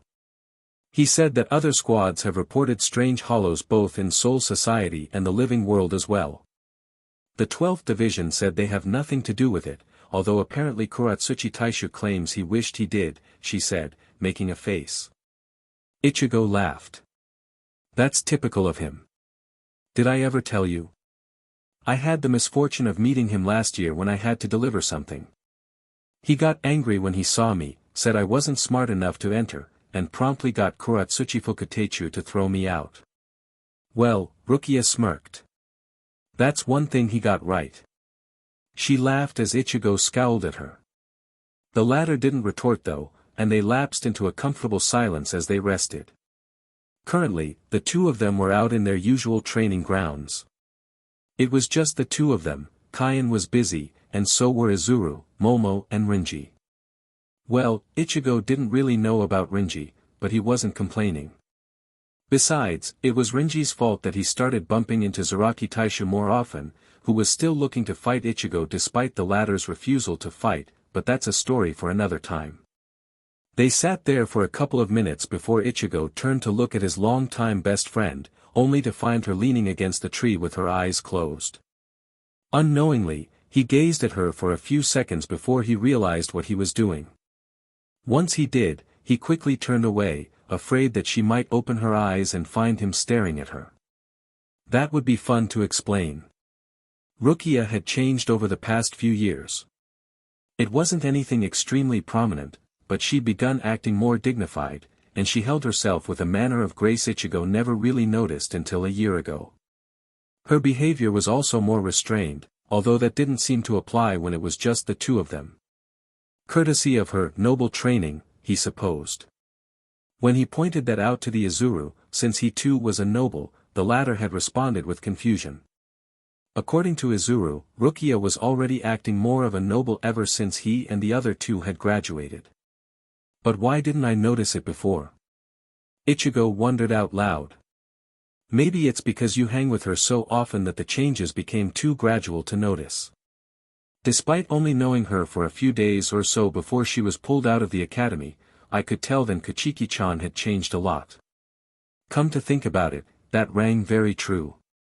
Before the others had graduated, if Ichigo wasn't busy with Division 6 duties or training, he was either training with Rukia and Kaien or simply just hanging out with her. In fact, Kaien rarely joined them when they trained nowadays. Even with the other three occasionally joining in training or hanging out, it was usually just the two of them. Of course, that didn't mean that he saw her every day, even he didn't want that, but they hung out frequently enough. Put it this way, the 13th Division knew him well enough not to confuse between him and Kaien, something other divisions still did occasionally. Besides, Kuchiki Byakuya knew that his third seat was very close to his sister. If he didn't approve of it, he would have said something, right? Having grown up in Inuzuri together, Ichigo and Rukia had always been close. However, just like how it took him nearly a decade to realize she'd change, it also took him just as long to realize that their closeness had somehow changed as well. Although he'd always enjoyed spending time with Rukia, Ichigo didn't mind if she was too busy, as those times were pretty few. He would just do his own training or something. It wasn't like he was idle all the time, and he was usually the one that was busy instead. However, he didn't know why, but something seemed to have changed of late. For the past few times, if he was free while Rukia wasn't, he would feel a little disappointed. Why? He wasn't really sure. As he began pondering these issues, Ichigo also started to take greater note of her actions. First, it was the subtle things. Her actions outside of training were, according to Izuru, more like that of a noble woman, more refined, more graceful, and gentler. She was in no way crass in the past, rather, she'd always had an aura of gentleness, which allowed her to fit perfectly, unless it came to hitting him. Then, it was the more obvious things, namely, in combat. Byakuya once told the entire 6th Division that swordsmanship was more than just swinging some long killing instrument in the air. It was, in some sense, an art form, graceful yet deadly. Rukia, however, seemed to take it to the next level. Whenever she fought with her Zanpakuto's pure white released state, it never seemed like she was fighting, she looked like she was dancing. Overall, she was still the young child who grew up alongside him in the dredges of Inuzuri, but she was also integrating herself to be more like the noble status that came with her adoptive family's namesake. Whatever the case, it was annoying Ichigo, to say the least. Her changes seemed to have affected him as well. Ever since he started noticing the changes in Rukia, Ichigo found his gaze lingering on her longer than it usually did. He also found himself smiling, not smirking, every time he saw her, to the point that she started calling him soft. But then again, he never took notice of how long he would keep his gaze on her. What constituted as staring at a person for too long anyway? And perhaps he'd always smiled whenever he saw her. What was wrong with smiling anyway? Why was he even caring about what he did around Rukia anyway? Gah! It was making him so confused. He blamed the changes. Though they made her more graceful, more beautiful, he didn't like the confusing thoughts that came along with them. Just then, a voice suddenly shocked him out of his musings. Ichigo. What are you doing? Surprised, Ichigo refocused his attention in the direction of the voice, and found Rukia looking at him curiously. You were staring past me earlier. Is everything okay? She asked. I was thinking about where all these strange hollows might have come from, Ichigo said hastily. Thankfully, Rukia didn't seem to sense anything strange. She nodded thoughtfully as she said, quite true. I wonder if it has anything to do with Hueco Mundo. Hueco Mundo is where all the hollows originated from. Any soul that becomes a hollow would transform there. Ichigo had to resist breathing a sigh of relief. Well, who knows? Not much information is known about the area. It could very well be the source of all these strange hollows. I don't think even the captains know much about that place. Rukia nodded absent-mindedly as she resumed staring at the sky. What's with all those dark clouds? She asked no one in particular. Ichigo mimicked her and looked up. Sure enough, the Soul Society sky was, for some reason, overcast. Beats me. I would say it's about to rain, but it never rains in Soul Society. They sat and stared at the sky for a few more moments before Rukia said, maybe we should head back. Let's call it a day. Ichigo agreed, his questions of why he was feeling strange around her getting shelved away for a later date. They began to receive vibes that something was wrong as they approached the 13th Division. For one, it was noisy. It was never noisy in the 13th Division, unless you counted the 2 fourth seats. Are they celebrating something? Ichigo asked Rukia. She frowned in return. I don't think so. There was no mention of anything of that sort. Maybe Katsubaki-san and Kotetsu-san are on a drunken rampage again. Ichigo suggested. Rukia involuntarily shuddered. I hope not. Miyako-senpai is on a mission, and she's the only one they seem to be afraid of. As they got closer, they both noticed that there seemed to be a sense of urgency and confusion in the noise. Sensing something amiss, they both ceased walking and switched to Shunpa. They arrived at the 13th Division barracks only to find Shinigami pouring out of it. What in the world is happening? A bewildered Ichigo asked. Rukia didn't immediately answer. They seemed to be headed for the assembly grounds. Automatically, without having to confirm with each other, they both moved off immediately in the direction all the Shinigami were headed, the assembly grounds in front of the 13th Division office. When they got there, they found both 4th seats, Katsubaki Sentaro and Kotetsu Kaien, busy assembling all the division's Shinigami, most of who looked like they didn't even know what they were doing there. Rukia headed towards them, Ichigo following closely. What's going on, Kaien? Rukia asked. The small Shinigami looked at her. Oh, Kuchiki-san. We have no idea. Katsubaki and I received an order from Yucatec Taishu to assemble the entire division. Any idea why? Rukia asked again. Ichigo didn't say anything since this was, after all, not his division. Kaien shrugged. None. Yucatec Taishu did sound urgent though. No idea why, we don't want to question it. Perhaps you might want to ask. I think both Shibafuku Teichu and Yucatec Taishu are inside the division office. Nodding, the two of them proceeded to the office. While Ichigo stood to one side, Rukia approached the door, knelt and rapped on it. Kuchiki Rukia, requesting permission to enter, Yucatec Taishu. There was no response for a moment, but the door suddenly opened slightly. Surprised, Rukia looked up to see Yukitake staring at her. He wasn't smiling. "Ah, the two of you are back. What's going on, Taicho?" Rukia asked. "We came back to find the division assembling."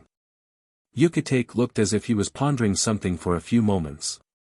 Then, he said, "I think you should come see this for yourself." He paused for a moment before adding, "You too, Ichigo." Exchanging looks with each other, Ichigo and Rukia followed Yukitake into the office. After taking a couple of steps into the office, they both found themselves frozen at the sight before them. A stricken-looking Shiba Kaien was staring at two bodies on the ground, both covered by a sheet. The faces of both bodies were exposed, one of which they both recognized. Third seat of the 13th Division and wife of Shiba Kaien, Shiba Miyako. Chapter 27, Losing. The two of them stared in shock at the scene before them. Two bodies, one of them being none other than Shiba Miyako, were lying in the center of the office, both covered by a sheet each, so the extent of their injuries was not discernible, although the fact that both sheets were blood-soaked was information enough. Kaien was kneeling by his wife's side, staring at her lifeless form with a stricken and shocked expression. His hands were balled into fists on his thighs, each hand fstng a handful of his shihakusho and shaking slightly. "Are they?" Rukia whispered hesitantly, as if talking might cause the room to explode. "Miyako was dead on arrival," Yukitake said in a low voice as he approached from behind them. "Iwasaki, the only one left of her men, died soon after," he continued, referring to the other Shinigami. "How? What happened?" Ichigo asked in shock, unable to tear his eyes away from the two bodies. He'd heard of Shinigami dying, he'd even seen Shinigami get severely injured as well. Heck, he'd been one of them before, but he'd never seen a dead Shinigami before. It took a lot to kill an average Shinigami, so the damage a higher-ranking Shinigami could withstand would obviously be exponentially higher. But this was ridiculous. The sheets covering both bodies looked like they'd been dyed blood red. Could anyone's body hold that much blood? Kaien was still silent, so Yukitake had to fill in for him. "We don't know for sure, but we do know it's a hollow attack. You know that Miyako was out on a mission, right? According to Iwasaki, they were attacked by a hollow. The rest got wiped out, and I'm guessing Iwasaki was just barely able to carry Miyako back, but it was too late." He spoke in a voice so soft that Rukia and Ichigo could barely hear him, probably to make sure he was out of earshot of Kaien. "What kind of hollow is powerful enough to defeat a third seat?" Rukia said softly, choking slightly. Her whole body was shaking slightly, whether in anger or grief, Ichigo couldn't tell. He glanced at her for a moment before turning back to Yukitake. "We don't know. Iwasaki succumbed to his injuries minutes after returning with Miyako. He died of multiple heavy injuries and blood loss before he could tell us more, deep lacerations all over his body. Part of his chest caved in. With those injuries, it must have taken him the whole day to get back. He will be honored accordingly. Miyako, let's just say the hollow was in the process of consuming her." "I'm sorry you have to hear this," Yukitake said when both young Shinigami gave gasps of shock. "We lost many good Shinigami today. A hollow like this, we need to get rid of it as soon as possible," Rukia said. Ichigo glanced at her again, just in time to see a solitary tear roll down her cheek. Her eyes, although red, were glazed with anger as she stared at the two bodies. Looking down, he saw her hand gripping her zanpakuto extremely tightly, as if she wanted to break off the hilt. He was concerned. Never before had he seen her so close to losing it. That was usually his job, although he knew how she felt. Rukia admired Miyako. Although Ichigo never really talked with Miyako, he could tell how much Rukia looked up to her. It had to be a horrible blow for Rukia. He placed his hand over hers. She gave a start and looked at him. He stared reassuringly back at her, at the same time gently prying open the grip her hand had on her zanpakuto. As if knowing what he was trying to do, Rukia's face softened as she relaxed her grip. Seeing that the coast was clear, Ichigo shifted his hand to her shoulder, giving it a squeeze as they both turned back towards Yukitake, who appeared to have been waiting for them. "Those were my thoughts exactly," he resumed. "I'm assembling an assault team to take down the hollow. We know where dash. No." All heads turned towards the owner of the sound. Throughout this time, Kaien hadn't moved, but now, he stood up to face his captain.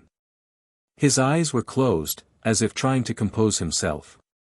"Don't send anyone else," he said, opening his eyes to reveal a hardened gaze, a gaze alien to everyone else in the room except for Yukitake. "I'll go alone. Let me punish the hollow responsible for this," he continued, his voice void of any emotion. "But Ichigo started, but stopped immediately when Yukitake immediately stretched a hand out in front of him, requesting for him not to say anything. "No," Yukitake said flatly. "It's too dangerous for you to go alone. We don't know what this hollow is capable of. At the very least, you need backup. The assault team can be assembled in a day." Instead of exploding like Ichigo expected him to, Kaien just stared at Yukitake. "Forgive me, Taicho. I need to go, and I need to go now. We don't even know its name and appearance. You want me to just sit here and wait? We know its rough position, we have to kill it before it escapes. I need to go now. I'm sorry, Taicho, but this is personal." His voice was strained, his body tense. Everyone could tell Kaien was using every fiber in him to stop from exploding with rage. As he said that, Ichigo was immediately reminded of a particular lesson they had in Shinigami duties back in the academy. Their instructor had told them that turning a fight personal was a recipe for disaster. Such a move would most likely cloud a Shinigami's judgment, making them more likely to make rash decisions they would later regret. At first, Ichigo had wholeheartedly agreed, but after seeing what the hollow had done to Miyako, he could see why Kaien wanted to make it personal. He shuddered at the look of venom on Kaien's face. He couldn't imagine having a fight turn personal. Would he, like how Kaien wants to avenge his wife, have to avenge Rinji, Momo, Izuru, or worst, Rukia? He hoped that would never happen to him, because others would have to forcefully restrain him from murdering the perpetrator. Yukitake was silent for a moment before he said, "Very well, but in that case, I'm coming with you." This time, Kaien did express surprise. "What? Taicho, you don't have to come along. You've only just recovered dash. And I should just sit back and let you deal with this alone. Kaien, I know how much this means to you, and I'm not going to stop you. However, I'm not going to let you face this hollow alone. The fact that what it did shows that it is no ordinary hollow, and you can't go in without backup. We don't know its abilities, so we have to assume the worst. Since it'll take time to assemble a strike team, I'll go in their place instead." For a moment, Kaien looked like he wanted to argue, but eventually, his shoulders sagged and he sighed. "Yes, Taicho," he said. In a deflated voice. Yukitake walked up to his lieutenant and placed a comforting hand on his shoulder, but didn't say anything. Words alone were definitely not enough to calm his lieutenant. The best he could do was to provide support and help him see closure. "Let me go address the squad and we can leave immediately. Once we've settled this, I'll inform the rest of the squads and we'll give Miyako a proper funeral," Yukitake said. Kaien didn't reply, merely nodding resolutely in response. As Yukitake headed for the door, Rukia suddenly ran up to him. "Taicho," she called. "Let me come along as well," she said with determination. Yukitake looked at her for a moment before managing a small smile. "I guess I shouldn't be surprised. Forgive me, Taicho, but I don't think I'll be satisfied unless I personally see Miyako-senpai's killer dead." "Very well. But in that case, if I give you an order, you do as I say, understand?" Yukitake said, the seriousness evident in his voice. Rukia nodded, and Yukitake turned to leave the office. Once Yukitake left, Rukia glanced back as Kaien, who had resumed kneeling in front of his wife's corpse, as Ichigo walked up to her. "You sure about this?" he asked her in a low voice. Of course I am, she whispered back in a set voice. It hurts to know that she was suddenly just ripped away from us like that. I can only imagine how bad it is for Kaien. Again, she glanced at Kaien, and Ichigo did the same. The two of them had no idea whether to leave Kaien alone or try to comfort him, so they opted for the former, in addition to talking softly. I'm coming along too, Ichigo suddenly said. Rukia didn't answer immediately. There are a million reasons as to why you can't, so I'll just ask, why? Well, I know this doesn't really concern me, but I just can't sit back and idle. Besides, something doesn't really sit right with me. This sounds like the work of yet another one of those strange hollows. Yeah, I get what you mean. I thought of that too, which is why I asked Taicho if I could join the team as well. I don't think he would have allowed me to come if he didn't think I was ready. But anyway, I highly doubt Yukitake would allow you to join. Ichigo frowned. Why not? That reminds me though, I've been meaning to ask you about your status as an unseated dash. Just then, Yukitake re-entered the office. Before Rukia knew it, Ichigo had already made his way to Yukitake. Yukitake Taishu, I would like dash. No, Yukitake said flatly. Taicho, you don't even know what I'm about to ask, how can you just say no? I know what you're asking. You wish to join, am I wrong? Yukitake replied. I'm sorry, Ichigo, but I cannot allow that. I'm not denying your abilities, but it's too dangerous and I cannot risk the safety of another squad's officer. Not expecting that answer, Ichigo was silent for a few moments. But you're allowing Rukia to go. Why can't I? Yes, Rukia is strong. Perhaps not as strong as you are, but she's also a member of my squad. As such, I can decide whether or not to allow her to join. You however are not under my jurisdiction. I have your safety to be concerned about. What would Kuchiki Taishu say if I got his highest ranked squad member hurt or killed? Although he could see where Yukitake was coming from, Ichigo was not going to let it go that easily. And if Kuchiki Taishu grants me permission? Yukitake hesitated for a moment. Then you have to listen to whatever I tell you to do, he said none too happily. Thank you, Taicho, Ichigo replied, but he simply stood still. Yukitake stared at him for a moment. I take it you've already asked for permission even before asking me? Ichigo gave an apologetic look. I figured it'll come to this, and I was expecting you to say yes from the start, actually. Yukitake just sighed. Very well then. We'll wait for Kuchiki Taishu's reply. Half an hour later, the team made its way out of Suriidai and into Rukongai, towards the location where the hollow was slated to be.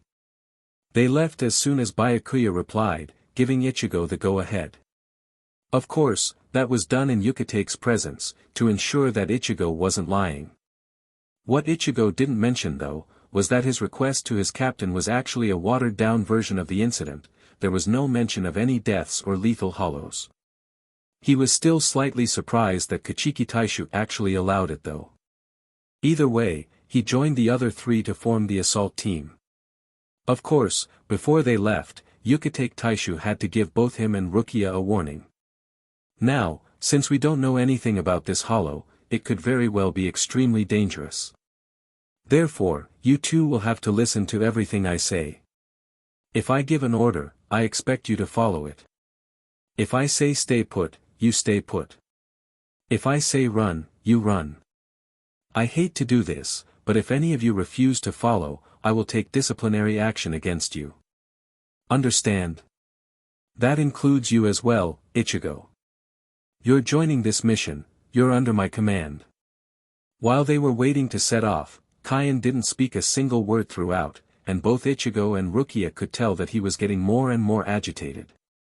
Despite his calm posture, his jaw was set and his ryatsu was swirling angrily slightly around him. Even now as they traveled, they could tell he was anxious to get there as quickly as possible.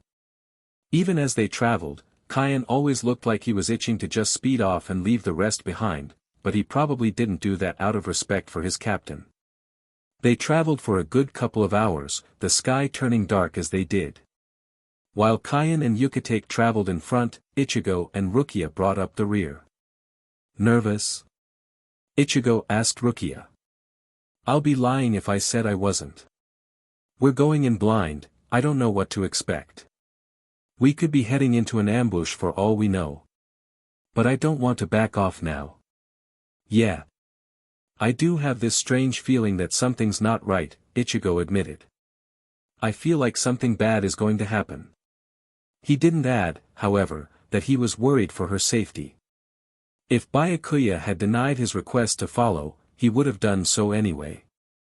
Thankfully, it didn't come to that. He probably wouldn't be able to forgive himself if she got hurt. Well, hopefully it's the hollow's doom you're feeling, Rukia remarked. They both turned to look at Kaien. Should we say something to Kaien Dano? She asked in concern. I'm afraid he might do something rash or get distracted. He's not in the best of minds right now. I'm really worried. You can't really blame him for that, Ichigo said. I mean, he's just lost his wife. I can't imagine what I'd do if we're the victim instead. Probably the same thing, I suppose. Rukia didn't answer immediately.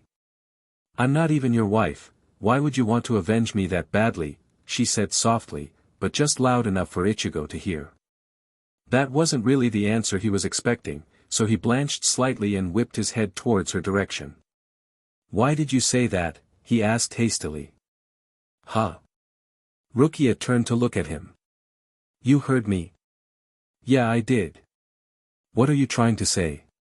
That's not what I meant, you know. That applies to Renji, Izuru and Hinamori as well. Rukia scoffed, rolled her eyes and looked forward. Of course I knew that, idiot.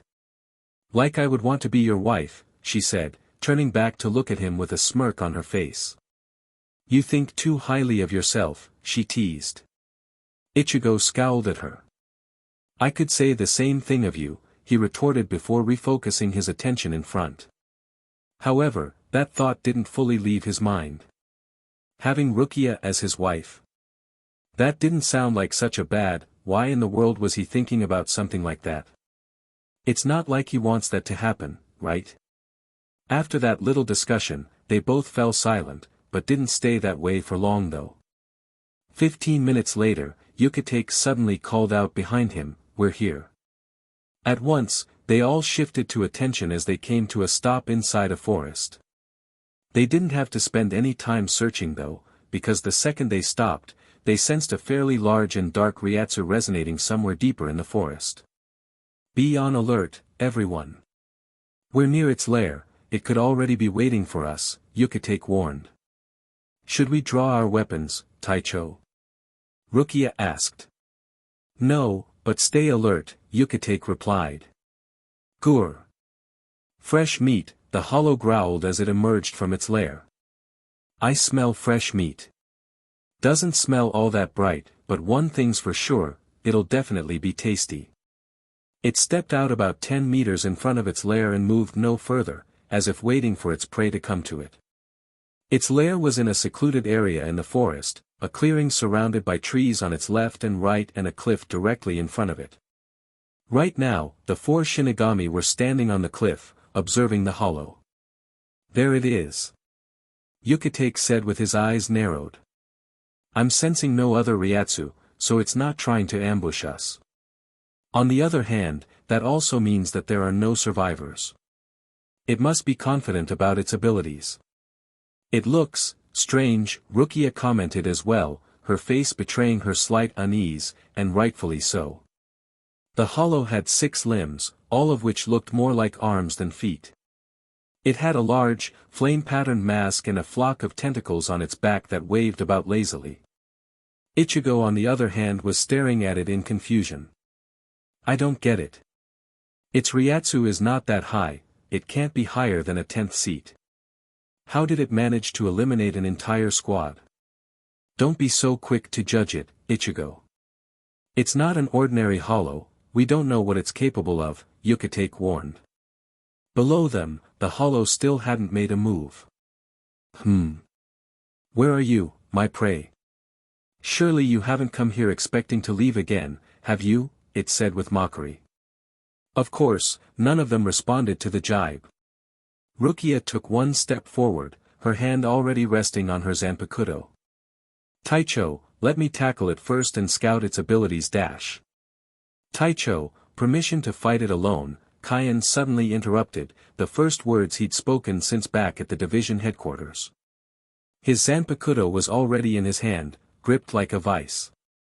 He gave no inclination that he'd even heard Rukia talk. Both Ichigo and Rukia looked at him in surprise. But Rukia started. I don't think Ichigo added at the same time, but this time, they were interrupted by Yukitake instead. Go ahead, the captain of the 13th Division said. Immediately, Kaien was gone in a flash, dropping down towards the hollow. Both Kaien and the hollow turned to face each other and began an exchange of words.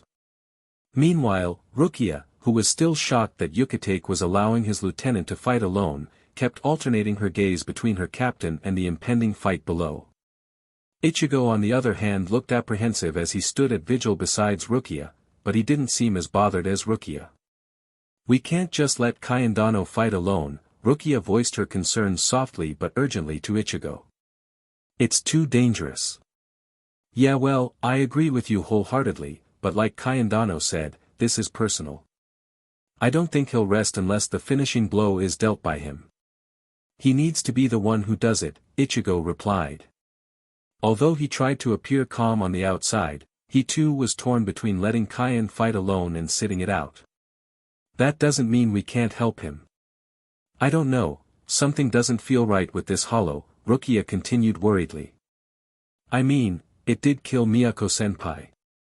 Ichigo turned to look at his best friend, who had worry clearly etched on her face. Come on, Kaien-dono's a lieutenant. I'm quite sure it'll take more than just a hollow to take him down. Let's trust that he can do it, okay? It'll be an insult to him if we don't think he's good enough, he said in an effort to calm himself as well. But if things go wrong, we could always step in. He continued, showing that he too wasn't really reassured. Rukia looked apprehensively at Yukitake, whose eyes were fixed on the battle raging below, before turning to watch as well, still not without her misgivings. She still felt that she should have said something to stop Kaien. When Kaien saw his wife's broken body, his mind just went blank. He saw red.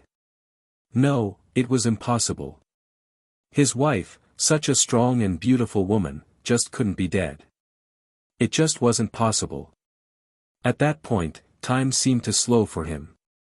He wanted to grieve, yet he wanted to see his wife's killer being brought to justice. He vaguely remembered hearing Rukia and Ichigo talking, and he had to force himself to stay mute, to prevent himself from unleashing the rage building inside him on them. He remembered moving, he remembered saying something, but it was all just a blur. Next thing he knew, he was speeding through Rukongai, clueless about where he was going, but the reason why was feeding the rage that was building inside him. Just wait, Miyako. I'll avenge you. The slight breeze, as well as the images zipping through his view, served to clear his head. Slightly. He glanced to his right and saw his captain beside him, his face grim. Surely he was grieving as well, but no, Yukitake Taishu surely could not know how bad it hurt to see the broken and bleeding body of one's wife. Glancing behind, he saw Rukia and Ichigo, although he was a little surprised to see the latter. They were talking as they moved, not glancing ahead, for they would have seen him looking at them. He observed them for a few moments, observing as Ichigo said something and Rukia replied back. He observed their faces, and another wave of sadness and anger flowed through him. The look of concern Ichigo was giving Rukia was identical to the look of concern she returned, whether they realized it or not. He knew that look all too well. It was the same look Miyako used to give him throughout their time together, whenever he left for a particularly dangerous mission. He allowed himself a small chuckle as he turned back in front. At least they were starting to be a little less clueless. He was afraid he might have to give either of them a little push. He just hoped nothing like this would ever befall either of them. The reality of the situation returned as they came to a halt, and the moment Kaien laid eyes on his wife's killer, the red returned to his vision, and it took every fiber of his being to restrain himself. No, as much as he wanted to just tear straight into the hollow, he had to follow proper protocol. Just wait, Miyako. I'll avenge you, he thought with a hint of sadness. No. That won't do. He had to be professional. His heart ached, he wanted nothing more than to rip it out and punish it for causing him so much pain. It just all seemed so unreal. He vaguely heard Rukia saying something, but he didn't care as he said, Taicho, permission to fight it alone. He had to do it. He had to be the one to destroy the hollow. He had to avenge his dear wife and free her soul. He couldn't, no, he wouldn't let anyone else deny him the finishing blow, lest they get hurt as well. Even before Yukitake had given him the green light, he had already shot forward, landing some 20 meters in front of the hollow. Calming himself, he turned to face it. He. So your first You seem somewhat familiar. The hollow said, then paused. It seemed to be looking at something, but through its huge hollowed eyes, Kaien couldn't tell. Oh ho. A lieutenant? Whatever have I done to deserve such an honor? I suppose I should show some respect. You can call me Metastasia. It's a pleasure to meet you. What's your name? It said mockingly. Kaien ignored the question, surprised that this hollow actually knew what a lieutenant was, but promptly shoved that thought away. That wasn't why he was here. Before we begin, I just want to ask you something. How many Shinigami have you eaten so far? How many? I don't keep track of things like that. Then have you ever felt sad or regretful about killing? Kaien tried again. What kind of question is that? Of course I have a heart. For example, I'm happy that my prey decides to so willingly walk into my lair, I'm sad that a Shinigami thinks he can avenge his mate's death, and most of all, Metastasia said as his Ryatsu started climbing. I really regret what happened last night, especially what was left of the female Shinigami I ate last night. What perfectly good food. It's such a waste. He, it said with glee. Kaien stood there in stunned silence. I see. But you're wrong about one thing though, he said as he began advancing forward. The air seemed to tense as his Ryatsu skyrocketed. Sadness will be the only thing you feel when the Shinigami successfully avenges his mate's death. He. Looks like you're not that dumb after all, I see. No wonder you're a lieutenant, Metastasia said gleefully. Well, I've never eaten a lieutenant before. You must be tasty. Kaien continued advancing. Well, I'm sorry to disappoint you then. With a flash, he was gone, and less than a second later, Metastasia suddenly roared in pain as his left front leg got severed cleanly at the base. It fell to the floor with a thud and blood gushed out, its other two left legs being the only appendages preventing him from falling. Kaien suddenly appeared back at his original position. What's wrong? He asked Metastasia with a piercing glare. His leg lightly touched the ground and he disappeared again. Metastasia took a step back, but this time, Kaien appeared behind it, hacking at its back right leg.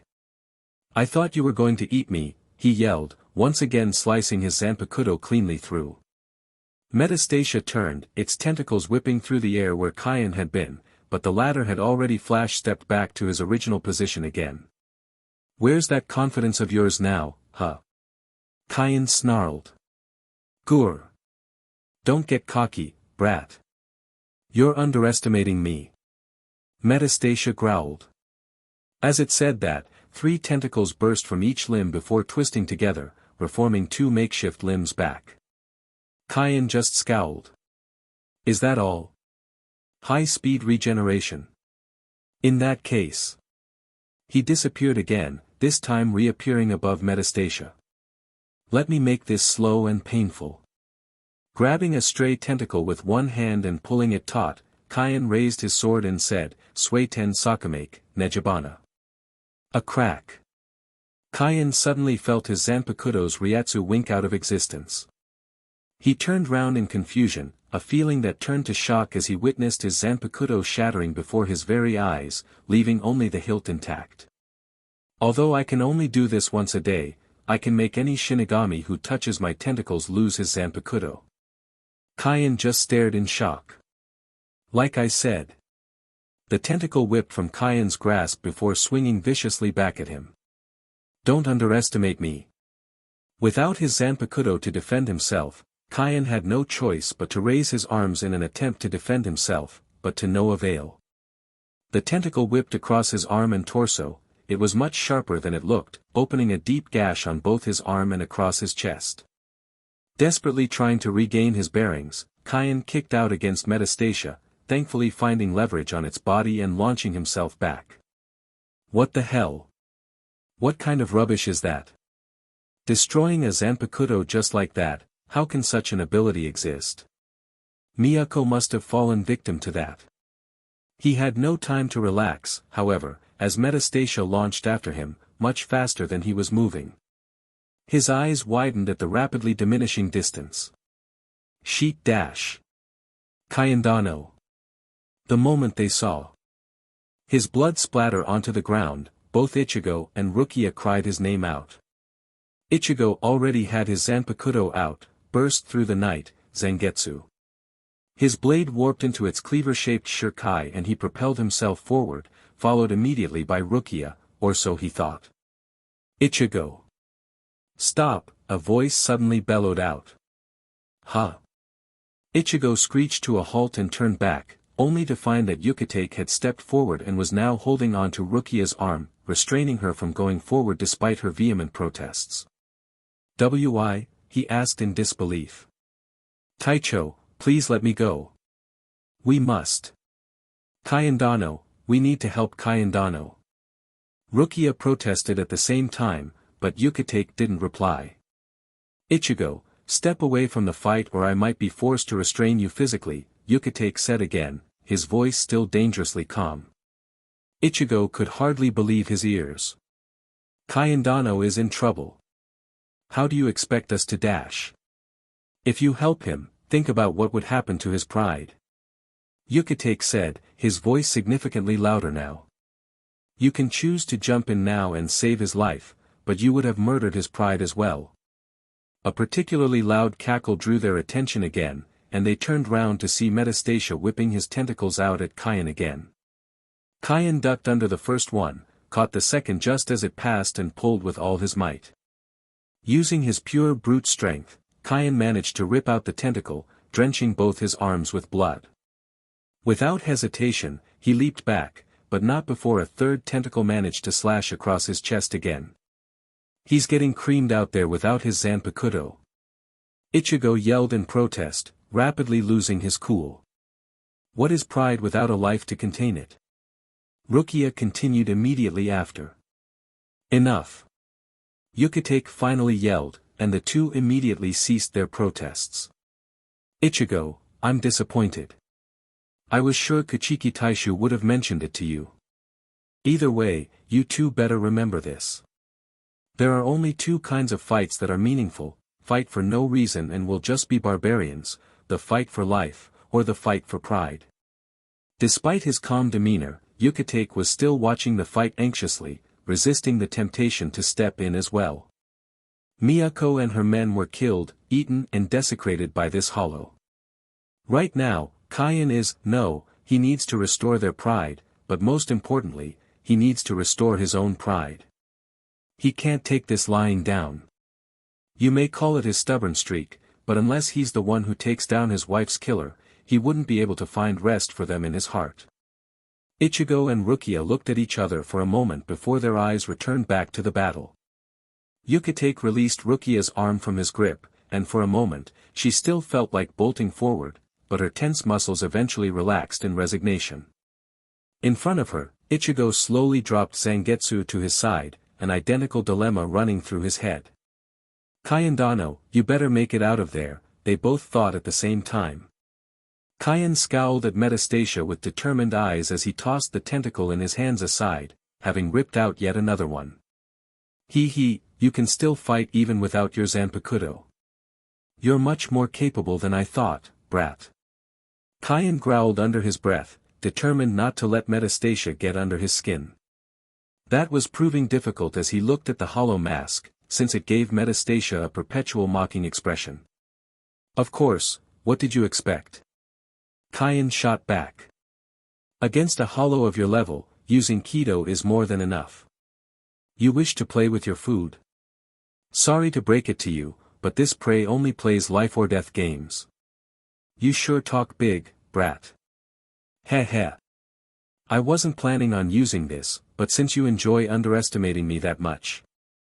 As it spoke, each tentacle on its back broke apart into numerous fine thread-like objects. You'll see where that gets you. Metastasia yelled, and as if it suddenly imploded, all the numerous threads shot forward, straight at Kaien's face. Completely taken aback, Kaien had no time to dodge, so he raised his arm to block his face as he prepared to leap backwards. What he did not expect, though, was for the threads to pierce right through his arm instead of flopping away. He gasped as he suddenly felt Metastasia's Ryatsu spill into his body. He tried pushing it away, but instead of pushing it back, he was mortified to feel it not only pushing back but blending in with his Ryatsu, changing it, turning it, taking over.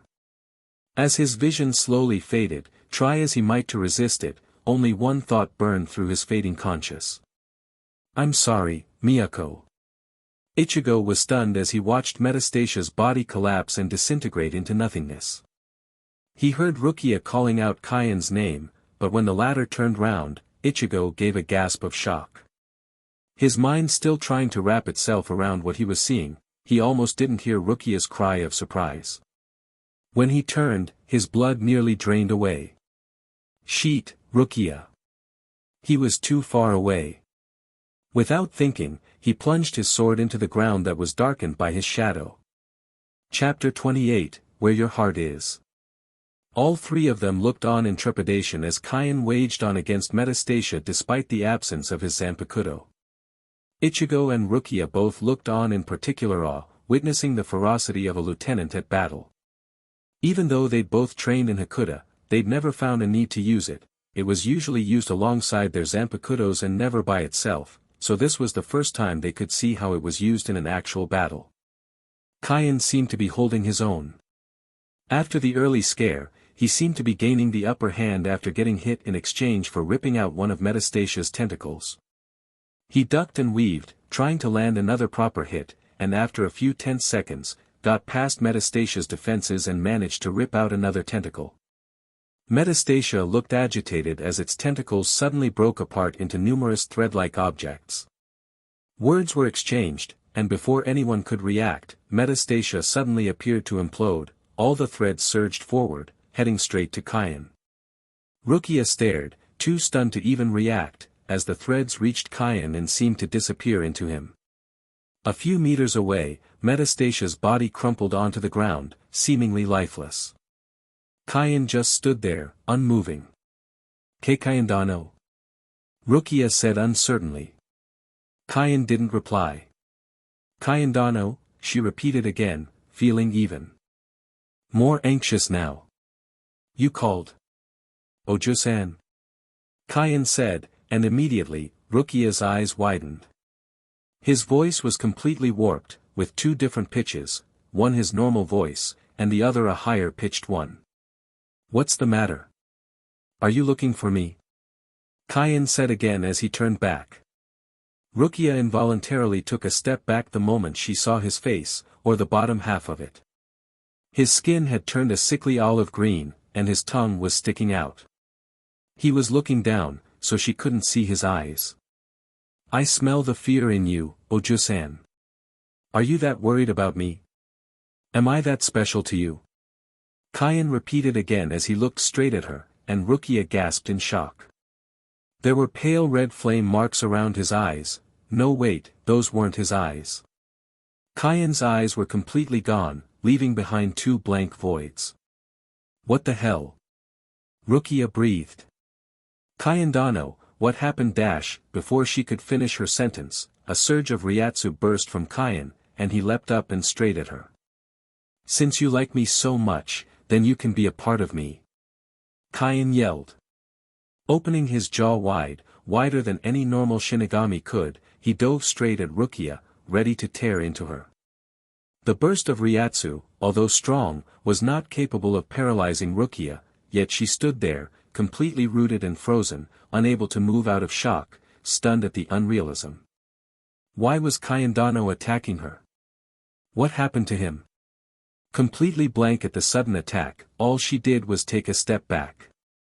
She heard two voices yelling her name, which snapped her back to attention, refocusing on the figure speeding towards her. But he was way too close, she had no time to draw her Zanpakuto. Still, her Shinigami training kicked in, and she bent her knees, ready to spring away, when two things happened in quick succession. It was nighttime, and the sky was completely clear with the moon behind them, casting their shadows forward. With Kaien mere feet from her, a large, grayish blade, much longer than a normal Zanpakuto burst from her shadow and shot upwards in an intersecting course with Kaien, just as someone appeared in front of her, Zanpakuto drawn and held out in a defensive stance. The swish of the white Haori identified the person as Yukitake. There was a hiss as Kaien leapt backwards to avoid the blade, leaving behind a streak of blood to show that the blade, wherever it had come from, had found its target. As the blade seemed to melt back into the shadows, Rukia glanced at Ichigo, who was standing some distance away, pulling Zangetsu out from the ground. He wasn't looking at her, rather, he was watching Kaien as the latter sailed backwards to land some distance away. As her mind vaguely registered that Ichigo was responsible for the shadowy blade, Yukitake's voice diverted her attention. "Kuchiki, are you okay?" he asked, never tearing his eyes from Kaien as well. "Ah." Rukia mouthed, still in a bit of a shock. "Kaien Dano." "That's not Kaien, Kuchiki," Yukitake said warily. "Somehow. I think the hollow has taken over Kaien's body, Kurosaki." Yukitake suddenly yelled. Out of nowhere, Ichigo suddenly charged at Kaien. Cursing under his breath, Yukitake turned to Rukia even as he leapt forward. "Kuchiki, fall back," he yelled out before he turned his attention forward, promptly forgetting about Rukia. "Kurosaki. Do not engage," he yelled at Ichigo, even as Ichigo clashed with Kaien. Forgotten by her captain, Rukia just stood there, her mind going blank. Half of her wanted to do as her captain suggested, but the other half refused to abandon her best friend and captain. She was still reeling in shock over how quickly the situation had descended into chaos. Kaien Dano had been fighting the hollow that had killed his wife. Granted, it was another one of those strange hollows, capable of somehow rendering a Shinigami's Zanpakuto useless, but that was less than a few minutes ago. Why were they being forced to fight Kaien Dano now? Still, Rukia had little time to think. It wasn't long before she was forced to make a choice. Earlier on, after getting halted by Yukitake, Ichigo strayed slightly from the other two to watch the fight more closely. From his vantage point, Ichigo could see that something was wrong with Kaien as the latter bent forward slightly, twitching a little occasionally. His skin turned a sickly olive green, and was that a tentacle concealed in the sleeves of his shihakusho? However, when Ichigo took a closer look, it seemed to disappear. He could hear Rukia faintly calling Kaien's name, but when the lieutenant looked up, Ichigo gasped, and could immediately tell that things had taken a turn for the worst. His eyes were hollow, black voids, and there were flame marks around his eyes, similar to the hollow Kaien had been fighting. Immediately, his mind played back the scene of the hollow's body collapsing, and he put two and two together. The hollow had taken over Kaien's body.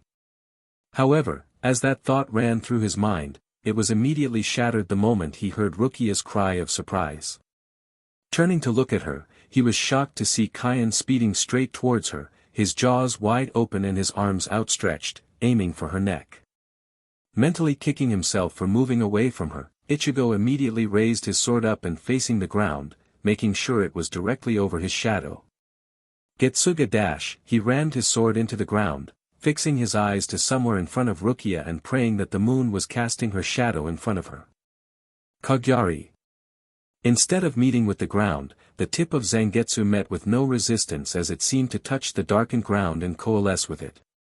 As Ichigo plunged Zangetsu into the ground, he felt his Zanpakuto's Ryatsu materialize somewhere in front of Rukia, right where he estimated her shadow to fall on. As if the shadows were connected, Zangetsu's Ryatsu seemed to split, yet remain whole at the same time. Immediately, Ichigo projected his Ryatsu into Zangetsu as he drove his blade deeper into the shadows, and a larger, shadowy version of Zangetsu burst from the shadows, slicing through the air as Kaien hurtled straight at it. At the same time, he saw Yukitake Shunpa in front of Rukia, and Ichigo was slightly thankful that he hadn't struck Yukitake instead. It was a direct hit, or it should have been, as the possessed Kaien managed to change his course in mid-air, leaping backwards instead, although he left behind a streak of blood to show that Ichigo did score a hit. Cursing, Ichigo pulled Zangetsu up, and the shadowy blade in front of Rukia retracted back through the shadows. Casting a worried glance at Rukia to see if she was okay, Ichigo refocused his attention to the possessed Kaien as the latter sailed through the air before landing some distance away. From that distance, Ichigo could see Kaien's body spasm as he got back to his feet. It was almost as if Kaien was trying to regain control from the hollow, causing rage and guilt to build inside Ichigo, guilt that he hadn't gone to Kaien's aid earlier. DMN that lousy hollow for trying to possess Kaien. There was no time to waste, he wasn't going to sit back any longer. He had to find a way to separate the hollow from Kaien. His decision set, Ichigo leapt forward and sped towards Kaien. Above, the sky darkened briefly before brightening again as the moon shone through a gap in the thick clouds. He heard Yukitake yelling at him, but he didn't care. He charged forward as Kaien looked straight at him, a huge gloating grin on his face. "Ooh, you must be my next meal. Come, come. You smell delicious," Kaien said, and Ichigo heard the dual voice for the first time. Slightly surprised, that still didn't stop Ichigo. If anything, it only incensed him further. "Get the hell out of Kaien Dano, you bstrd. Ichigo growled as he ped his sword back. In front, Kaien raised his arm, ready to strike back. Ichigo swung, but before he made contact, he twisted Zangetsu 90 degrees, aiming for Kaien with the broad side. Kaien's grin got even wider as he blocked the blow with his arm. "You're welcome to try," he cackled, and with a surprising surge of Ryatsu, he pushed back against Ichigo. Not expecting that much strength in the retaliation, Ichigo stumbled back, and Kaien took the chance to leap forward and swipe at him with fingers that had taken on a sharp, pointed edge. Recovering in time, Ichigo hopped back again, but Kaien raised his arm and 3 tentacles shot from within his Shihakusho and straight at Ichigo. Horrified, Ichigo reacted quickly, swinging at the tentacles, successfully parrying them away. He didn't know what would happen if the tentacles touched him and he didn't want to know. Gritting his teeth, he skidded to a halt before leaping forward again, but Kaien jumped away as a white-cloaked figure suddenly hurtled at him. "Yukitake Taishu," Ichigo said in surprise. However, he stopped short the moment Yukitake turned and leveled a glare at him. "Kurosaki, get back. What the hell were you thinking, rushing in like that?" Yukitake yelled at him. He'd never seen Yukitake Taishu that angry before, but Ichigo stood his ground. "Kaien Dano needs our help. We can't afford to wait any longer," he yelled back. Before Yukitake could reply, a snarl distracted both of them. It was Kaien, and he was headed straight for them. Yukitake leapt to the right to avoid the attack. Ichigo was directly behind Yukitake, so Kaien immediately switched targets. Seeing the possessed lieutenant speeding towards him, Ichigo seized his chance. He plunged his sword into his shadow, and met with solid ground instead. Sheet. Ichigo turned round to see that the sky was now overcast. The clouds had chosen that moment to completely block off the moon, removing his shadow. As soon as he did, he realized he'd made a fatal mistake. Ichigo quickly turned round again, only to find Kaien right in front of him. He attempted to raise his sword, but it was too late.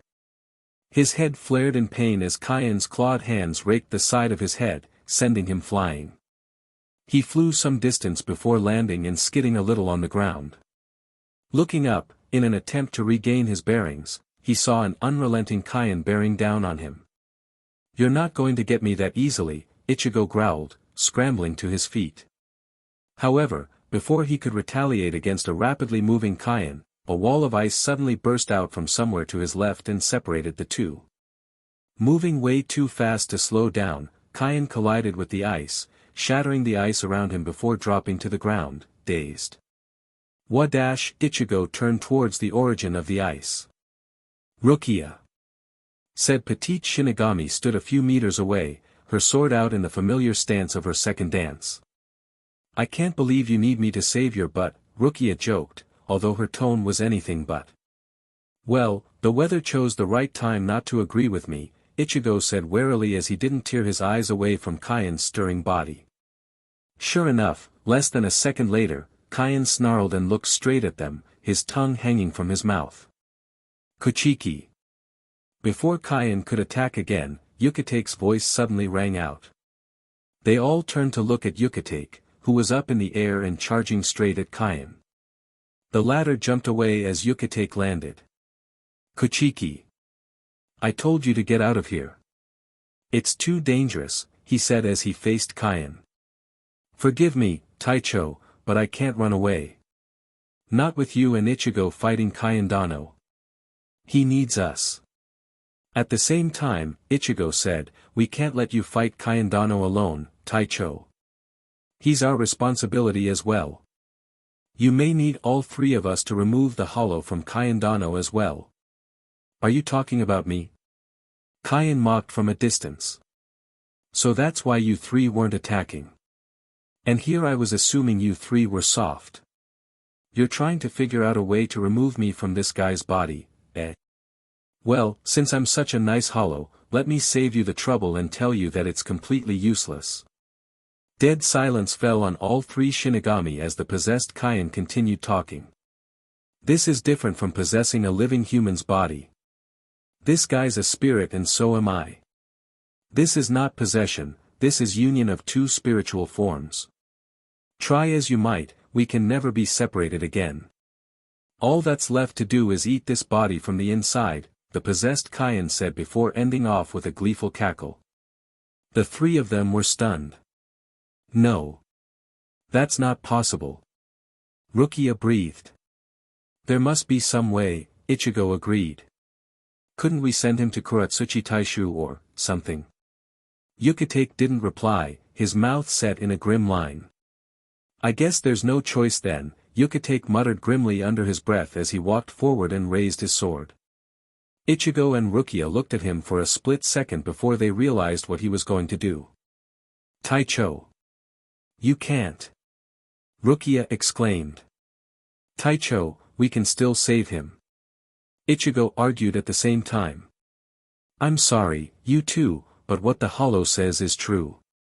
We cannot separate two souls if they fuse together. The only way now is to spare Kaien the ignominy of getting devoured by a hollow is to kill him. It could be lying." Ichigo yelled, losing his cool. "So you're just going to give up of Kaien Dano just like that dash? Kurosaki. Stand down. That's enough from you." Yukate suddenly turned back and yelled, and Ichigo realized he'd gone too far. "I'm about to lose a Shinigami whom I regard as my best lieutenant and close friend. This doesn't make it any easier for me, but I'm not going to allow him to die such a dishonorable death and become hollow food. I won't let, cough cough." Out of the blue, Yukate bent over and began a huge coughing fit. "Taicho." The two young Shinigami immediately rushed to his side. Yukate looked up, and they saw a trickle of blood flowing from his mouth. "DMN. Not, again." He rasped. Beads of sweat were forming all over his face and he was breathing heavily, his illness obviously getting the better of him. "Sheet, we need to get him out of here," Rukia said anxiously. Before Ichigo could agree, they heard a loud snarl. They turned, only to see Kaien charging straight at them. "Crap. Rukia, get Yukitake Taishu out of here. Ichigo yelled as he charged forward without a moment's hesitation. But dash. No buts. Ichigo snapped as he swung at Kaien using the back of his blade. Getting Yukitake Taishu out of here is our top priority. He'll be in danger in the state he's in if he stays here. He blocked Kaien's strike and pushed back before turning to Rukia again. Hurry. The lapse in attention nearly cost him though. The moment Ichigo turned to Rukia, Kaien struck again, charging at Ichigo. Thankfully, Ichigo turned back in time. Spotting the danger, he ducked as Kaien clawed at his head. As the latter sailed past him, Ryatsu began engulfing Zangetsu. Ichigo turned as he yelled, Getsuga dash, he swung his blade across his body, Tensho, and a sideways crescent arc of energy erupted from his blade and shot straight at Kaien. The attack was dead on, if Kaien hadn't ducked. As Kaien twisted round to face Ichigo again, the attack sailed millimeters wide. That was weak. Kaien mocked. Are you still trying to find a way to separate the two of us? I told you, it's useless. He cackled again, but it was cut short when Ichigo seized his chance and shot past him, scoring a deep cut on his neck in the process. What are you doing? Kaien asked in shock as he tried to stem the blood spewing from his neck. You're just going to kill your comrade like that? Of course not. Ichigo growled. I don't believe a single word you said. Oh, you'll die, don't worry about that. I'm just going to make sure you're out of Kaien's body before I tear you apart. Despite his fears that what the hollow said was true, he had to hope. Possessed Kaien's shocked look turned into a smirk. Without replying, he charged at Ichigo again. Oh no you don't, Ichigo said under his breath, and he responded in kind. This time, he decided to use his Zanpakuto properly. In order to remove the hollow, he had to incapacitate Kaien in order to get him back to Siriidii. As the distance between them rapidly shrunk, Kaien suddenly landed in front of Ichigo before pushing himself forward with a new burst of speed, but not at Ichigo. Instead, he launched himself over and past Ichigo. What the dash? Ichigo screeched to a halt and turned around, only for his blood to turn cold. Standing some distance behind him was Rukia, who had obviously only just arrived after getting Yukitake Taishu to safety. However, she had clearly not expected Kaien to attack her, and thus stood there in surprise. Rukia! Move! Ichigo yelled out loud, but Rukia merely brought her white Zanpakuto up, a conflicted look on her face. Sheet! He brought his hand up and, with no time for incantation, said the first Bakudo spell that came to his mind. Bakudo number 4, Hainawa. A crackling rope of yellow energy burst forth and shot straight at Kaien. However, in his haste, Ichigo didn't aim properly and missed, just as Kaien collided into Rukia and a white blade, drenched in red, burst from his back. It was then that the first raindrop crashed onto his face. Moments earlier. Cough. Rukia, cough. Yukitake said between coughs as Rukia set him down against a tree. Taicho, don't speak. Just rest for now, Rukia said anxiously. Cough, no time. Yukitake carried on relentlessly. Rukia, I need you to, cough.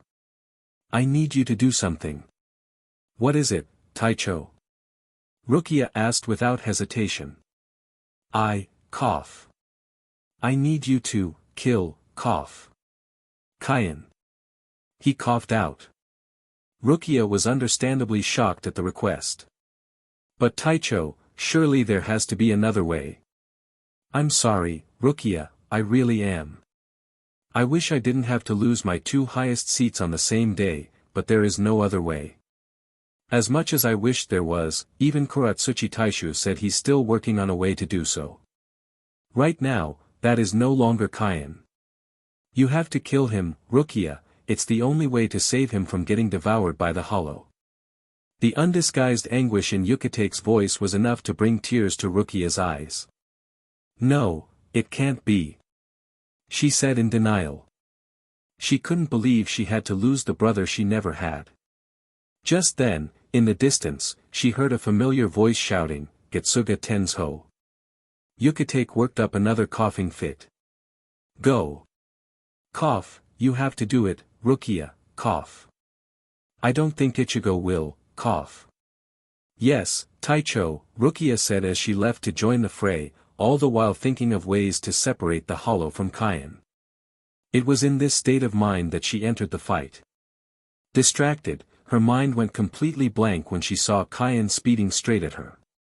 Now, tentacles were emerging from his mouth and the voids that were his eyes, such that she almost couldn't recognize her lieutenant. "Rukia! Move!" she heard Ichigo yell, but she merely raised her sword, completely uncertain of what to do. Should she kill someone she saw as her brother, or try to help him live? Before she had time to come to a decision, she found Kaien directly in front of her and reaching for her neck, having misjudged the speed he was moving. She heard Ichigo yell something, but in her shock, she raised her sword up to defend herself, and felt the familiar sensation of her sword piercing through skin, flesh, and bone. Her eyes widened in shock, her heart felt like it had stopped. A figure leaned into her, resting his head on her shoulder. A raindrop splashed onto her forehead, but she didn't seem to notice.